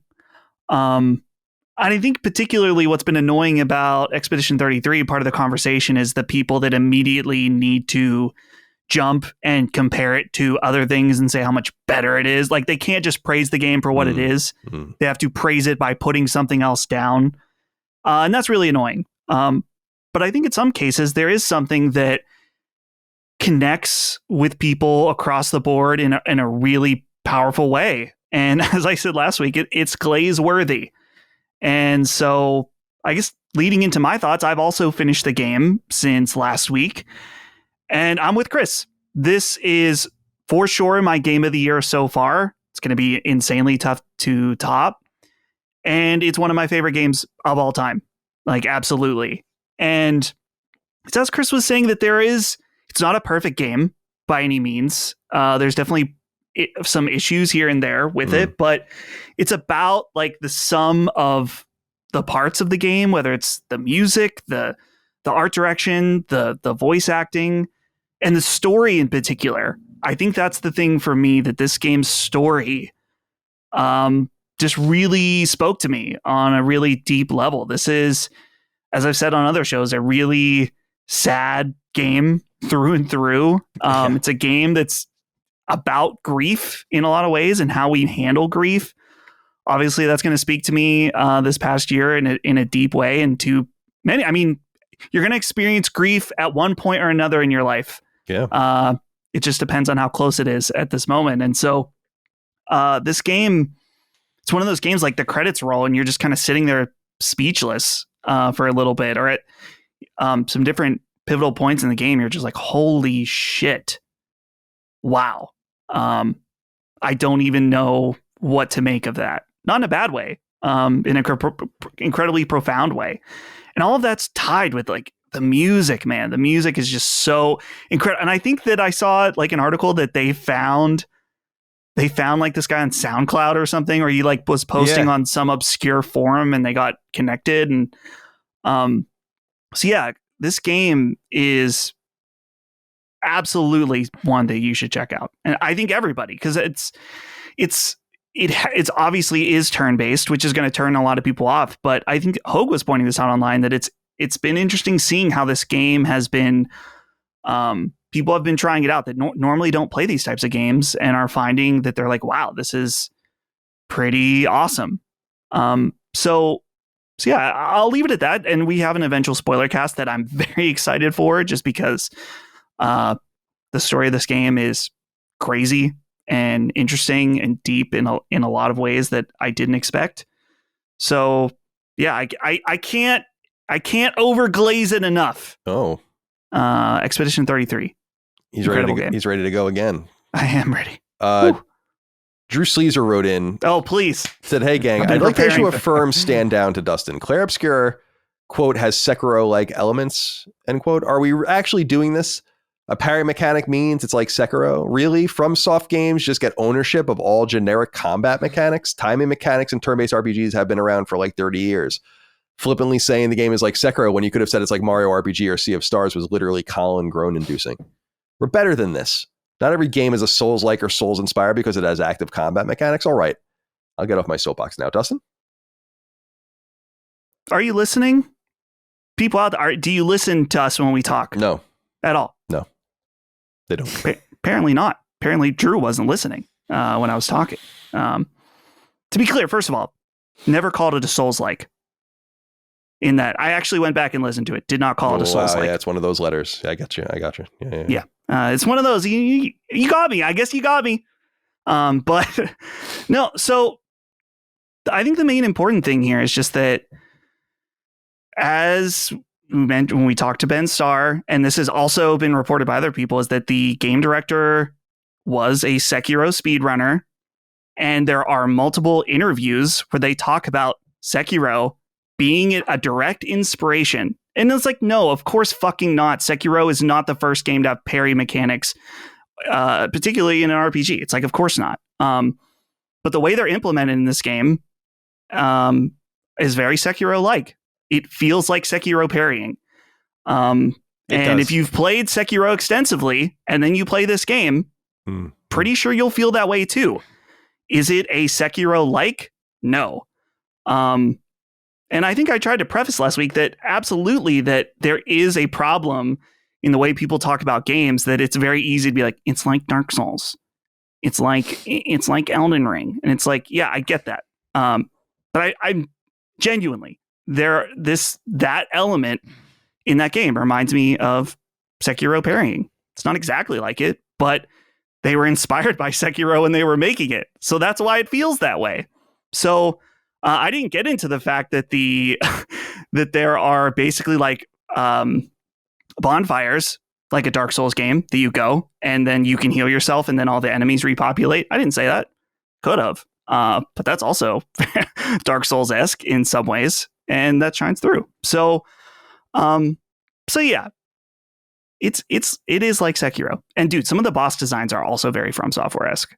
It's clear that the designer is into those games. So I get it though. I get the fatigue of hearing everything is like Dark Souls, but if you listen, yeah, a little nuance, you'll understand what I'm trying to say. Yeah, give us a little more credit.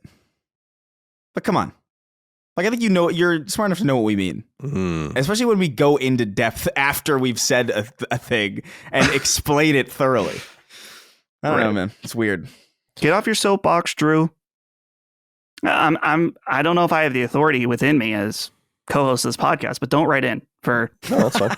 at least 3 weeks. Yeah, you can be banning for as long as you want. Yeah. You can still listen. Just don't write in again, please. Yeah. Or you could just change your name to Colin Moriarty and then you'll. Yeah, great. Can't do that. Great. Do you guys want to discuss these other games you listed here? Yeah. Yeah. Well, I'll Chris, go quick. go first. Yeah, You go go ahead. first. And yeah. Yeah, I'll go quick. It's so I'm getting more into Oblivion Remastered now that Expedition 33 is done. I'm about like 14 hours in, and it's it's really good. I've had my own. This is a great game. It's fun. It's like really enjoyable. They've done a lot of tweaking here that I really appreciate. But the amount of times, let me back up. Whenever I would see a trending video of like Oblivion and like, oh, the unintentionally brilliant comedic timing of Elder Scrolls 4 Oblivion, and it would be like some insane AI interaction that was the funniest thing I would see all year. I was pretty convinced that like, okay, well, we've had, since 2006 to accumulate all these. Surely these are like, every once in a while. Because Skyrim wasn't nearly that broken. Like I ran into glitches in Skyrim genuinely maybe like only 4 times in my entire time playing that game, and like and some of those was just like the giants hitting you and you would fly up into the sky, which like I think everybody kind of appreciates. And so I'm happy to say that in my 14 to 15 hour, like however long I've been spending with this game, I've gotten my own fucking buffet of these of these moments where like I'll start a conversation with somebody and then like a horse freeze frames in front of me and I can't see I can't focus on anything that they're saying because there's a stupid looking horse face in front of me. Or like I was streaming the other day and this sheep was just going ballistic, spinning around and like just jettisoned across the map, and people doing raking animations as they're walking through town and it looks like they're moonwalking. It's broken. And I love it so much. It's somehow, I don't understand how it balances being as immersive as it is while also being so clearly a failing simulation of what it's trying to be, but it really does it. Like it's a crazy balancing act. Like I'm really into this. I'm really into the world. I'm really into the characters. I'm really into the story that's happening, but no one is convincing. And it's so interesting. It's like a weird, I don't know how to make sense of it, but it's really great. I highly recommend it. I'm having a blast with it. There's certain things that I like more in Skyrim and vice versa, but I actually do feel like they're more equivalent. They just focus on different things. So like I do think if you're somebody who was like me and tried to play Oblivion because you liked Skyrim and just couldn't because it was too old and the UI was really fucked and it just kind of felt old and unplayable, this alleviates a lot of that. It feels very playable. The combat is a lot smoother. I think the combat's even smoother than Skyrim, which if Skyrim was good enough for you, then absolutely jump into this. But I'm having a great time with it. I'm going to keep streaming it. I've made the ugliest motherfucker in the world, and I'm taking him on a... Yeah, I saw that when I came onto your stream recently just to give you my Prime subscription. I try to bail out pretty quickly because I feel like then, well, it's like what I feel about being on our Discord where I'm like, I'm here to just enjoy, and I can't, and then I subscribe, and then people start talking to me, and then it becomes, it's like, I get it. Yeah, don't worry about it. Yeah, but I feel like I wasn't like I feel like that Prime money is free. Like I try every month when I just see a friend tweet that they're live, I try to click on it and be like, well, I should at least give them the money, right? Like, I appreciate it's just there. Yeah. But yeah, it's I've been taking my little Dwiblet on an adventure through Cyrodiil, and he's a looker. He's loving life. He's loving life. The magic stuff in this is pretty cool too. Like there's a lot of flexibility to it. So I'm really enjoying it. And like I said earlier, jumping back into Destiny 2, I'm still kind of in that era of like trying to find my what's the phrase when you're trying to get accustomed to seasickness? Sea legs. Sea legs. Yeah. Trying to find my sea legs with Destiny, because I'm just like, it's been so long. But Marathon gave me like a hint of, like, oh, I really want this gunplay again, but the alpha's over. So I was like, yeah, let me jump into Destiny. And of course, you're bombarded with a bunch of shit that you missed. And it's like Act 1, Act 2, Act 3. And I'm like, I don't know how to start any of this. So great start. But shooting shit is fun, so probably try it again a little bit. But that's really it. I've been thinking about in between now and Doom. When's Doom again? It's like May 15th, 16th, something like that. It's this coming week. Yeah, the 15th, I think it is. Yeah. I've been eyeing RoboCop. Oh yeah, because it's kind of sitting there. But I want to see the movie first because I want to refamiliarize myself before. Yeah, I you should. The movie, into it. It's very tied into the movie, so you definitely should do that. Yeah, I got a lot out of Indiana Jones by doing that, and really getting into that headspace. So I'll probably do that again with RoboCop, and I assume that that's not a crazy long game. Like I assume I'll be able to finish that and. Yeah, I don't before think Doom. RoboCop, I don't remember, like maybe 10, 15 hours if you just... Oh, perfect. Yeah. It's a smaller game. And there's an expansion coming too, which is cool. Yeah. And after that it's it's Doom. Yeah, baby. Doom, it's man. Doom. Very excited. So I'm looking forward to that. Very excited. But yeah, that's really it for the last couple days. Yeah, I'm gonna try to squeeze. Got to get Indiana Jones out of the way, and then I'm gonna start Expedition 33, and then I'm comfortable. I know Expedition 30 is a little slower or a little shorter, but I play slowly, so I'll probably overlap with Doom. But I think those two games will be playable side by side, very similar. I played Lunar and Indiana Jones basically side by side, and I played some Lunar and like Last of Us and Indiana Jones side by side, so I can keep different kinds of games in my mind moving forward. But I got to get Indiana Jones out of the way and just wipe it off the plate. Yeah. The French are making Japanese games now. What's going on? RPGs. Ew. All right, Dustin, let's hear from you. And you have a couple things here. I'm very interested to hear about the 100-line Last Defense Academy. So you bought it on Switch? Not quite, actually. What's interesting, there is a very generous demo that's like multiple hours long. But yeah, if you haven't heard of this, the 100-line Last Defense Academy, this is from the creator of Danganronpa, and also I believe one of the leads on Zero Escape. If you've played those games before, a collaboration between the two of them. And this game's really interesting. It very much reads like a Danganronpa game. It's the same character artist, I believe. Yeah, I looked at it and I'm like, this looks like Danganronpa. Yeah, it very much comes off that way. And in a lot of ways, it's the same in that you have like a lineup of your characters that are flat and you talk to each one of them. You're in a school that you're locked in there with mysterious circumstances that I won't talk about now. But the main difference is Danganronpa is mostly a visual novel that has some of these like the clash trial elements, which is kind of like this deductive game of who did it and things like that, where this game is a full-blown tactical RPG where it kind of reminds me of something like Fire Emblem, and it's really fun, really cool, and more in depth than I thought it would be. I mentioned I played through the whole demo that was probably 3 or 4 hours long.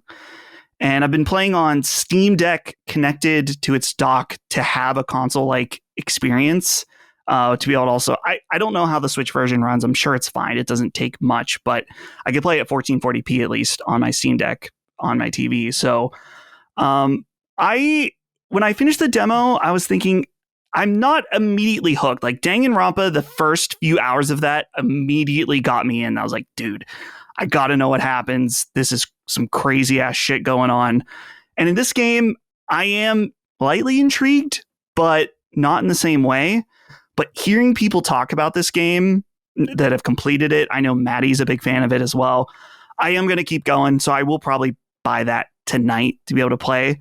I saw, unfortunately, that right now, I think the director said there are no plans for it to come to PlayStation, which is odd because the last game that they did, which was Switch and PC only, the name of it, I'm forgetting, Raincode, the Master Detective Archives, that eventually did come to PlayStation about a year later. So maybe it's kind of a wait and see situation based on the sales of the Switch and PC version. Yeah, so I was hearing that it's Kazutaka Kodaka is the founder of the 2Q games or whatever that was founded after Danganronpa 2, I guess, came out. And he's been saying, I think, pretty openly that like they're in trouble. And that this game needs to sell well, but it's like, and I believe I wanted to actually reach out to him. I don't know if he remembers me at all, but almost be like, what do you need? Like, what are we looking at here? Because we have at Lilymo even like, you know, dev kits and stuff like that. Like what, and certainly if you need a supplier or someone to front money for like a physical run of games or something, like I would be all over doing that because I think people would be really interested in that. But you got to get it's not trivial to port your games, but it's not worth not doing if you're on the line. Like you definitely need to do it. And maybe I'm wrong in saying this, but I feel like the audience for that sort of thing is on PC now a lot, but it's PlayStation. Yeah. Were the people that made Danganronpa a thing. It wasn't any of these other places. You got to put your, and I noted this, remember maybe a month ago when we were talking about this game, it's like Aniplex is the fucking publisher. Sony owns Aniplex. Hello, Sony owns Aniplex. Why are you not publishing your games on PlayStation? Also, MediaVision worked on this game, which are the studio behind Wild Arms. So, so it's very frustrating because it's like, what are we doing here? It's I'm telling you now, it's not going to cost that much money to in the mid five figures probably to port it. Yeah. Which is, I mean, I at this point it doesn't matter to me, but when I was thinking about playing, I was like, damn, I want to play this on PlayStation. I don't want to play it on my stinky Switch. And Steam Deck is fine, but I want to play it in a console like experience connected to the TV because Holly and I are playing together. So. But it's cool. I will get back to the audience about whether or not it really picks up. I feel like I'm the meme with the miner that's like right outside the diamonds. Like there's something there. I'm not going to turn around, but I'm not sure yet. And then the last thing, the meme with the miner, MINER. Yeah. Yes. Right. Be careful. Not that miner. Right, Jeez. right. Goodness. I mean, I know it's a Japanese game, but damn. Speaking of Lunar Silver Star story. Anyway, go on. The last thing is that I did get my Tomba special edition from Limited Run Games finally, and I gotta say it's fantastic. It's super high quality. The figures in it are awesome. There is a hardback guide in it that is really well done that I've been using. If you may remember, I was on the road to platinuming this game, like pretty damn close. And I realized that I fucked up an early mission literally at the very beginning of the game. So I couldn't complete all the different quests in this game. And I thought, I can't do it again right now. That was about a year ago. So I thought, well, I have this guide. I already practically did everything.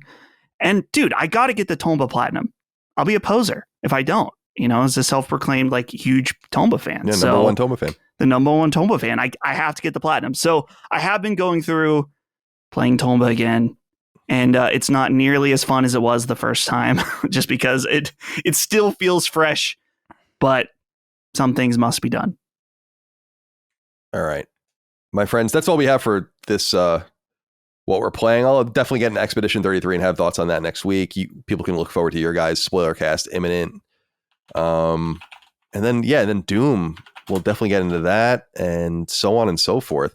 I did buy a random game. Fuck, what was it? It was on sale. Oh God, I don't know. I'm not gonna be able to find it probably. But there was an action RPG that was on sale for like $10. It just came out and I ended up buying it from some random publisher because it looked really cute, but I can't remember the name of it. So why even bring it up? I'm scrolling through stuff and I can't find it. So who cares? All right, let's get into 6 questions, comments, concerns, thoughts, and ideas from the audience over on patreon.com/laststandmedia. As tradition dictates, we end every episode of Sacred Symbols with 6 questions, comments, concerns, thoughts, and ideas. You put your inquiries into the threads on the newsfeed on Patreon for $2 and up patrons. You've heard a bunch of your inquiries throughout the show already. We pull out 6 more and we end the show with them. And they can be about a variety of things we haven't touched on yet. We'll begin with Vincent Castro, who wrote in and said, "What's up, AJ, Big Justice, and the Rizzler? Regarding last week's conversation about the remaster remake naming convention in modern games, might I suggest another way to describe games like Oblivion Remastered and Metal Gear Solid Delta that isn't as offensive as Remakester? I believe Capcom described the style of remaster remake best when they released Dead Rising Deluxe Remaster. According to them, Deluxe Remasters are, quote, defined as remasters with improved playability and updated graphics, including new 3D models, end quote. I feel like this definition best describes games like Oblivion and Metal Gear Solid Delta, while also describing countless other recent games like Dead Space, The Last of Us Part 1, Horizon Zero Dawn Remastered, the Crash and Spyro trilogies, Demon's Souls, and others. What do you boys think? Thanks as always. I like that. Deluxe Remaster. Probably a trademark of Capcom's, I would assume. Maybe not. I didn't look. But I can get down with that. We do Remakester, I found deeply offensive. Yeah. And I wasn't going to abide by it. But I wanted to put it out into the ether. That's an executable offense, I think. Yeah. Coming up with that. Yeah. I don't know. I sure at this point, like I guess the thing that is weird is that I can remember a time when a remaster was literally just, oh, it's the same thing but HD. Or like, oh, it's the same thing but in like a higher resolution. Like I think about like Shadow of the Colossus, not the one that Bluepoint did, but the HD. There was like an HD one that I can't remember what the hell. Oh, it came to PS3. And that was like, that felt like a remaster to me because it was just like, oh, okay, we're up-resing it. But I Deluxe Remaster I think makes sense. I just think it's funny that it came it came from Dead Rising, because I felt like that was like a really I didn't really like that one very much. I feel like they actually fucked the art design up in that game like tremendously.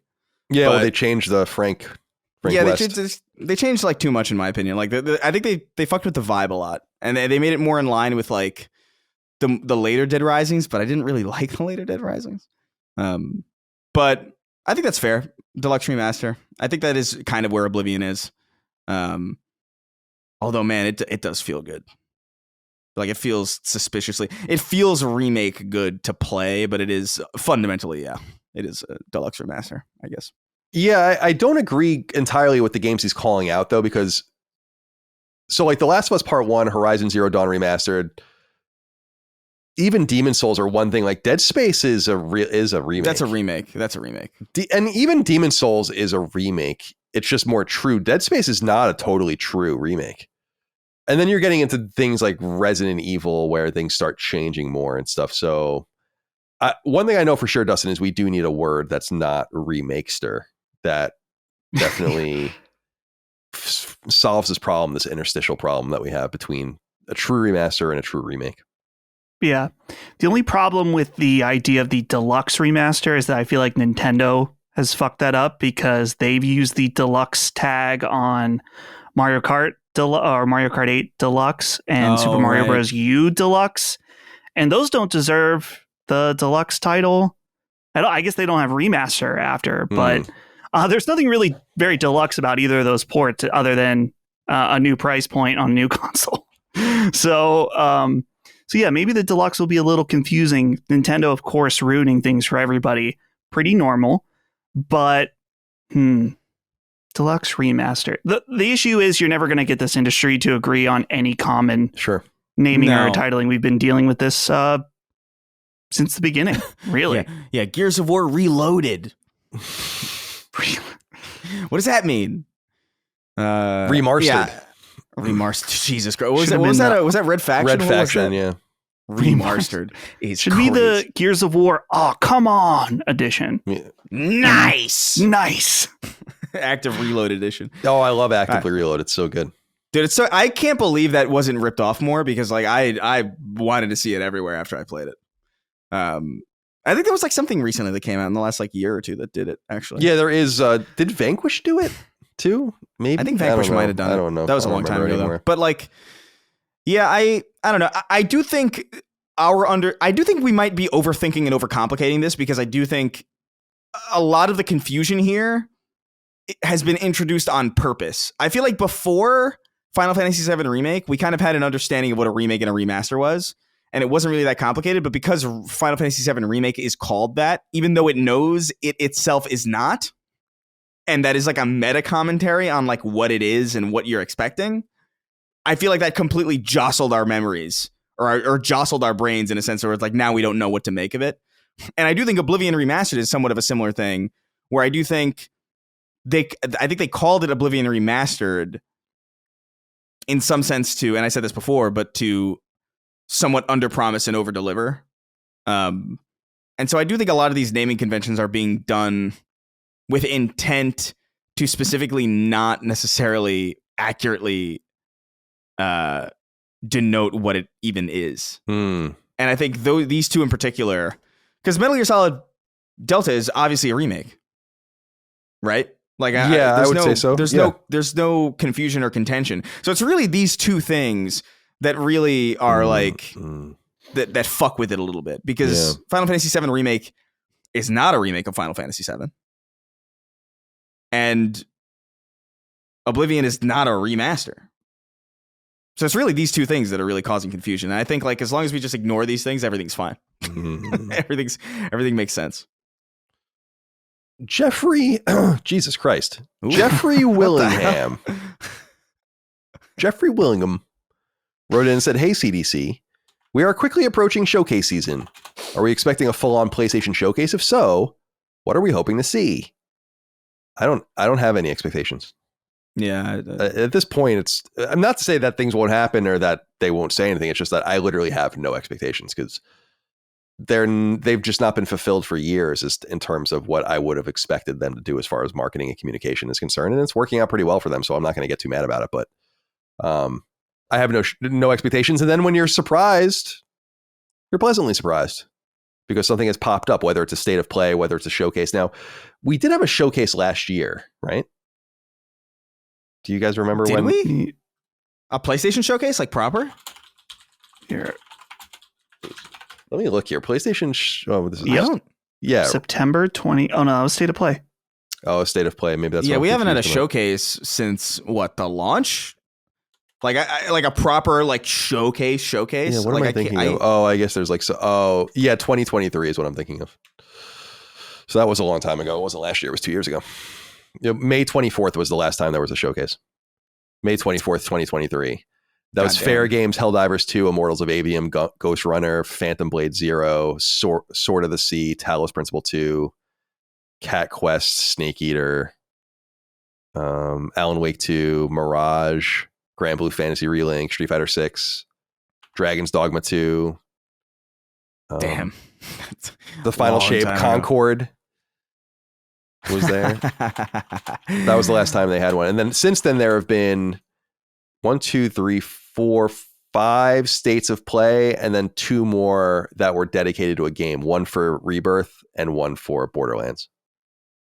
So not too much communication going on. And so I just have no expectations, although it's time, but I don't think there's really anything to talk about, to be honest. I mean, I'm sure there are a few things, but they're not where they want to be, obviously, because of all the cancellations. So I don't know what they're going to do. So yeah, I have no expectations. It seems like the cadence is what, like 2020 we had a showcase, obviously, for the launch, and then 2023, 2026 maybe. Yeah, there were 2 showcases in 2020.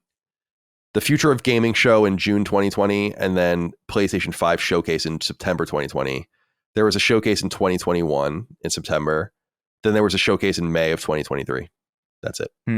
Weird. Yeah, I mean, I guess it's working out for them that they don't have to really say much. And we do know, to be fair, like, okay, so Ghost of Yote is there. We know about Intergalactic. So a lot of, I don't know. I don't know what you would really do. Maybe they're more comfortable just doing these state of plays. Because I would have thought, like, either one of those would have been showcase material. And I think the states of play are pretty good. Like, I know people were down on the last one, but I liked the last one a lot. And yeah. You had Mind's Eye, and which I'm really looking forward to, and Lost Soul Aside, and Onimusha 2, and it was a good one. Yeah, it was good. So I don't mind. I'm so inundated with shit. It's like this just isn't as important to me as it used to be.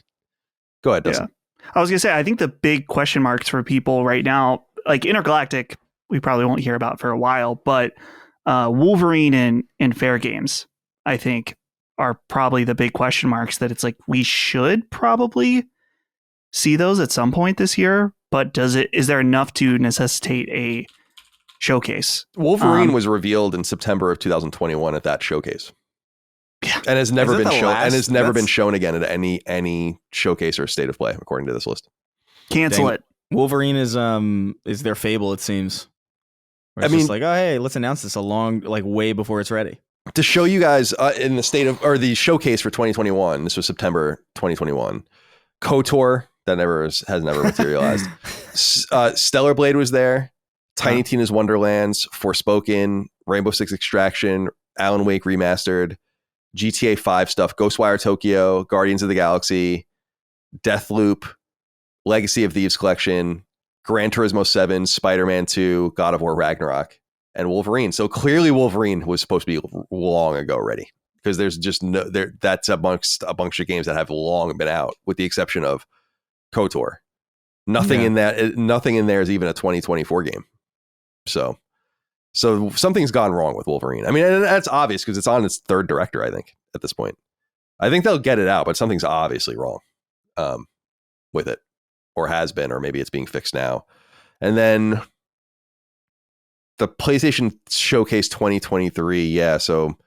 Still haven't seen Fair Games, but a lot of this stuff is out too. And so it just really goes to show you like how things are getting moved around. You can really infer, like Foam Stars is in there. The Plucky Squire, that was like a big hit for a second.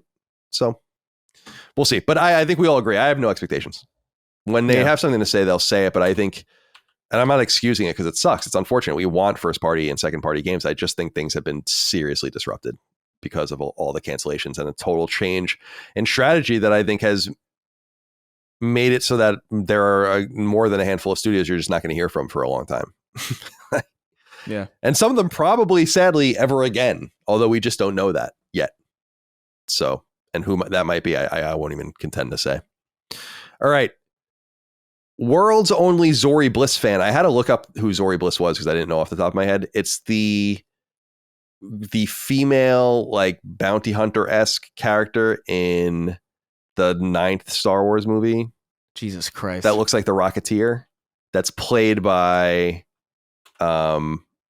Kerry Russell, if you guys recall. It's actually a pretty cool character. And it was it in episode 9, yeah. That's according to Wikipedia. Oh, good. Thank you very much for that. He says, or she, last week you gentlemen talked about the final years of the PS5 and the feeling that it still needs to create its identity. What do you think that might look like? Am I unreasonable for expecting Intergalactic Wolverine, both Jason Blundell and Corey Barlog's games and Fair Games before the end of the generation? No, I think you'll get those games before the end of the generation. I mean, the question is, will some of them be cross-generation? So the generation's, like the PS4 generation is not over yet. I mean, it's kind of over, but certainly if you're at the crossover between PS5 and PS6, the PS5 generation is not over. It simply doesn't work like that. And it's never really worked like that. So I think all of those games will be on PS5.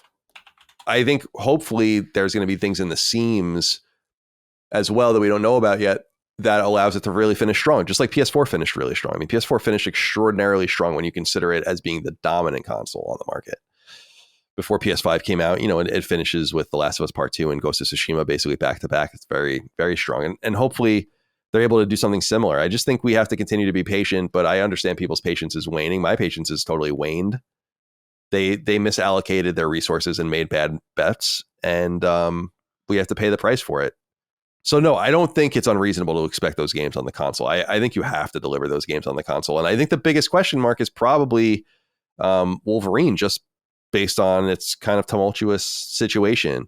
The Blundell game seems like it's probably been in development for a long time, and I don't know this for sure, but it is probably the core of what they were working on at what Deviation or whatever as a second party.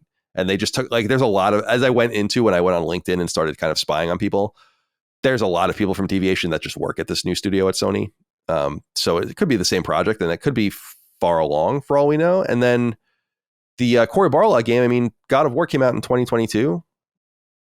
I don't think it's unreasonable to expect the game in 26 or 27, depending on how quickly they can work. Fair Games, I think, is going to come out. I don't even really know what I can say. I've heard about Fair Games, but I don't know what I can verify as far as, like, I don't know anything about when it's coming out or anything like that, but that of like what it is and stuff like that. And it'll be interesting to see.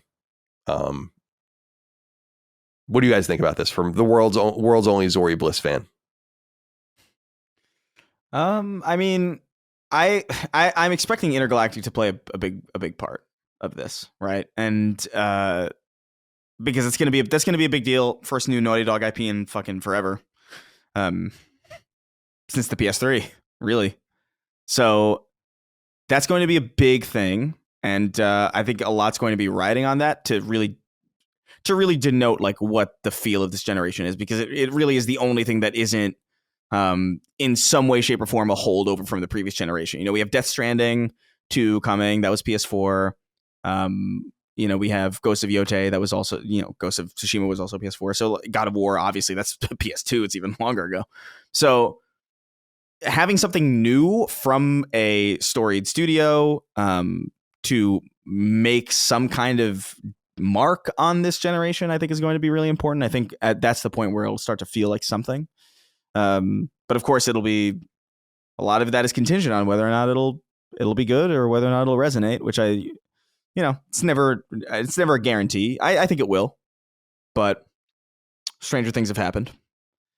So yeah, I think that's going to be the big thing. I think everything else is kind of incidental. Wolverine, I don't think Wolverine feels like an extension of Spider-Man to me. Like, I don't know why. Like, maybe that's just the way that I feel about it, but I feel like a lot of people kind of think that way, where it's just like, oh, it's more Marvel stuff from Insomniac, and I'm sure it's going to be good, but like, that doesn't feel necessarily like the mark that you would want an entire generation to have. It's like, oh, a licensed game.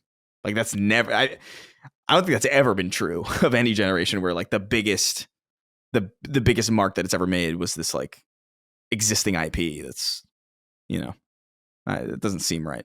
Maybe GoldenEye was the closest thing on the 64, but that was a long time ago. You'd hope that Intergalactic would be that. Yeah. So yeah, I agree with that. And it's also important to remember a game that wasn't mentioned here that will be on PS5 from a first party is Saros from Housemarque as well. And I thought about this briefly earlier in the last question, but worth mentioning too, that they said that we would get our first look at extended gameplay later this year. So maybe that's something as well that we'll see, either more likely in a state of play, but maybe a showcase if there are a couple different things cooking. We'll see. I'm excited about the unknowns, but I also know now, based on what we know now, that the unknown there are not as many unknowns as you think, because a lot of these things were just strikeouts, and we just gotta wait for everyone to spool back up, and we will. Okay, let's get into an inquiry here from Colin Moriarty. He wrote in and said, "Boys, with Trump threatening a 100% tariff on foreign-produced movies, are we getting any more concerned yet about video games being targeted? Movies aren't even really a physical good, but if they manage to collect a tariff somehow, what's to stop them from doing it to digital games? I hope I'm just being overly pessimistic, because the idea of being nudged to play more games made in America is not something I'm too fond of. Take care." Yeah, I wouldn't be too fond of that either. Although there are a lot of great American games, of course. I'm not worried about this because first of all, I think the idea of putting a tariff on movies is insane. But the reason I'm not worried about it translating to games is because so did you guys see the Macron, the president of France's tweet about Expedition 33 and like its success, and like France kind of celebrating it? And obviously it's like a one-off thing. Quantic Dream never experienced like a tweet like that before. They're probably so upset. David Cage is probably so upset. And I feel like our government and the powers that be are so divorced from the realities of video games, which is kind of crazy in some sense, because it's so economically vibrant and dominant, and the United States makes so much money and does make a lot of huge games. I mean, Call of Duty is made here. Fortnite's made here. Like they're big, huge games in the United States. Obviously, one of the big console manufacturers is American, but I just don't think they really are aware of it. And so yeah. I really just don't worry about them messing. Like, I don't even think they're when you have like the when you hear Philip Lutnick or one of these guys, Scott Bessent, talk like from the administration and the Commerce Secretary and the Treasury Secretary respectively, and they talk about computers and chips and all this, games never come up. Like video game consoles, video game hardware, accessories, peripherals, which are really important. They never come up. I just feel like these things are just not on their radar. So I'm not worried about that from that perspective. I will say this, though, that I don't really give a shit, because the film industry is not that important to me. I mean, as it's currently constituted, but the film industry is in bad shape in the United States. And they are reacting to something that is real. Whether or not you can do anything about it or care is another thing. But jobs in the film industry in the United States have been precipitously declining since the mid 2000s, and were really at their highest actually in the 90s. But that's a result of it simply being cheaper to make movies elsewhere. And you could only make, it used to be that California would get their films poached by like Georgia or Virginia. Like Virginia famously films like a lot of historical dramas here, and so on and so forth. But now it's international, and Canada really was the big thing. Like a lot of USA shows were filmed in Canada. Hallmark movies were filmed in Canada. Yeah. Then you start expanding, and now it's Eastern Europe and parts of the Middle East and parts of Asia. And I just don't know that you can really compete with that. And the good thing about games and where they are is that games have already been through this and are dealing with that reality and have been for decades. And the United States has never been the center of video game development ever. Yeah. It's the center of video game economics, but games have always been international. And as we well know, in the Nintendo Sega era and early in PlayStation era, it was all Japanese games. So to pretend like we have some sort of assumption of dominance in this place is, I think, kind of spurious to begin with. But film is different, because actually we did dominate it, and we don't anymore, and it has had consequences. I highly recommend. There's a report I looked up and read from the Federal Reserve Bank of St. Louis, and it's called "Is California Losing Its Dominance in the Film Industry?" And it's really interesting, because the answer is yes, like badly. But you're not going to be able to tariff them, and I just don't think it's going to work. So interesting. Yeah, go ahead. Detail about that, Colin, is because we just talked about this with Jimmy Champagne on the Until Dawn spoiler cast. That movie was filmed in Budapest because of pricing things. And yeah, it's like, there's nothing tax breaks and all sorts of things. Yeah. So, I just don't think there's anything you can do about it. Like there's something very unique about American culture, where the global culture, Western culture especially, does drive through the United States and its cultural products. But you don't need to make American style cultural products even in America. It's very similar to how like they made a Japanese role playing game in France. So, right. Yeah. So yeah, I don't know if you guys have anything else to say about this, but I'm not worried about it by the sheer ignorance of, I've never heard any of these people say video game once. And again, I don't think that that's to their credit. To not have a finger on the pulse of an entertainment industry that's more vibrant than movies is strange. Yeah. But it's because I think a lot of our players are not, and I should use a different term, like a lot of the economic movers in our space are not political.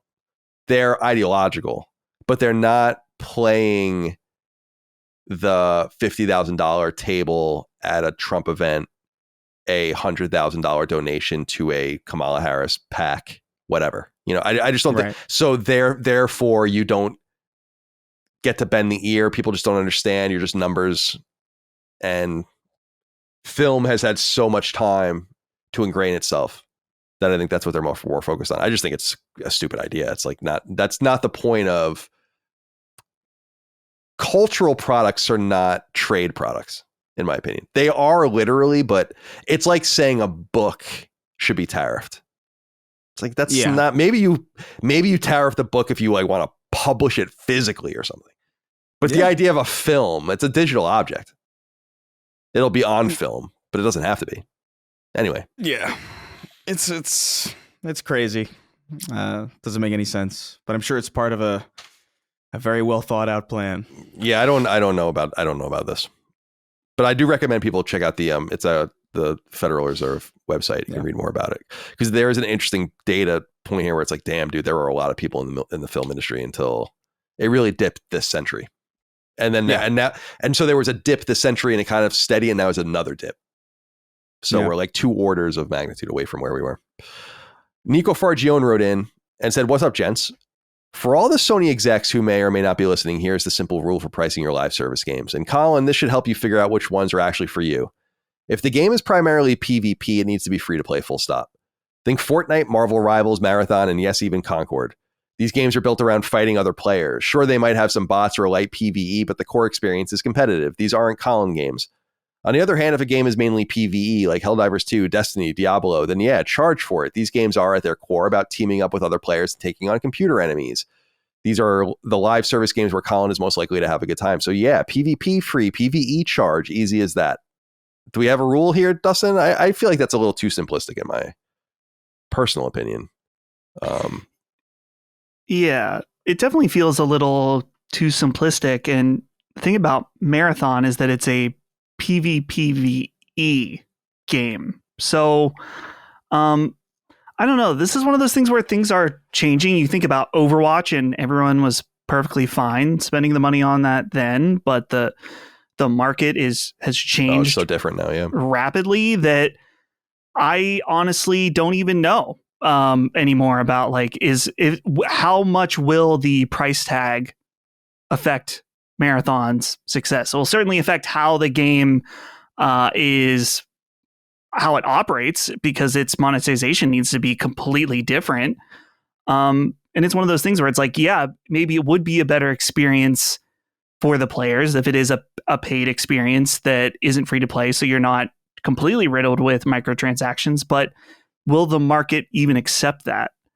And right now it's kind of hard to say, just because I'm thinking of, Helldivers, which he brings up, is different because it is primarily PvE and things like that. And we think of these live service games being competitive. So I got to be honest, I don't really know the answer. And I think Marathon is going to be one of the big tests where it's like, here's a very big game published by a big studio, and they're going to charge for a game like this. But I guess to think about a game like Tarkov, that's not free to play.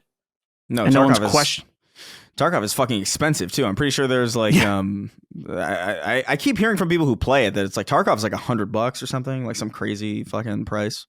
It's all like based on like how much storage you want and shit like different. I heard that at one point, but I don't really know. There's also something about charging for these games that I think, not that much necessarily, but if you could convince people to overcome the hurdle and buy in, then you're bought in, if that makes sense. Then you're kind of captive in some way to the game, and that could help sustain a player base. I think that's kind of like playing odds against yourself, but there's a logic to it in some sense. Yeah, you're more likely a more serious player inherently if you put your money down on something like an extraction shooter, like as opposed to like if it was free to play, I would imagine that you would have a lot of moments where you're just going up against people just jumping in and jumping out, and just random people who are ultimately like kind of cannon fodder. So in some sense, you're actually degrading the quality of a lot of the matches that you're going to experience if it is free to play. Like, extraction shooters are interesting. Like PvPvE stuff exists in this weird area where like I've played entire rounds of Marathon where like I don't fight another person once, and then I play entire rounds of Marathon where we're just fighting, and it's almost like if you can visualize a menu of just like I want to, like in a traditional game, I'll go into the PvE mode or I'll go into the PvP mode. In Marathon, you kind of make that decision not with a menu, but just like literally as the game unfolds. And it's interesting. And it's like a core of like what extraction shooters are. And so I really don't know the answer to that. I'm kind of the mind generally that that's probably not a bad idea, Nico, that you can charge for something that's PvE because it's there's like inherently less pressure. Like you don't have to be as good if you have like friends to play with and you're not necessarily going against other people or like, teenagers who have all the free time in the world who are just going to get obscenely good and just murk you the second you step onto a battlefield. Like that's more enticing. And I think it's part of why Helldivers was such a success. It's because there wasn't that element of, you didn't really have to worry about other players being a detriment to you, at least not in the way that PvP offers that capability. Like you kind of had to worry about people not knowing what to do. And I guess they could be, reckless with how they deployed certain stratagems or whatever, and you ended up dying as a result of it. But that's almost part of the fun. Part of the fun of Helldivers, I thought, was like dying because a friend of yours or somebody on your team threw the wrong thing down and then both of you exploded. But that's different in an extraction shooter where like, okay, I've just brought in a lot of legendary gear that I spent a lot of time accumulating, and now like some guy got me and now it's gone. That's harder, I think. So I really don't know the answer. I think Marathon's going to be an interesting test, especially because it's going against Arc Raiders right now, which has like way better public perception. Yeah, it does. You know, it seems that way. So we'll see. I actually think it's going to get delayed, personally. Yeah, it seems like that's a common thought, but I don't know what they're going to be able to figure out if they delay it. Well, that's another thing too. Like, it's difficult to talk about alphas because I don't know what we're really talking about. You know what I mean? Like what we played is I thought was really good and really tight, but definitely a little sparse on content. But isn't how much is in the alpha versus the final game? Like, we know that there's a lot of stuff that they're holding, but we know there's aliens in the game that like are not in the alpha at all. So that kind of calls into question like the big criticism of like enemy variety, which was a criticism of the alpha. But like, we know there's SFIT compilers from the original Marathon in there somewhere. We know there's like raid mechanics that were not touched on. We know that there's an entire like hardcore level on like the Marathon ship. We know that there's story stuff happening. Like, I don't know. I was comparing the file sizes, although not that it necessarily means anything. But the Marathon file size, when I downloaded it, was 5 gigabytes. And the Arc Raiders file size was about like 23. So I don't know what that means. I do suspect that Arc Raiders had an alpha that was more the complete package. But I do think the core of like, I don't know, man. It's going to be interesting to see. I think Arc Raiders has an inherent advantage in that like its art style is very standard and unobtrusive and very understandable. I do think it's a third-person game, which are generally more approachable for casual audiences. That's why Fortnite is as big as it is. There's something about seeing your character that I think draws in more people. First person is difficult to watch. It's difficult to kind of like spectate. It's more like nauseating in some sense if you're not directly participating. So it's got a lot working against it.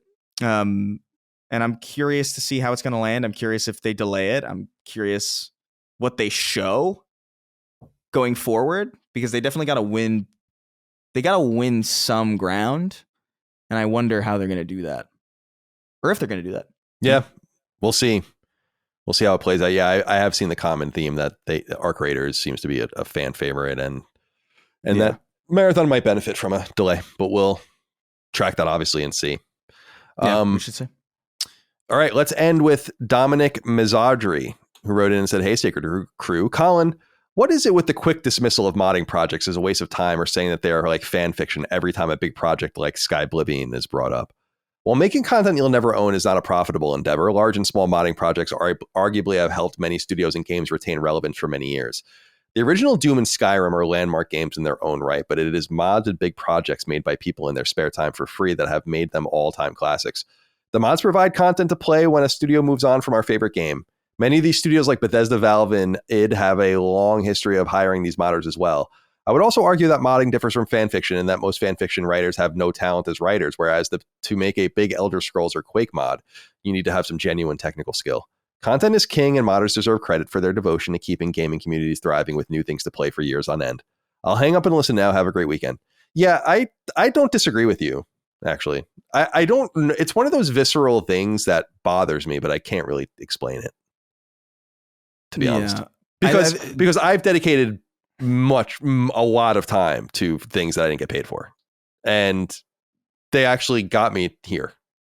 Specifically when I was writing guides when I was a kid and writing for fan sites and just making websites and dicking around and learning a little programming and this and that. I wasn't getting paid for anything. I was spending a lot of money, and it was a lot of opportunity costs, like social opportunity cost, me not doing extracurricular activities and not making as many friends as I probably could have because I was doing all these things. So there is a contradiction there. And there's just no doubt that I have to admit that there's just a visceral thing in me. And I think what my biggest point of comparison is simply this. When I see people with talent doing things, and they're not getting paid or they're not being treated properly, or it's like, yeah, I understand passion projects, but I see people doing some of this stuff and I'm like, you could do something else. Like it reminds me of when I find out some people will run like a YouTube channel or a podcast network or whatever, and like they won't incorporate, and they'll take it on as like individual 1099 contractors or whatever, or like freelancers or whatever. And it gets me so annoyed because I'm like, you're so talented and you're almost there, but you should be taxed differently. You can make more money doing it a different way, and you want to kind of steer them. Right. And I feel that way with like these really talented modders where it's like, damn, you have these creative energies. Don't build it on the bones of something else. But so there's no doubt that there's a benefit to players. You're getting free mods. I mean, why would the players complain? But I'm more worried about the creative energies of the people that are putting their time and energies, not so much into things that are sanctioned from Bethesda, but more where they get their Pokemon game shut down or their Bloodborne game. It's like, well, you shouldn't have been making a Bloodborne game. Yeah. Like, you're obviously creative. You're obviously talented. You shouldn't have been doing that. So I think there's two different things there, but I think you're generally right, actually, that I shouldn't be so aggro about it, probably. Go ahead, Chris. No, I was going to say, I think oftentimes, or maybe not oftentimes, but I've seen a lot of situations where like, a mod of something ultimately becomes this big kind of like, I think that's the case with, what was it? DayZ was an Arma mod initially. And then it became a big thing. And then I think PUBG was somewhat similar. Where PUBG kind of exploded out of a mod. I'm fairly certain. And so there's that kind of thing happening too every now and again, where it's just like a mod ultimately does become like that doing a thing. And it's I think it's a service like valuable practice. I do think more people than you would assume can probably put like stuff in, especially if these mods are like really good, like something like Sky Oblivion or like Fallout London, I know is a big one. I fail to see why you wouldn't be able to put like something like your work on Fallout London on like a resume of some kind to showcase it. Like, look, I know how to do shit. And so in some sense, it's not always a waste of time, but I would also maybe, I don't know if I necessarily attribute the massive success of Skyrim to mods. I think it's part of it, but most of the people that I know who played Skyrim didn't like, they played it on console and didn't care about mods at all. Like, I think Skyrim transcends like by itself. It's definitely assisted heavily by mods on PC, but like, and maybe it's ultimately not even worth refuting or anything. But like, I do think people undercut Skyrim's base success sometimes, thinking like, oh, it's the fan base that helps that makes it successful. It's like, no, it helps it along, but like Skyrim was good and therefore a lot of people wanted to mod it. It's not necessarily the other way around. But yeah, I'm kind of with you where like there's probably more productive ways to use your time generally, because these big mods, to be fair, are very few and far between. But I do think those big mods are ultimately comprised of a bunch of people making smaller things and like learning how to use certain tools. And it's in some ways it's like the best way to learn how to get into this sphere in the first place, because there's QA's gone. That's all going to be AI in the next couple years. So like you need some way to. And frankly, it should be, just because it's going to be more efficient. That's like a computer. Computers should be doing all the colliding and all the fucking. It's like tedious, backbreaking fucking work in some way, digitally, of course. To like have to just do all this bullshit, like maybe they should, but now there needs to be a new entry point into the industry. Yeah, you're right. You've got to have a supplementary kind of thing to take that place. Otherwise, you're just kind of, you're not growing anymore. Yeah, QA, you're right on that sense, because it's like, I don't want the artists to go away. I don't want the programmers to go away or whatever, but QA is an entry point, but it's like it's so bad to have to do. Like I just know people that have worked QA, and just the things you do and the amount of money you get paid and stuff. It's unfortunate, but you're absolutely right. There is no other entry point. And I should be clear, because I think I said this last week, Dominic, that I was amped for the Sky Oblivion people, that they got acknowledged officially by Bethesda and basically sanctioned, which was cool. And I do understand. I know I think Raven itself was started by Doom and Quake modders, if I recall correctly. That's why they're randomly in Wisconsin, I think, is because it was up there, I think, at some point, and so there's like a provenance there or whatever. But I do want to say that that's exceptionally rare, that most people are making mods and it's a totally thankless thing. And all I'm saying is that I'm more worried about the creatives and saying like, yeah, let's make you some money. But no doubt some of you are going to make money. Like the Sky Oblivion team, they might very well get hired by Bethesda for all we know. So anyway, do you have anything you want to add, Dustin, before we get the hell out of here? Just to add to that, there are a few cases, like Chris was saying, of games that started as mods. The one that came to my mind recently is that game, The Forgotten City, which was a Skyrim mod that was so successful they just went and actually made a game that didn't use the Skyrim engine to power it. So I mean, I know the Valve ecosystem's a lot of that, right? Like Counter-Strike. Yeah. Came from Half-Life, and there's a lot, really. Like, it's not exceptionally like common, but yeah. And I do want to note that in some really random way, but certainly an analog to this is that I got started writing for free on GameFAQs, like I noted, and almost no one got noticed. I was one of the lucky ones that did get noticed and got a job off of it, but it was the same principle.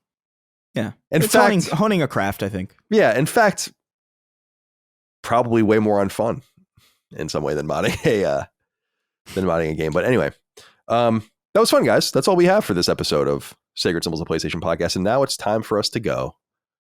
Let's go around the horn and say goodbye to everyone. Chris, goodbye to you. Be well.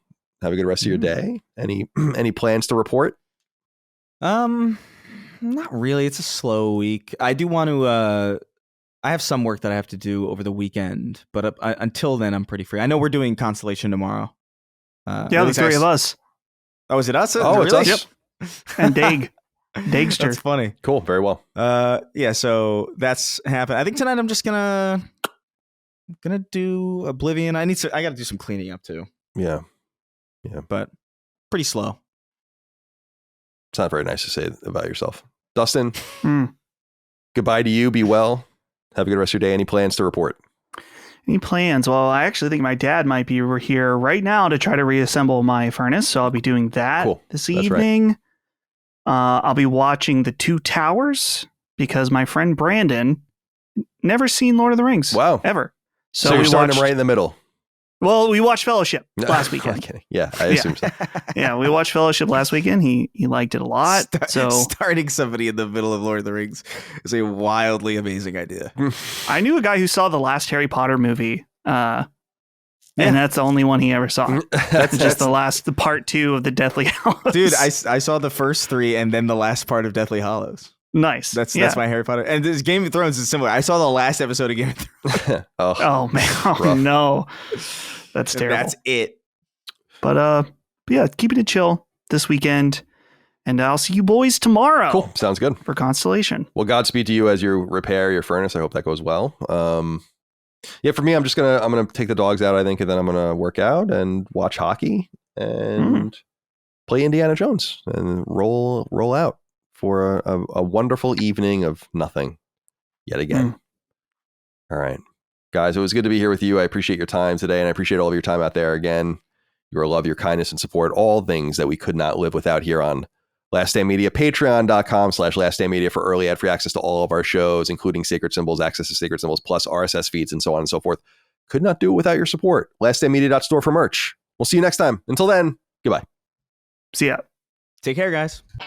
Sacred Symbols, a PlayStation podcast, is a product and trademark of Last Stand Media and Collins Last Stand LLC, and is proudly recorded in the USA. The show is conceived by, is written by, and is directed by me, Colin Moriarty. My co-hosts are Chris Raygun Maldonado and Dustin Furman.